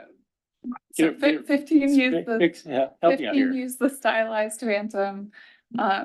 So because we pulled in the 15 coefficients, we really didn't have an opportunity to use the voxel if we wanted to. There is also an issue where with the skin dose with the voxel phantoms, and that because of the voxel size, there's actually areas of the voxel phantom which essentially don't have skin. So I don't know that if we did it again, we would even want to. Since then, there's been mesh phantoms that came out, but that was after this work had been done. So I guess in short, it was a matter of what was available at the time and what was the phantom most suitable to the calculation that was being done. Would that be fair to say?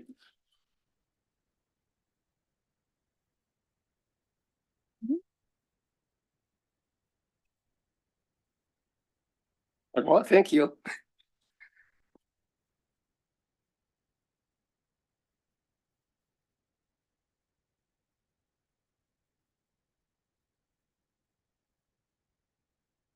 Is your question being addressed? Yeah, that pretty much answers my question as to why there's a difference between the interior and exterior dose, or internal and external dose. All right, further discussion?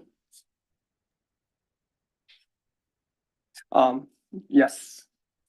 I was struck by table 6.1, and it wasn't immediately obvious to me why, well, for example, only 4 radionuclides were considered, and what the meaning of the lot of the right raised column is.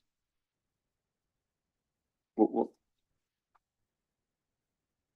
maybe this is explained somewhere else, but it's Any comments from the panels? Oh, Dr. Simon? Yes, thank you. I just wanted to reiterate my comment of this morning. I didn't hear it stated. And where I question the validity, or you could maybe say the usefulness of treating the external exposure model for the skin, for treating it as a single organ. I'm still troubled by whether that's has a good scientific basis, given that parts of the skin would receive much different exposures than other parts. Now, Derek made a interesting comparison that it was somewhat like internal dosimetry for organs, where obviously when you have internal deposition, you can have some cells that are completely missed by the radiation and others that are highly irradiated. It is similar to that, except that's on the micro scale. And I'm really referring to a macro scale where there could be large patches of skin, which are complete cells or not complete groups of communicating cells that are either highly exposed or not exposed at all. That's really what I'm talking about. So it has some similarities with Derek's argument, but it has a difference too. So I'm just reiterating here that I'm bringing that up as a question, whether that is really the best way to be handling this for the EPA's purpose. Thank you. Thank you. I don't think I've heard any follow-up comments on Dr. Little's question.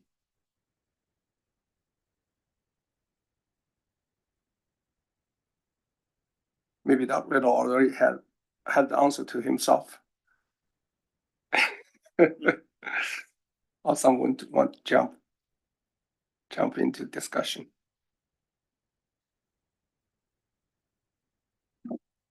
I looked at table 6.1 and just thought it was examples of small, medium, and large, and what does it mean? I mean, what does a small error mean? What does a large error mean? yeah, that's a good question.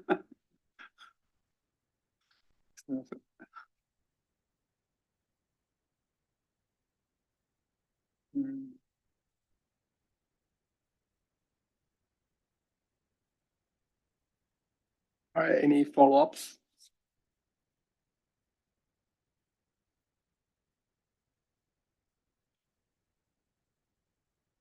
We're right at, we're not only punctual, we're very timely too.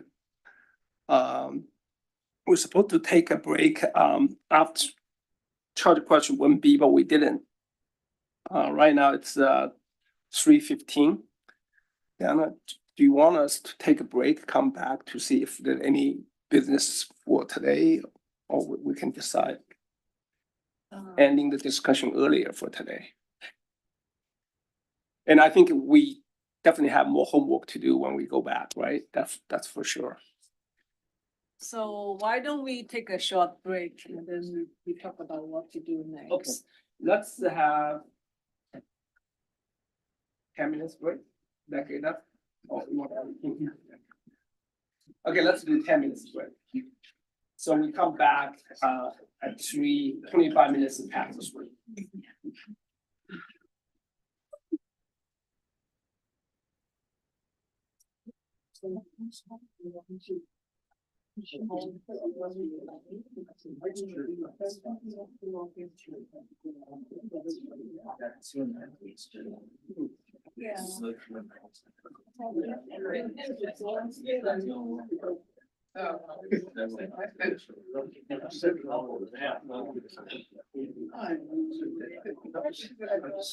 Because I know the next question.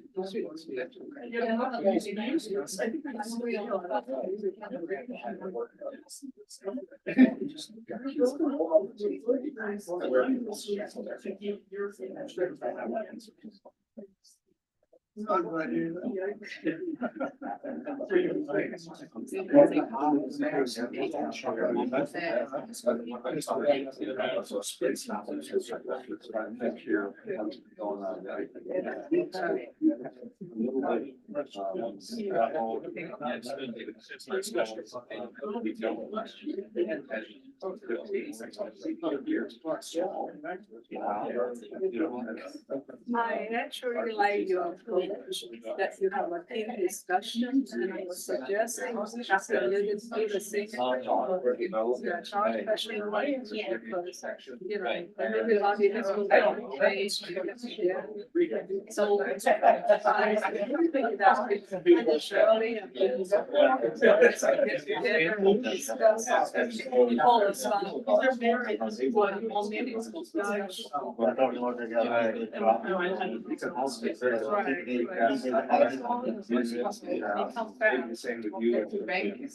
Sometimes you get a little budget. Yeah. Travel with. Yeah, I think. So I want him to do the same.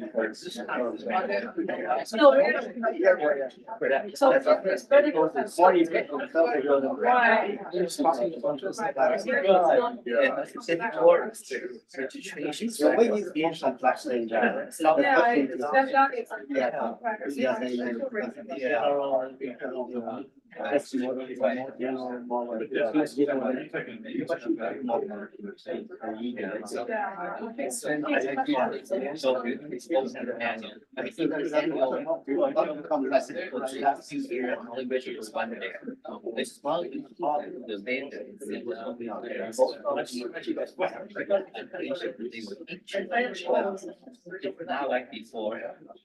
Yeah, there's no sound, yeah, I sit out there.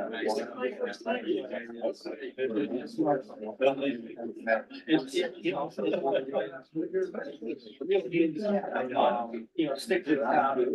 Yeah. There's a lot of professors.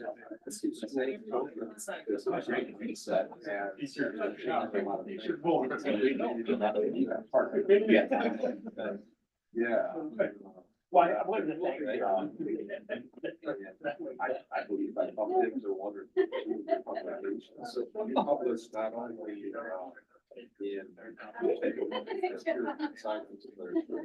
so, but I think I found what we did. Yes, right. The I thing, right, right. So I remember that because, you know, okay. That was, because you had experimental information. Actually, we still have the measurement over there. And that's why I remember thinking, oh yeah, this is well worth the 60 pages or whatever it was, the master's thesis, right? Yeah. Yeah, that's nice. Have available. You know, if that ever reached the publisher? Yes, Because they, no, I'm actually, it's my bad. I haven't finished reading the manuscript. So my student just sent me an email last week. So did you talk to my student? So he maybe go to. No, this is completely. You know, we have had each other on the back. Right. That we've done actually gets out because it's, as you know, the challenge is sometimes to finish a project in a way that's unreasonable to put it into a report. And then sometimes that something that turns into a peer review. And we have that situation where some of our reports go into a database. Right. Sometimes it's not public, sometimes it's public. Right. Depending on the regulatory aspect. Yeah. And then when it's made public, there's really not a large encouragement to then create articles. Yes. That's derived from that. That's right. report. And so this is a systematic, I think, opportunity for anyone. Is that we need to do reports. And then, is there a mechanism? You don't have to establish to then put it into, because there's a lot of reports that make it to the journals, and I think why it's kind of like. It's just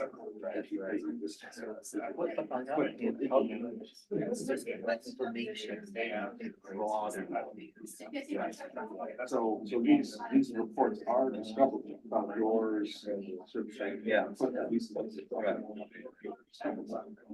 That helps. Very good meeting. Yeah. I remember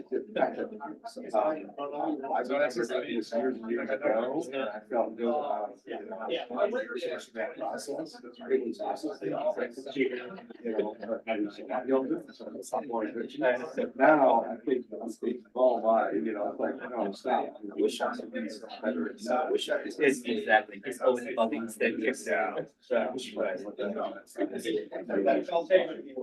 Are there specific issues that interact with clinical science? I mean, one of those issues where you're able to go to the clinic and get whatever necessary approvals, some, either measurements or samples. Yes, exactly. That's so valuable because I have the implementers that are just gonna do, medical issues. Yes.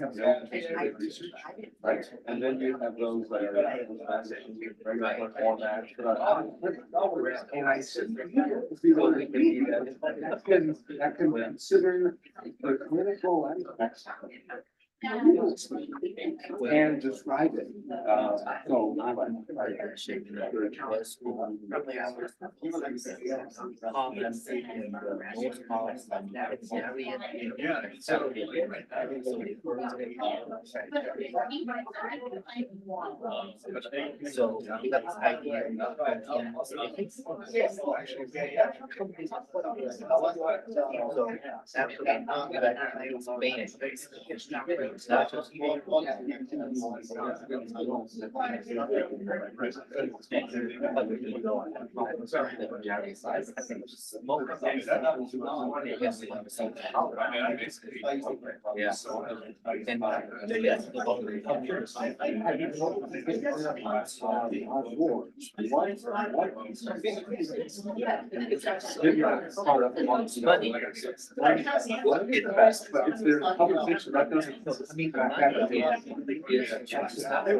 Did Kim Riley have a gas or just a low energy, just a high energy?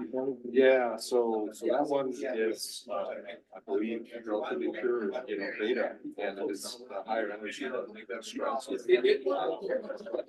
It's got shorter half-life. Trying to call the duality there with the. Because Mark's right about this table 6.1, they don't list the photon energies or give any criteria as to how big the Monte Carlo is for small ones.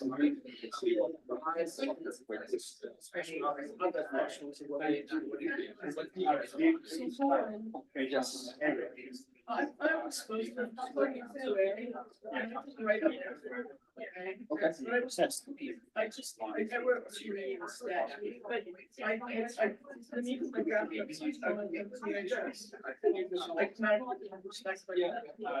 Yeah, and that's right. We all get to. And I have it on you as well, but not like you do. So I'm hoping you'll be able to accept that. Okay, sure, yes, let's. You can just project right on it. You just do it right from the I think it's really cool. I knew that from last year, and that's why I didn't know this. But this is, you actually. Yeah, so let me try and get some license here, so, okay.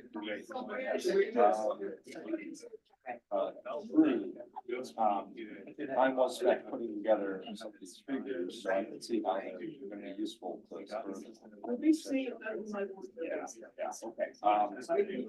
you need a file from me so that you can put them in, a document? Were you gonna do anything like that? I don't know. I think it's kind of flexible, really. Okay, sure. Yes. Yes, yeah, those particular figures were standalone images. There was some issue with symbols that. Well, attention, please. Please be seated. Well, can I have your attention again?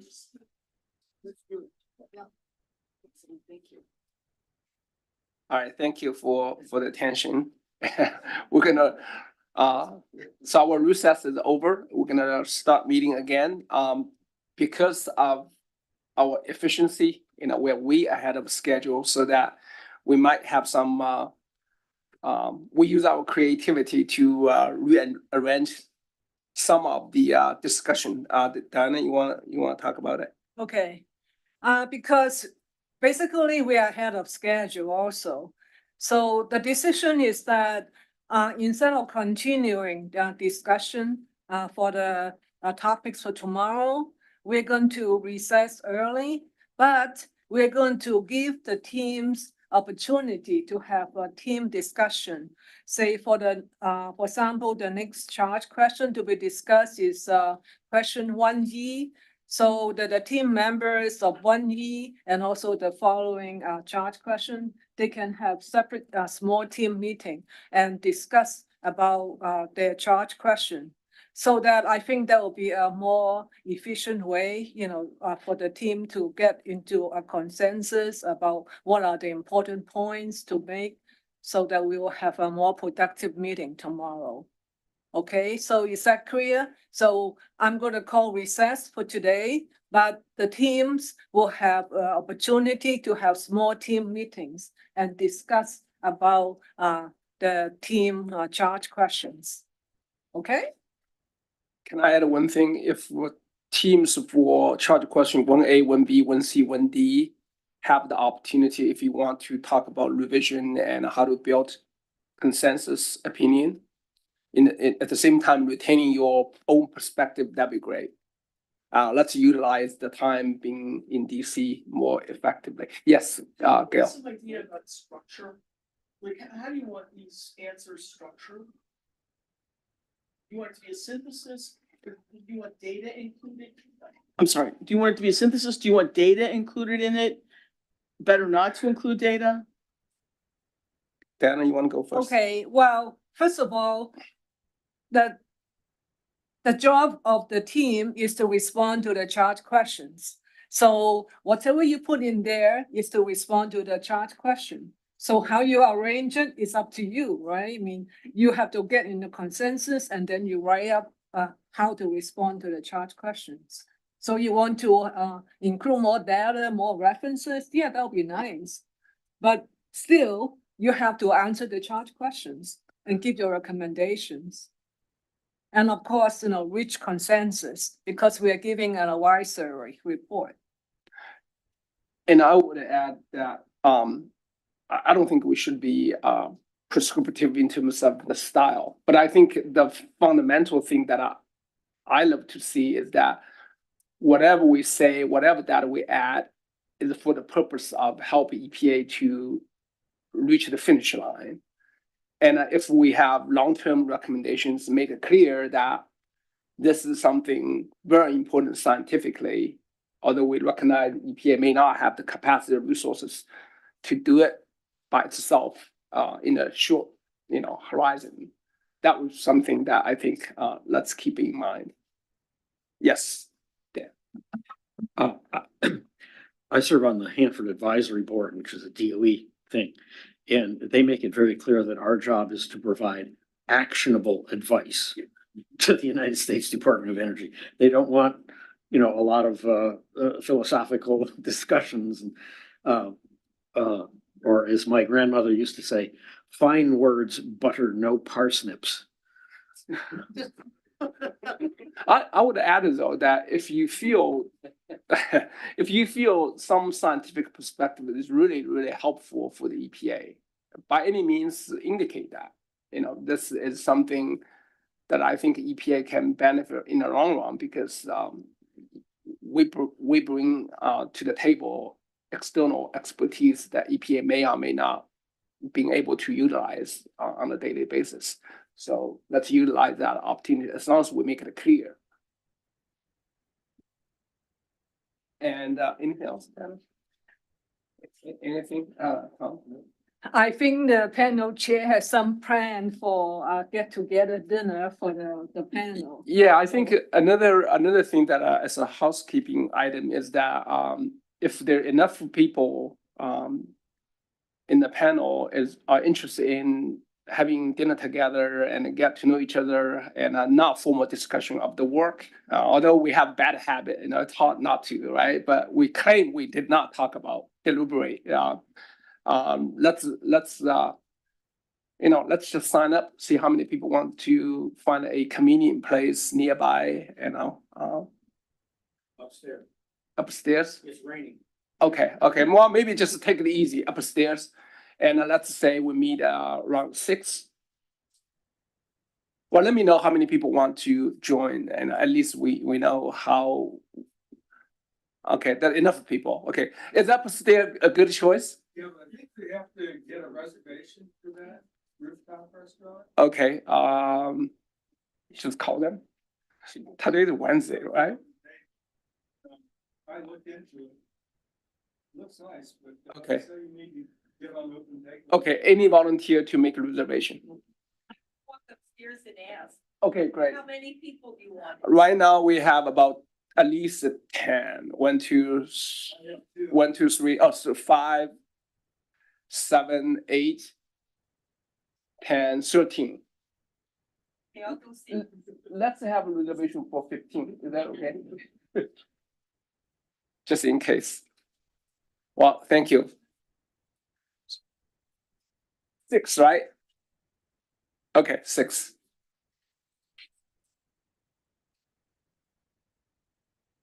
Oh, Dr. Simon, sorry.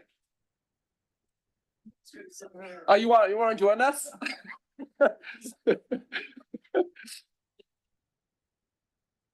Yeah, if you can send me a meal in Galveston, Texas, I'll join you. Dr. Grant, you want to join us as well? If I could, I would. Just I understand that Group 1E is going to meet after this meeting. I'm not in where you guys are, so if you want to meet, I'm happy to join you, but it does need to be via Zoom. And my understanding is that we can only meet, less than 50% of the committee can meet at any time. Is that right? Yes. Okay. It's only a team meeting, so yes, there'll be less than 50% of the panel. Very good. So if you'd like me to join with 1E for Chapter 7, I'd be happy to join, but I think it should probably be in that room.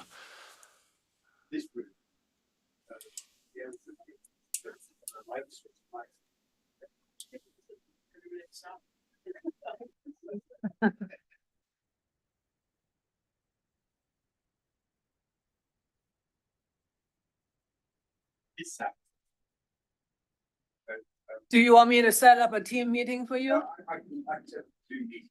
Yeah. That might be better. No hot mic.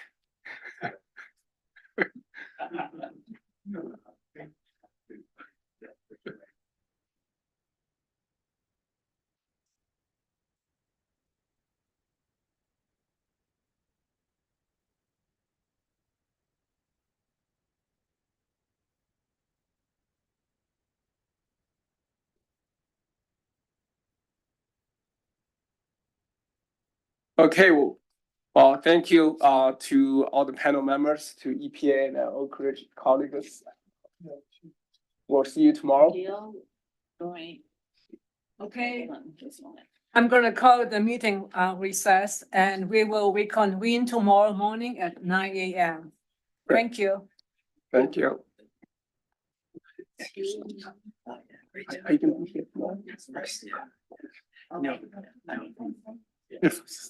If Dan Strom and Maya want to talk to me, we can just discuss 1A.